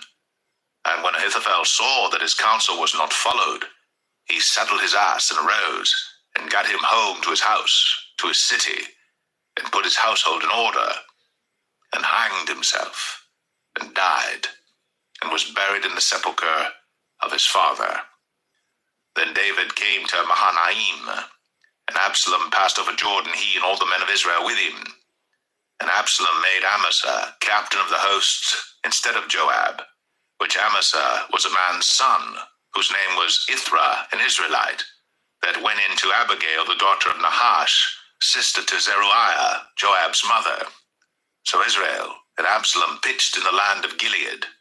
And it came to pass, when David was come to Mahanaim, that Shobai the son of Nahash of Rabbah, of the children of Ammon, and Machir the son of Amiel of Lo-debar, and Barzillai the Gileadite of Rogelim, brought beds and basins and earthen vessels, and wheat and barley and flour, and parched corn and beans and lentils and parched pulse, and honey and butter and sheep and cheese of kine for David and for the people that were with him to eat.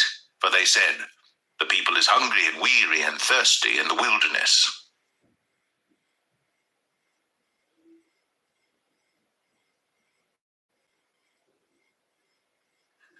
2 Samuel 18. And David numbered the people that were with him, and set captains of thousands and captains of hundreds over them.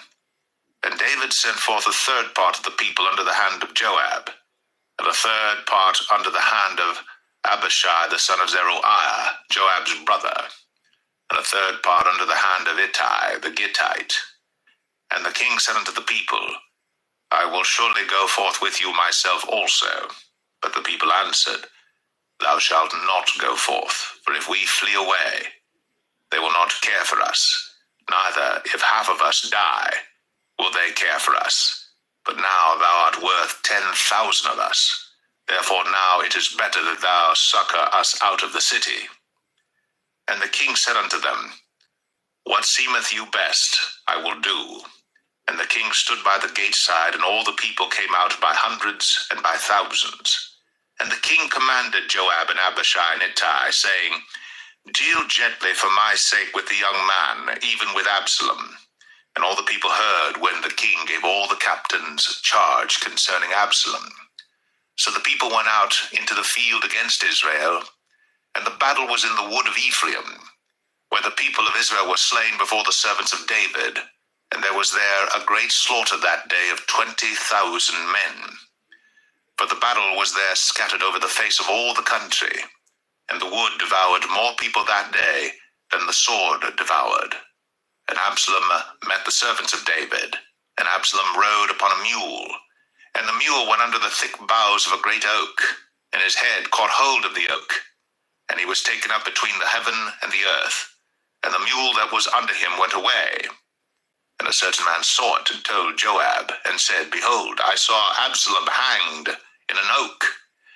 And Joab said unto the man that told him, And behold, thou sawest him, and why didst thou not smite him there to the ground? And I would have given thee 10 shekels.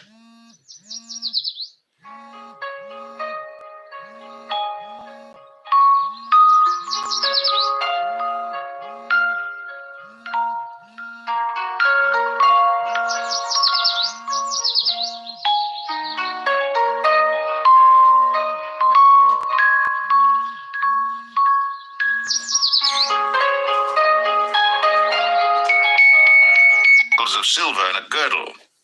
And the man said unto Joab, Though I should receive 1,000 shekels of silver in mine hand, yet would I not put forth mine hand against the king's son. For in our hearing the king charged thee and Abishai and Ittai, saying, Beware that none touch the young man Absalom. Otherwise I should have wrought falsehood against mine own life. For there is no matter hid from the king, and thou thyself wouldest have set thyself against me. Then said Joab, I may not tarry thus with thee. And he took 3 darts in his hand, and thrust them through the heart of Absalom, while he was yet alive in the midst of the oak. And 10 young men that bare Joab's armor compassed about, and smote Absalom, and slew him. And Joab blew the trumpet, and the people returned from pursuing after Israel. For Joab held back the people, and they took Absalom, and cast him into a great pit in the wood, and laid a very great heap of stones upon him. And all Israel fled, every one to his tent. Now Absalom, in his lifetime, had taken and reared up for himself a pillar which is in the king's dale. For he said, I have no son to keep my name in remembrance. And he called the pillar after his own name, and it is called unto this day Absalom's place. Then said Ahimaaz, the son of Zadok, Let me now run, and bear the king tidings, how that the Lord hath avenged him of his enemies. And Joab said unto him, Thou shalt not bear tidings this day, but thou shalt bear tidings another day. But this day thou shalt bear no tidings, because the king's son is dead. Then said Joab to Cushai, Go tell the king what thou hast seen. And Cushai bowed himself unto Joab, and ran. Then said Ahimaaz, the son of Zadok, yet again to Joab, But howsoever let me, I pray thee, also run after Cushai. And Joab said, Wherefore wilt thou run, my son, seeing that thou hast no tidings ready? But howsoever said he, Let me run. And he said unto him, Run. Then Ahimaaz ran by the way of the plain, and overran Cushai. And David sat between the 2 gates, and the watchman went up to the roof over the gate unto the wall, and lifted up his eyes, and looked, and behold, a man running alone. And the watchman cried, and told the king. And the king said, If he be alone, there is tidings in his mouth. And he came apace, and drew near. And the watchman saw another man running. And the watchman called unto the porter, and said, Behold, another man running alone. And the king said, He also bringeth tidings. And the watchman said, Methinketh the running of the foremost is like the running of Ahimaaz the son of Zadok. And the king said, He is a good man, and cometh with good tidings. And Ahimaaz called, and said unto the king, All is well. And he fell down to the earth upon his face before the king, and said, Blessed be the Lord thy God, which hath delivered up the men that lifted up their hand against my lord the king. And the king said, Is the young man Absalom safe? And Ahimaaz answered, When Joab sent the king's servant, and me thy servant, I saw a great tumult, but I knew not what it was. And the king said unto him, Turn aside, and stand here. And he turned aside, and stood still. And behold, Cushai came. And Cushai said, Tidings, my lord the king. For the Lord hath avenged thee this day of all them that rose up against thee. And the king said unto Cushai, Is the young man Absalom safe? And Cushai answered, The enemies of my lord the king, and all that rise against thee to do thee hurt, be as that young man is. And the king was much moved, and went up to the chamber over the gate, and wept. And as he went, thus he said, O my son Absalom, my son Absalom, would God I had died for thee, O Absalom, my son, my son.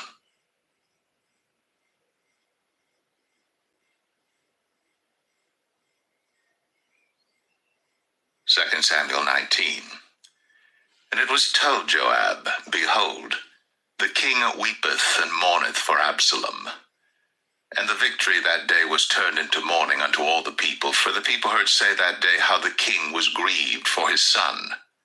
And the people gat them by stealth that day into the city, as people being ashamed steal away when they flee in battle.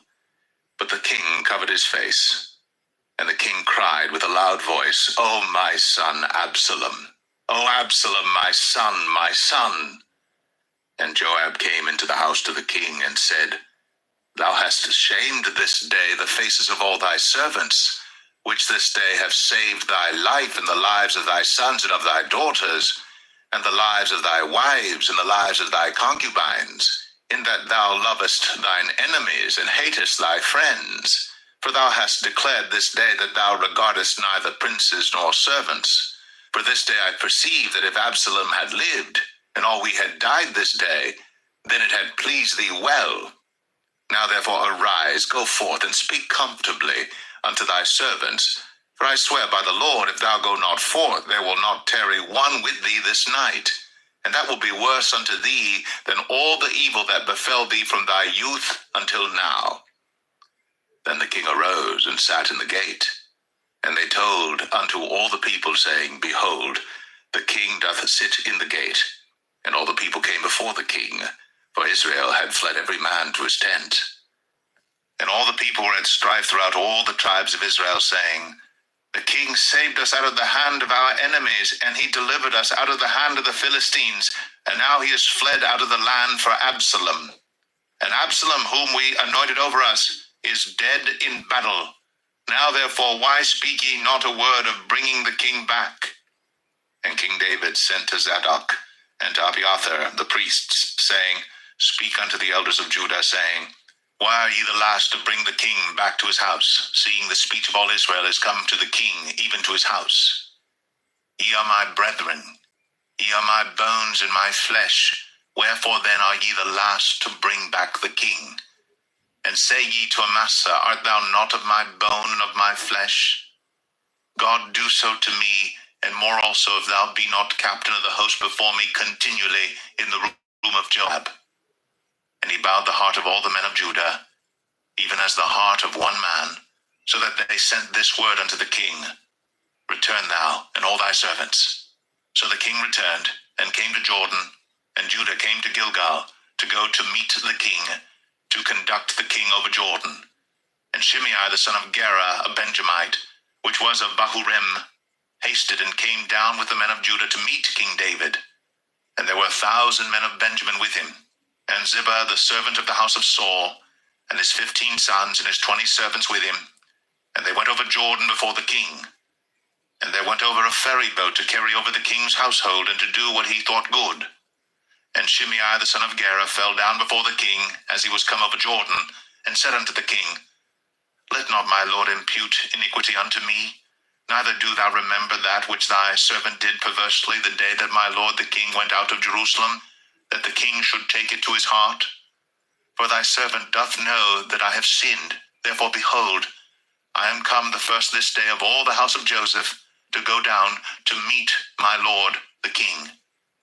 But Abishai the son of Zeruiah answered and said, Shall not Shimei be put to death for this, because he cursed the Lord's anointed? And David said, What have I to do with you, ye sons of Zeruiah, that ye should this day be adversaries unto me? Shall there any man be put to death this day in Israel? For do not I know that I am this day king of Israel? Therefore the king said unto Shimei, Thou shalt not die. And the king sware unto him. And Mephibosheth, the son of Saul, came down to meet the king, and had neither dressed his feet, nor trimmed his beard, nor washed his clothes, from the day the king departed until the day he came again in peace. And it came to pass, when he was come to Jerusalem to meet the king, that the king said unto him, Wherefore wentest not thou with me, Mephibosheth? And he answered, My lord, O king, my servant deceived me. For thy servant said, I will saddle me an ass, that I may ride thereon, and go to the king, because thy servant is lame. And he hath slandered thy servant unto my lord the king. But my lord the king is as an angel of God. Do therefore what is good in thine eyes. For all of my father's house were but dead men before my lord the king. Yet didst thou set thy servant among them that did eat at thine own table? What right therefore have I yet to cry any more unto the king? And the king said unto him, Why speakest thou any more of thy matters? I have said, Thou and Ziba divide the land. And Mephibosheth said unto the king, Yea, let him take all, for as much as my lord the king is come again in peace unto his own house. And Barzillai the Gileadite came down from Rogelim, and went over Jordan with the king to conduct him over Jordan. Now Barzillai was a very aged man, even 80 years old, and he had provided the king of sustenance while he lay at Mahanaim, for he was a very great man. And the king said unto Barzillai, Come thou over with me, and I will feed thee with me in Jerusalem. And Barzillai said unto the king, How long have I to live, that I should go up with the king unto Jerusalem? I am this day 80 years old, and can I discern between good and evil? Can thy servant taste what I eat or what I drink? Can I hear any more the voice of singing men and singing women? Wherefore then should thy servant be yet a burden unto my lord the king? Thy servant will go a little way over Jordan with the king, and why should the king recompense it me with such a reward? Let thy servant, I pray thee, turn back again, that I may die in mine own city, and be buried by the grave of my father and of my mother. But behold thy servant, Chimham, let him go over with my lord the king, and do to him what shall seem good unto thee. And the king answered, Chimham shall go over with me, and I will do to him that which shall seem good unto thee. And whatsoever thou shalt require of me, that will I do for thee. And all the people went over Jordan. And when the king was come over, the king kissed Barzillai, and blessed him, and he returned unto his own place. Then the king went on to Gilgal, and Chimham went on with him. And all the people of Judah conducted the king, and also half the people of Israel. And behold, all the men of Israel came to the king, and said unto the king, Why have our brethren the men of Judah stolen thee away, and have brought the king and his household and all David's men with him over Jordan? And all the men of Judah answered the men of Israel, Because the king is near of kin to us. Wherefore then be ye angry for this matter? Have we eaten at all of the king's cost, or hath he given us any gift? And the men of Israel answered the men of Judah, and said, We have 10 parts in the king, and we have also more right in David than ye. Why then did ye despise us, that our advice should not be first had in bringing back our king? And the words of the men of Judah were fiercer than the words of the men of Israel.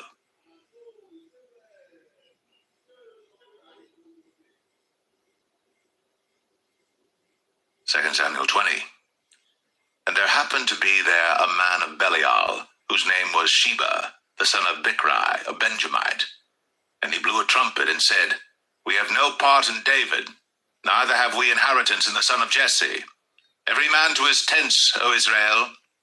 So every man of Israel went up from after David, and followed Sheba the son of Bichri. But the men of Judah clave unto their king, from Jordan even to Jerusalem. And David came to his house at Jerusalem, and the king took the 10 women, his concubines, whom he had left to keep the house, and put them in ward, and fed them, but went not in unto them. So they were shut up unto the day of their death, living in widowhood. Then said the king to Amasa, Assemble me the men of Judah within 3 days, and be thou here present. So Amasa went to assemble the men of Judah, but he tarried longer than the set time which he had appointed him. And David said to Abishai, Now shall Sheba the son of Bichri do us more harm than did Absalom. Take thou thy lord's servants, and pursue after him, lest he get him fenced cities and escape us. And there went out after him Joab's men, and the Cherethites and the Pelethites, and all the mighty men, and they went out of Jerusalem to pursue after Sheba the son of Bichri. When they were at the great stone which is in Gibeon, Amasa went before them, and Joab's garment that he had put on was girded unto him, and upon it a girdle with a sword fastened upon his loins in the sheath thereof. And as he went forth, it fell out. And Joab said to Amasa, Art thou in health, my brother? And Joab took Amasa by the beard with the right hand to kiss him. But Amasa took no heed to the sword that was in Joab's hand. So he smote him therewith in the 5th rib, and shed out his bowels to the ground, and struck him not again, and he died. So Joab and Abishai his brother pursued after Sheba the son of Bichri. And one of Joab's men stood by him, and said, He that favoreth Joab, and he that is for David, let him go after Joab. And Amasa wallowed in blood in the midst of the highway. And when the man saw that all the people stood still, he removed Amasa out of the highway into the field, and cast a cloth upon him when he saw that every one that came by him stood still. When he was removed out of the highway, all the people went on after Joab, to pursue after Sheba the son of Bichri. And he went through all the tribes of Israel unto Abel, and to Bethmachah, and all the Berites, and they were gathered together, and went also after him. And they came and besieged him in Abel of Bethmachah, and they cast up a bank against the city, and it stood in the trench, and all the people that were with Joab battered the wall to throw it down. Then cried a wise woman out of the city, Hear, hear, say, I pray you, unto Joab, Come near hither, that I may speak with thee.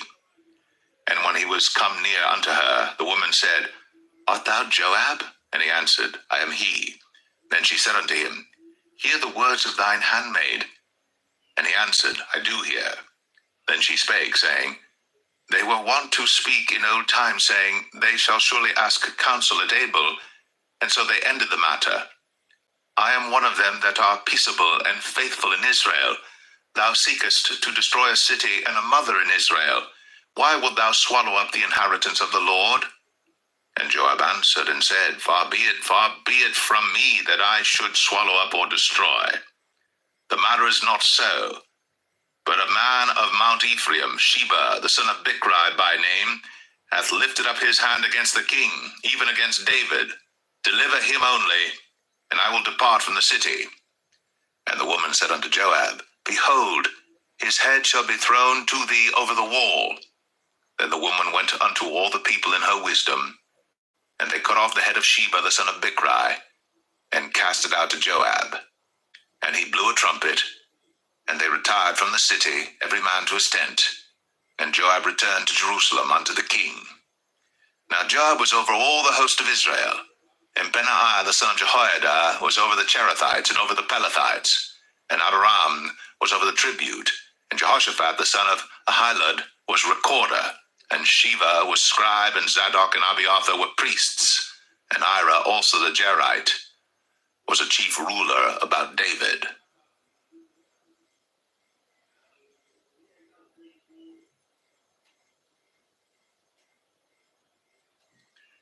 2 Samuel 21.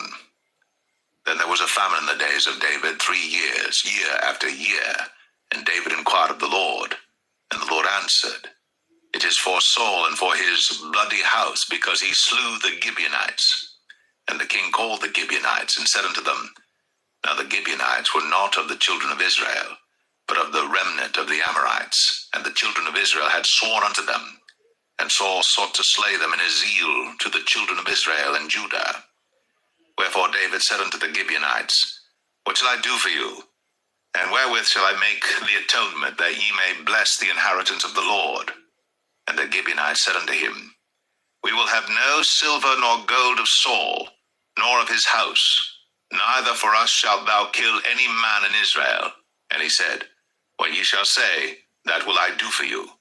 And they answered the king, The man that consumed us, and that devised against us, that we should be destroyed from remaining in any of the coasts of Israel, let 7 men of his sons be delivered unto us, and we will hang them up unto the Lord in Gibeah of Saul, whom the Lord did choose.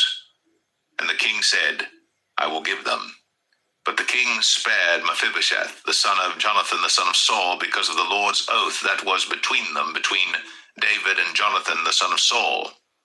But the king took the 2 sons of Rizpah, the daughter of Aiah, whom she bare unto Saul, Armoni and Mephibosheth, and the 5 sons of Michal, the daughter of Saul, whom she brought up for Adriel, the son of Barzillai, the Maholathite. And he delivered them into the hands of the Gibeonites, and they hanged them in the hill before the Lord. And they fell all 7 together, and were put to death in the days of harvest, in the first days, in the beginning of barley harvest. And Rizpah, the daughter of Aiah, took sackcloth, and spread it for her upon the rock, from the beginning of harvest until water dropped upon them out of heaven, and suffered neither the birds of the air to rest on them by day, nor the beast of the field by night. And it was told David what Rizpah, the daughter of Aiah, the concubine of Saul, had done. And David went and took the bones of Saul, and the bones of Jonathan his son, from the men of Jabesh Gilead, which had stolen them from the street of Bethshan, where the Philistines had hanged them, when the Philistines had slain Saul in Gilboa.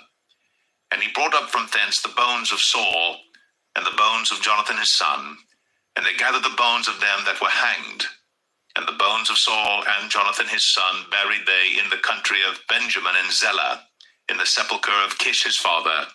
And they performed all that the king commanded, and after that God was entreated for the land. Moreover, the Philistines had yet war again with Israel, and David went down, and his servants with him, and fought against the Philistines, and David waxed faint. And Ishbi-Benob, which was of the sons of the giant, the weight of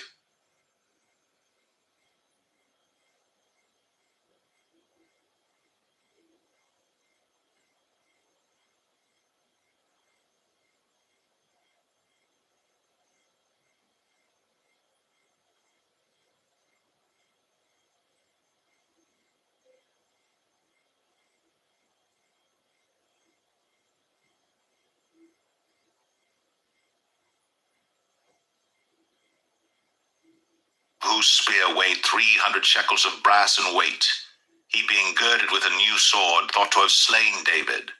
But Abishai the son of Zeruiah succored him, and smote the Philistine, and killed him. Then the men of David sware unto him, saying, Thou shalt go no more out with us to battle, that thou quench not the light of Israel. And it came to pass after this, that there was again a battle with the Philistines at Gob. Then Sibbecai the Hushathite slew Saph, which was of the sons of the giant.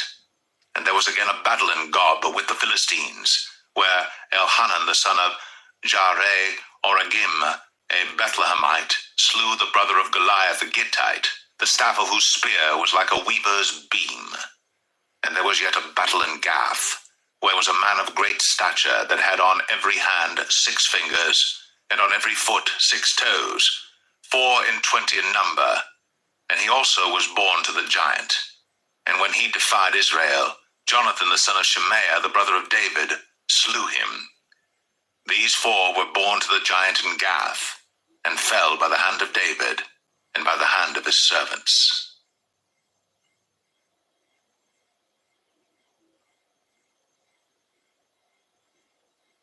2 Samuel 22. And David spake unto the Lord the words of this song in the day that the Lord had delivered him out of the hand of all his enemies, and out of the hand of Saul. And he said, The Lord is my rock, and my fortress, and my deliverer. The God of my rock, in him will I trust. He is my shield, and the horn of my salvation, my high tower, and my refuge, my Savior. Thou savest me from violence.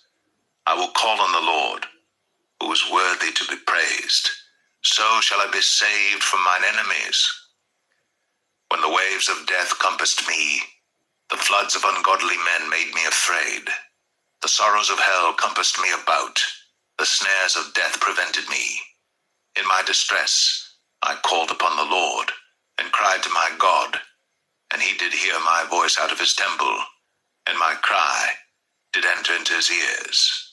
Then the earth shook and trembled, the foundations of heaven moved and shook, because he was wroth.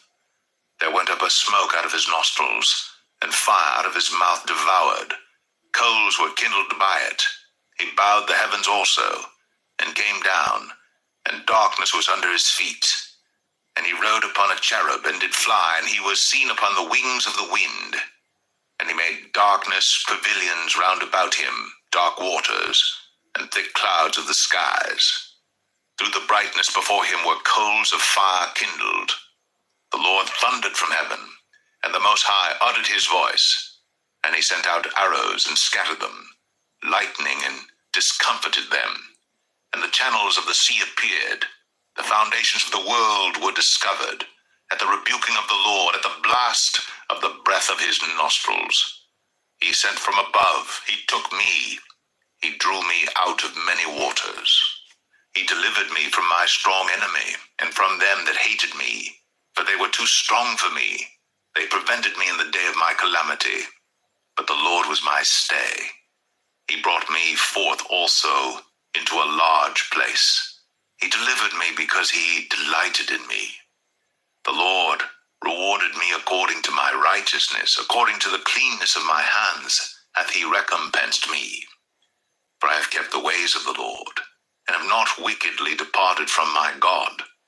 For all his judgments were before me, and as for his statutes, I did not depart from them. I was also upright before him, and have kept myself from mine iniquity. Therefore the Lord hath recompensed me according to my righteousness, according to my cleanness in his eyesight. With the merciful thou wilt show thyself merciful, and with the upright man thou wilt show thyself upright. With the pure thou wilt show thyself pure, and with the froward thou wilt show thyself unsavory. And the afflicted people thou wilt save, but thine eyes are upon the haughty, that thou mayest bring them down. For thou art my lamp, O Lord, and the Lord will lighten my darkness. For by thee I have run through a troop, by my God have I leaped over a wall. As for God, his way is perfect. The word of the Lord is tried. He is a buckler to all them that trust in him. For who is God save the Lord? And who is a rock save our God? God is my strength and power, and he maketh my way perfect. He maketh my feet like hinds' feet, and setteth me upon my high places. He teacheth my hands to war, so that a bow of steel is broken by mine arms. Thou hast also given me the shield of thy salvation, and thy gentleness hath made me great. Thou hast enlarged my steps under me, so that my feet did not slip. I have pursued mine enemies, and destroyed them, and turned not again until I had consumed them. And I have consumed them and wounded them, that they could not arise. Yea, they are fallen under my feet. For thou hast girded me with strength to battle. Them that rose up against me hast thou subdued under me. Thou hast also given me the necks of mine enemies, that I might destroy them that hate me. They looked, but there was none to save, even unto the Lord. But he answered them not. Then did I beat them as small as the dust of the earth. I did stamp them as the mire of the street, and did spread them abroad. Thou also hast delivered me from the strivings of my people. Thou hast kept me to be head of the heathen. A people which I knew not shall serve me. Strangers shall submit themselves unto me. As soon as they hear, they shall be obedient unto me. Strangers shall fade away, and they shall be afraid out of their close places. The Lord liveth, and blessed be my rock, and exalted be the God of the rock of my salvation. It is God that avengeth me, and that bringeth down the people unto me, and that bringeth me forth from mine enemies. Thou also hast lifted me up on high above them that rose up against me. Thou hast delivered me from the violent man. Therefore I will give thanks unto thee, O Lord, among the heathen, and I will sing praises unto thy name.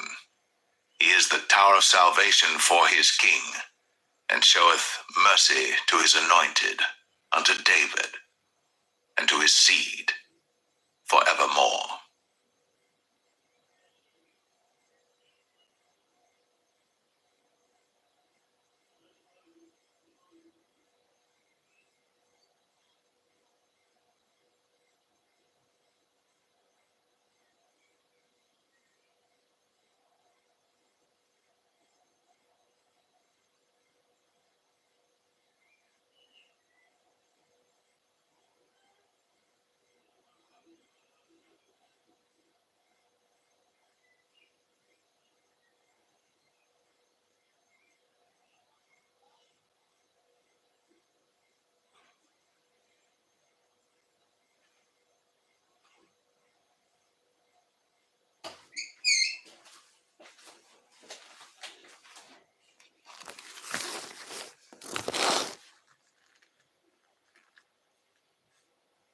Second Samuel 23. Now these be the last words of David. And David the son of Jesse said, and the man who was raised up on high, the anointed of the God of Jacob, and the sweet psalmist of Israel said, The Spirit of the Lord spake by me, and his word was in my tongue. The God of Israel said, The rock of Israel spake to me. He that ruleth over men must be just, ruling in the fear of God. And he shall be as the light of the morning, when the sun riseth, even a morning without clouds, as the tender grass springing out of the earth by clear shining after rain. Although my house be not so with God, yet he hath made with me an everlasting covenant, ordered in all things and sure. For this is all my salvation and all my desire, although he make it not to grow. But the sons of Belial shall be all of them as thorns thrust away, because they cannot be taken with hands. But the man that shall touch them must be fenced with iron, and the staff of a spear, and they shall be utterly burned with fire in the same place. These be the names of the mighty men whom David had. The Tachmonite, that sat in the seat, chief among the captains. The same was Adino, the Esnite. He lift up his spear against 800, whom he slew at one time. And after him was Eleazar, the son of Dodo the Ahohite, one of the 3 mighty men with David, when they defied the Philistines that were there gathered together to battle, and the men of Israel were gone away. He arose and smote the Philistines until his hand was weary, and his hand clave unto the sword. And the Lord wrought a great victory that day, and the people returned after him only to spoil. And after him was Shammah, the son of Agi, the Harahite.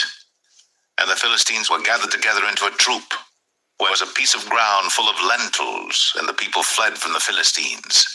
But he stood in the midst of the ground, and defended it, and slew the Philistines, and the Lord wrought a great victory. And 3 of the 30 chief went down, and came to David in the harvest time unto the cave of Adullam. And the troop of the Philistines pitched in the valley of Rephaim. And David was then in an hold, And the garrison of the Philistines was then in Bethlehem. And David longed and said, "Oh, that one would give me drink of the water of the well of Bethlehem, which is by the gate." And the three mighty men brake through the host of the Philistines, and drew water out of the well of Bethlehem that was by the gate, and took it, and brought it to David. Nevertheless he would not drink thereof, but poured it out unto the Lord. And he said, "Be it far from me, O Lord, that I should do this. Is not this the blood of the men that went in jeopardy of their lives?" Therefore he would not drink it. These things did these three mighty men. And Abishai, the brother of Joab, the son of Zeruiah, was chief among three. And he lifted up his spear against 300, and slew them, and had the name among three. Was he not most honorable of three? Therefore he was their captain, howbeit he attained not unto the first three. And Benaiah, the son of Jehoiada, the son of a valiant man of Kabzeel, who had done many acts, he slew 2 lion-like men of Moab. He went down also and slew a lion in the midst of a pit in time of snow. And he slew an Egyptian, a goodly man. And the Egyptian had a spear in his hand. But he went down to him with a staff, and plucked the spear out of the Egyptian's hand, and slew him with his own spear. These things did Benaiah the son of Jehoiada, and had the name among three mighty men. He was more honorable than the 30, but he attained not to the first three. And David set him over his guard. Asahel the brother of Joab was one of the 30, Elhanan the son of Dodo of Bethlehem, Shammah the Harodite, Elika the Harodite, Helez the Paltite, Ira the son of Ikesh the Tekoite, Abiezer the Anethathite, Mebunai the Hushathite, Zalman the Ahohite, Maharai the Netophathite, Heleb the son of Banah a Netophathite, Ittai the son of Ribai, out of Gibeah of the children of Benjamin, Benaiah the Parathonite, Hiddai of the brooks of Gaash, Abialbon the Arbathite, Asmaveth the Bahamite, Eliabah the Shaalbanite of the sons of Jashan, Jonathan, Shammah the Hararite, Ahiam the son of Sharar the Hararite, Eliphalet the son of Ahasbai, the son of the Maacathite, Eliam the son of Ahithophel the Gelonite, Hezrai the Carmelite, Parai the Arbite, Igal the son of Nathan of Zobah, Bani the Gadite, Zelek the Ammonite, Naharai the Barathite, Armabera to Joab the son of Zeruiah, Ira and Ithrite, Gareb and Ithrite, Uriah the Hittite, 37 in all.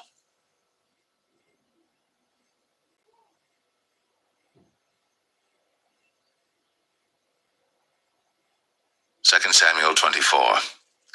And again the anger of the Lord was kindled against Israel, and he moved David against them to say, "Go, number Israel and Judah." For the king said to Joab, the captain of the host, which was with him, "Go now through all the tribes of Israel, from Dan even to Beersheba, and number ye the people, that I may know the number of the people." And Joab said unto the king, "Now the Lord thy God add unto the people, how many soever they be, an 100-fold, and that the eyes of my lord the king may see it. But why doth my lord the king delight in this thing?"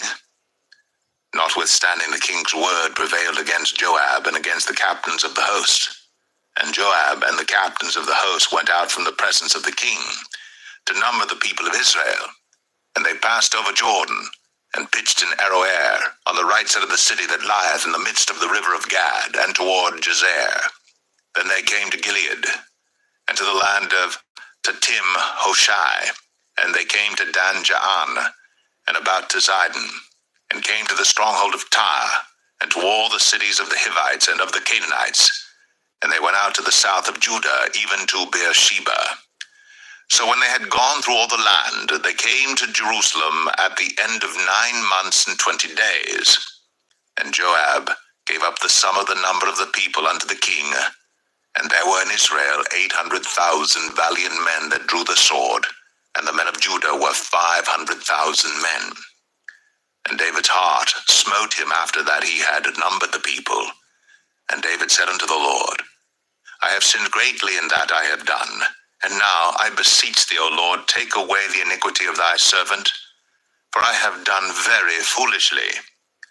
For when David was up in the morning, the word of the Lord came unto the prophet Gad, David's seer, saying, Go and say unto David, Thus saith the Lord, I offer thee 3 things. Choose thee one of them, that I may do it unto thee. So Gad came to David and told him, and said unto him, Shall 7 years of famine come unto thee in thy land? Or wilt thou flee 3 months before thine enemies, while they pursue thee? Or that there be 3 days pestilence in thy land? Now advise, and see what answer I shall return to him that sent me. And David said unto Gad, I am in a great strait.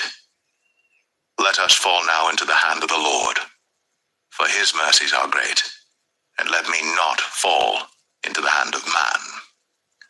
So the Lord sent a pestilence upon Israel, from the morning even to the time appointed. And there died of the people from Dan even to Beersheba 70,000 men. And when the angel stretched out his hand upon Jerusalem to destroy it, the Lord repented him of the evil, and said to the angel that destroyed the people, It is enough. Stay now thine hand. And the angel of the Lord was by the threshing place of Araunah the Jebusite.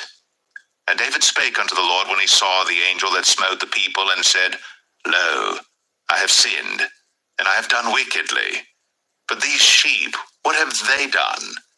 Let thine hand, I pray thee, be against me, and against my father's house.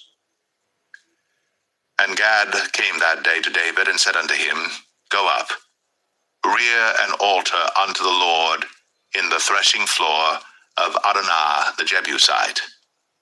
And David, according to the saying of Gad, went up as the Lord commanded. And Araunah looked, and saw the king and his servants coming on toward him. And Araunah went out, and bowed himself before the king on his face upon the ground. And Araunah said, Wherefore is my lord the king come to his servant? And David said, To buy the threshing floor of thee, to build an altar unto the Lord, that the plague may be stayed from the people. And Araunah said unto David, Let my lord the king take and offer up what seemeth good unto him. Behold, here be oxen for burnt sacrifice, and threshing instruments, and other instruments of the oxen for wood. All these things did Araunah as a king give unto the king. And Araunah said unto the king, The Lord thy God accept thee. And the king said unto Araunah, Nay, but I will surely buy it of thee at a price. Neither will I offer burnt offerings unto the Lord my God of that which doth cost me nothing. So David bought the threshing floor and the oxen for 50 shekels of silver. And David built there an altar unto the Lord, and offered burnt offerings and peace offerings. So the Lord was entreated for the land, and the plague was stayed from Israel.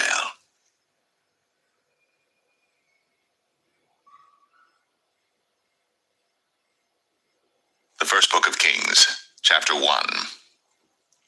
Now King David was old, and stricken in years, and they covered him with clothes, but he gat no heat. Wherefore his servant said unto him, Let there be sought for my lord the king a young virgin, and let her stand before the king, and let her cherish him, and let her lie in thy bosom, that my lord the king may get heat. So they sought for a fair damsel throughout all the coasts of Israel, and found Abishag, a Shunammite, and brought her to the king. And the damsel was very fair, and cherished the king, and ministered to him. But the king knew her not. Then Adonijah the son of Haggith exalted himself, saying, I will be king. And he prepared him chariots and horsemen, and 50 men to run before him. And his father had not displeased him at any time in saying, Why hast thou done so? And he also was a very goodly man.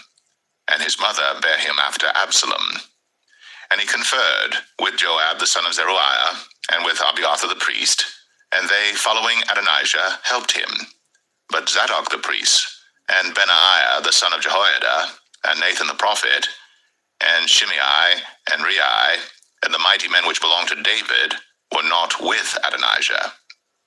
And Adonijah slew sheep and oxen and fat cattle by the stone of Zoheleth, which is by Enrogel, and called all his brethren the king's sons, and all the men of Judah the king's servants.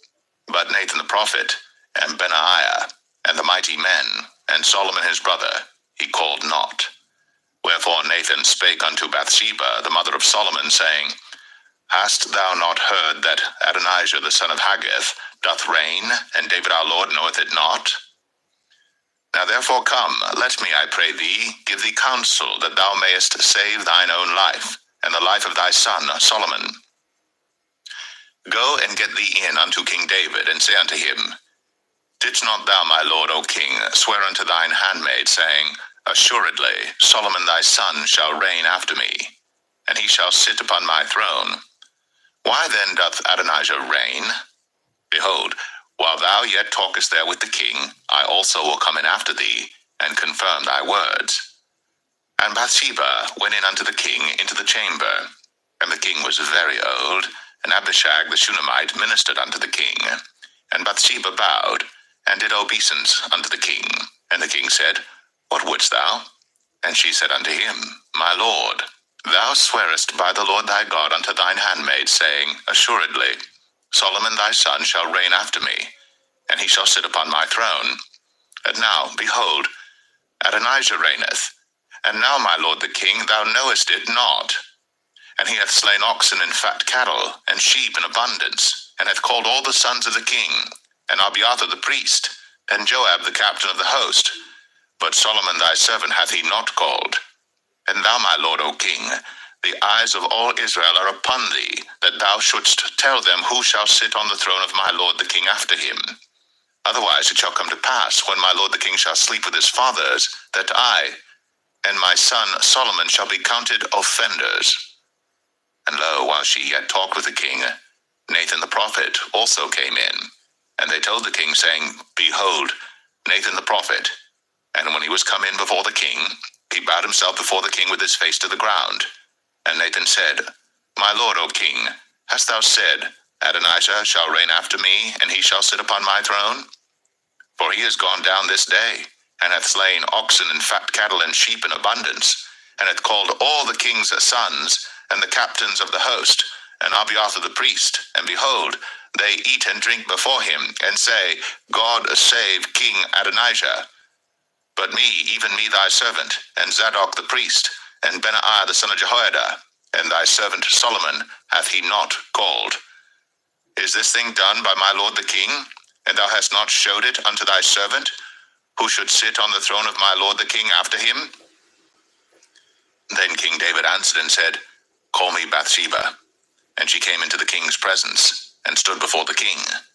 And the king sware and said, As the Lord liveth, that hath redeemed my soul out of all distress, even as I swear unto thee by the Lord God of Israel, saying, Assuredly Solomon thy son shall reign after me, and he shall sit upon my throne in my stead, even so will I certainly do this day. Then Bathsheba bowed with her face to the earth, and did reverence to the king, and said, Let my lord King David live forever. And King David said, Call me Zadok the priest, and Nathan the prophet, and Benaiah the son of Jehoiada. And they came before the king. The king also said unto them, Take with you the servants of your lord, and cause Solomon my son to ride upon mine own mule, and bring him down to Gihon. And let Zadok the priest, and Nathan the prophet, anoint him there king over Israel. And blow ye with the trumpet, and say, God save King Solomon. Then ye shall come up after him, that he may come and sit upon my throne, for he shall be king in my stead. And I have appointed him to be ruler over Israel and over Judah. And Benaiah the son of Jehoiada answered the king, and said, Amen. The Lord God of my lord the king say so too. As the Lord hath been with my lord the king, even so be he with Solomon, and make his throne greater than the throne of my lord, King David. So Zadok the priest, and Nathan the prophet, and Benaiah the son of Jehoiada, and the Cherethites, and the Pelethites, went down, and caused Solomon to ride upon King David's mule, and brought him to Gihon. And Zadok the priest took an horn of oil out of the tabernacle, and anointed Solomon, and they blew the trumpet. And all the people said, God save King Solomon. And all the people came up after him, and the people piped with pipes, and rejoiced with great joy, so that the earth rent with the sound of them. And Adonijah and all the guests that were with him heard it as they had made an end of eating. And when Joab heard the sound of the trumpet, he said, Wherefore is this noise of the city being in an uproar? And while he yet spake, behold, Jonathan the son of Abiathar the priest came. And Adonijah said unto him, Come in, for thou art a valiant man, and bringest good tidings. And Jonathan answered and said to Adonijah, Verily, our Lord King David hath made Solomon king. And the king hath sent with him Zadok the priest, and Nathan the prophet, and Benaiah the son of Jehoiada, and the Cherethites and the Pelethites, and they have caused him to ride upon the king's mule. And Zadok the priest, and Nathan the prophet, have anointed him king in Gihon, and they are come up from thence, rejoicing, so that the city rang again. This is the noise that ye have heard. And also Solomon sitteth on the throne of the kingdom. And moreover, the king's servants came to bless our Lord King David, saying, God make the name of Solomon better than thy name, and make his throne greater than thy throne. And the king bowed himself upon the bed. And also thus said the king, Blessed be the Lord God of Israel, which hath given one to sit on my throne this day, mine eyes even seeing it. And all the guests that were with Adonijah were afraid, and rose up, and went every man his way. And Adonijah feared because of Solomon, and arose, and went, and caught hold on the horns of the altar. And it was told Solomon, saying, Behold, Adonijah feareth King Solomon, for lo, he hath caught hold on the horns of the altar, saying, Let King Solomon swear unto me today, that he will not slay his servant with the sword. And Solomon said, If he will show himself a worthy man, there shall not an hair of him fall to the earth.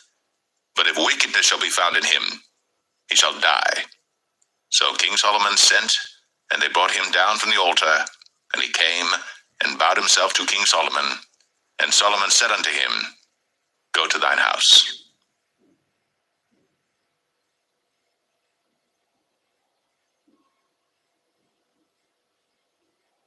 1 Kings 2. Now the days of David drew nigh, that he should die. And he charged Solomon his son, saying, I go the way of all the earth. Be thou strong therefore, and show thyself a man, and keep the charge of the Lord thy God, to walk in his ways, to keep his statutes, and his commandments, and his judgments, and his testimonies, as it is written in the law of Moses, that thou mayest prosper in all that thou doest, and whithersoever thou turnest thyself, that the Lord may continue his word which he spake concerning me, saying, If thy children take heed to their way, to walk before me in truth with all their heart and with all their soul, there shall not fail thee, said he, a man on the throne of Israel.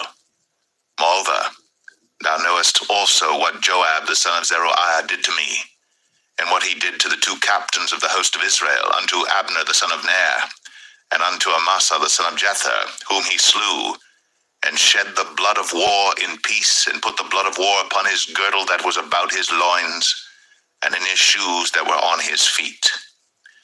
Do therefore according to thy wisdom, and let not his hoar head go down to the grave in peace. But show kindness unto the sons of Barzillai the Gileadite, and let them be of those that eat at thy table. For so they came to me when I fled because of Absalom thy brother. And behold, thou hast with thee Shimei the son of Gera, a Benjamite of Bahurim, which cursed me with a grievous curse in the day when I went to Mahanaim. But he came down to meet me at Jordan. I swear to him by the Lord, saying, I will not put thee to death with the sword. Now therefore hold him not guiltless, for thou art a wise man, and knowest what thou oughtest to do unto him. But his hoar head bring thou down to the grave with blood. So David slept with his fathers, and was buried in the city of David. And the days that David reigned over Israel were 40 years. 7 years reigned he in Hebron, and 3 years reigned he in Jerusalem. Then sat Solomon upon the throne of David his father, and his kingdom was established greatly. And Adonijah the son of Haggith came to Bathsheba, the mother of Solomon, and she said, Comest thou peaceably? And he said, Peaceably. He said, Moreover, I have somewhat to say unto thee. And she said, Say on. And he said, Thou knowest that the kingdom was mine, and that all Israel set their faces on me, that I should reign. Howbeit the kingdom is turned about, and is become my brother's, for it was his from the Lord. And now I ask one petition of thee, deny me not. And she said unto him, Say on. And he said, Speak, I pray thee, unto Solomon the king, for he will not say thee nay, that he give me Abishag the Shunammite to wife. And Bathsheba said, Well, I will speak for thee unto the king. Bathsheba therefore went unto King Solomon, to speak unto him for Adonijah. And the king rose up to meet her, and bowed himself unto her, and sat down on his throne, and caused a seat to be set for the king's mother. And she sat on his right hand. Then she said, I desire one small petition of thee. I pray thee, say me not nay. And the king said unto her, Ask on, my mother, for I will not say thee nay. And she said, Let Abishag the Shunammite be given to Adonijah thy brother to wife. And King Solomon answered and said unto his mother, And why dost thou ask Abishag the Shunammite for Adonijah? Ask for him the kingdom also, for he is mine elder brother, even for him and for Abiathar the priest, and for Joab the son of Zeruiah. Then King Solomon sware by the Lord, saying, God do so to me, and more also, if Adonijah have not spoken this word against his own life. Now therefore, as the Lord liveth, which hath established me, and set me on the throne of David my father, and who hath made me an house, as he promised, Adonijah shall be put to death this day. And King Solomon sent by the hand of Benaiah the son of Jehoiada, and he fell upon him, that he died. And unto Abiathar the priest said the king, Get thee to Anathoth, unto thine own fields, for thou art worthy of death. But I will not at this time put thee to death, because thou bearest the ark of the Lord God before David my father, and because thou hast been afflicted in all wherein my father was afflicted. So Solomon thrust out Abiathar from being priest unto the Lord, that he might fulfill the word of the Lord, which he spake concerning the house of Eli in Shiloh.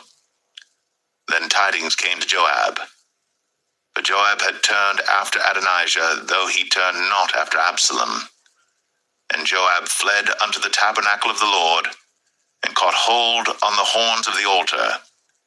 And it was told King Solomon that Joab was fled unto the tabernacle of the Lord, and behold, he is by the altar.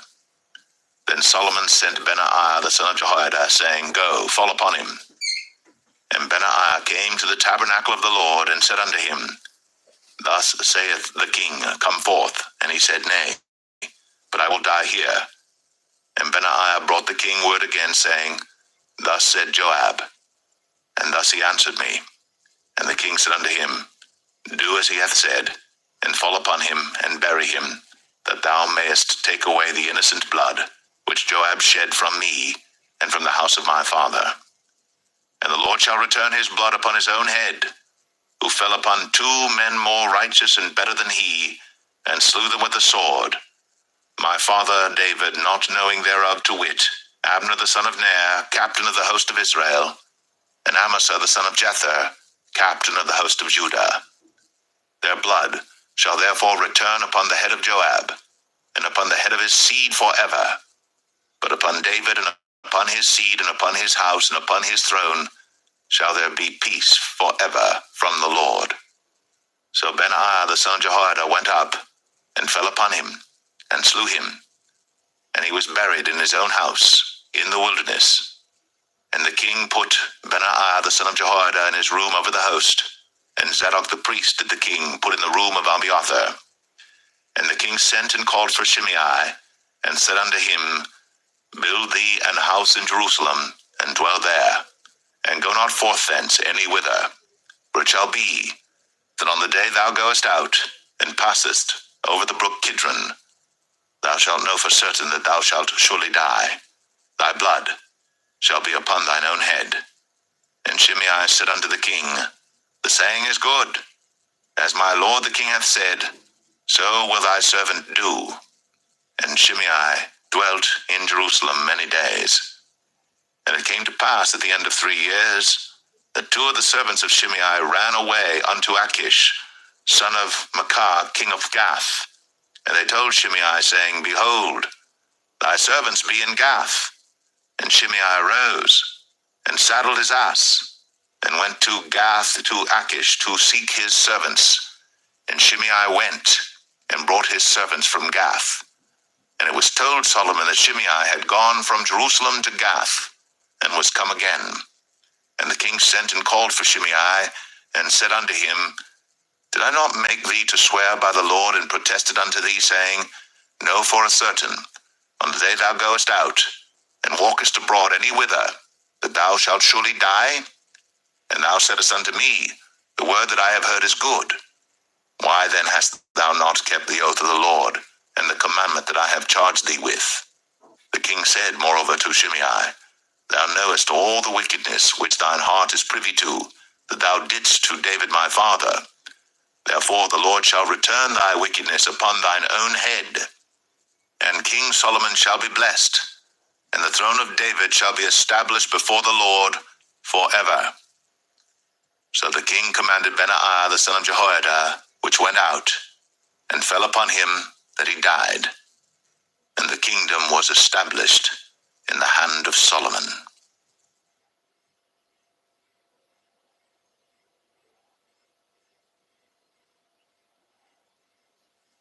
1 Kings 3. And Solomon made affinity with Pharaoh king of Egypt, and took Pharaoh's daughter, and brought her into the city of David, until he had made an end of building his own house, and the house of the Lord, and the wall of Jerusalem round about. Only the people sacrificed in high places, because there was no house built unto the name of the Lord, until those days. And Solomon loved the Lord, walking in the statutes of David his father. Only he sacrificed and burnt incense in high places. And the king went to Gibeon to sacrifice there, for that was the great high place. 1,000 burnt offerings did Solomon offer upon that altar. In Gibeon the Lord appeared to Solomon in a dream by night, and God said, Ask what I shall give thee. And Solomon said, Thou hast shown unto thy servant David my father great mercy, according as he walked before thee in truth, and in righteousness, and in uprightness of heart with thee. And thou hast kept for him this great kindness, that thou hast given him a son, to sit on his throne, as it is this day. And now, O Lord my God, thou hast made thy servant king, instead of David my father, and I am but a little child. I know not how to go out or come in. And thy servant is in the midst of thy people, which thou hast chosen, a great people, that cannot be numbered nor counted for multitude. Give therefore thy servant an understanding heart to judge thy people, that I may discern between good and bad. For who is able to judge this, thy so great a people? And the speech pleased the Lord, that Solomon had asked this thing. And God said unto him, Because thou hast asked this thing, and hast not asked for thyself long life, neither hast asked riches for thyself, nor hast asked the life of thine enemies, but hast asked for thyself understanding to discern judgment. Behold, I have done according to thy words. Lo, I have given thee a wise and an understanding heart, so that there was none like thee before thee, neither after thee shall any arise like unto thee. And I have also given thee that which thou hast not asked, both riches and honor, so that there shall not be any among the kings like unto thee all thy days. And if thou wilt walk in my ways, to keep my statutes and my commandments as thy father David did walk. Then I will lengthen thy days. And Solomon awoke, and behold, it was a dream. And he came to Jerusalem, and stood before the ark of the covenant of the Lord, and offered up burnt offerings, and offered peace offerings, and made a feast to all his servants. Then came there 2 women that were harlots unto the king, and stood before him. And the one woman said, O my lord, I and this woman dwell in one house, and I was delivered of a child with her in the house. And it came to pass, the 3rd day after that I was delivered, that this woman was delivered also, and we were together. There was no stranger with us in the house, save we 2 in the house. And this woman's child died in the night, because she overlaid it. And she arose at midnight, and took my son from beside me while thine handmaid slept, and laid it in her bosom, and laid her dead child in my bosom. And when I rose in the morning to give my child suck, behold, it was dead. But when I had considered it in the morning, behold, it was not my son which I did bear. And the other woman said, Nay, but the living is my son, and the dead is thy son. And this said, No, but the dead is thy son, and the living is my son. Thus they spake before the king.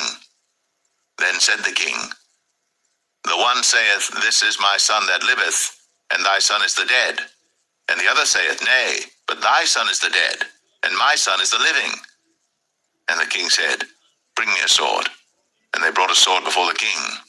And the king said, Divide the living child in 2, and give half to the one, and half to the other. Then spake the woman, whose the living child was, unto the king, for her bowels yearned upon her son. And she said, O my lord, give her the living child, and in no wise slay it. But the other said, Let it be neither mine nor thine, but divide it. Then the king answered and said, Give her the living child, and in no wise slay it. She is the mother thereof. And all Israel heard of the judgment which the king had judged, and they feared the king, for they saw that the wisdom of God was in him to do judgment.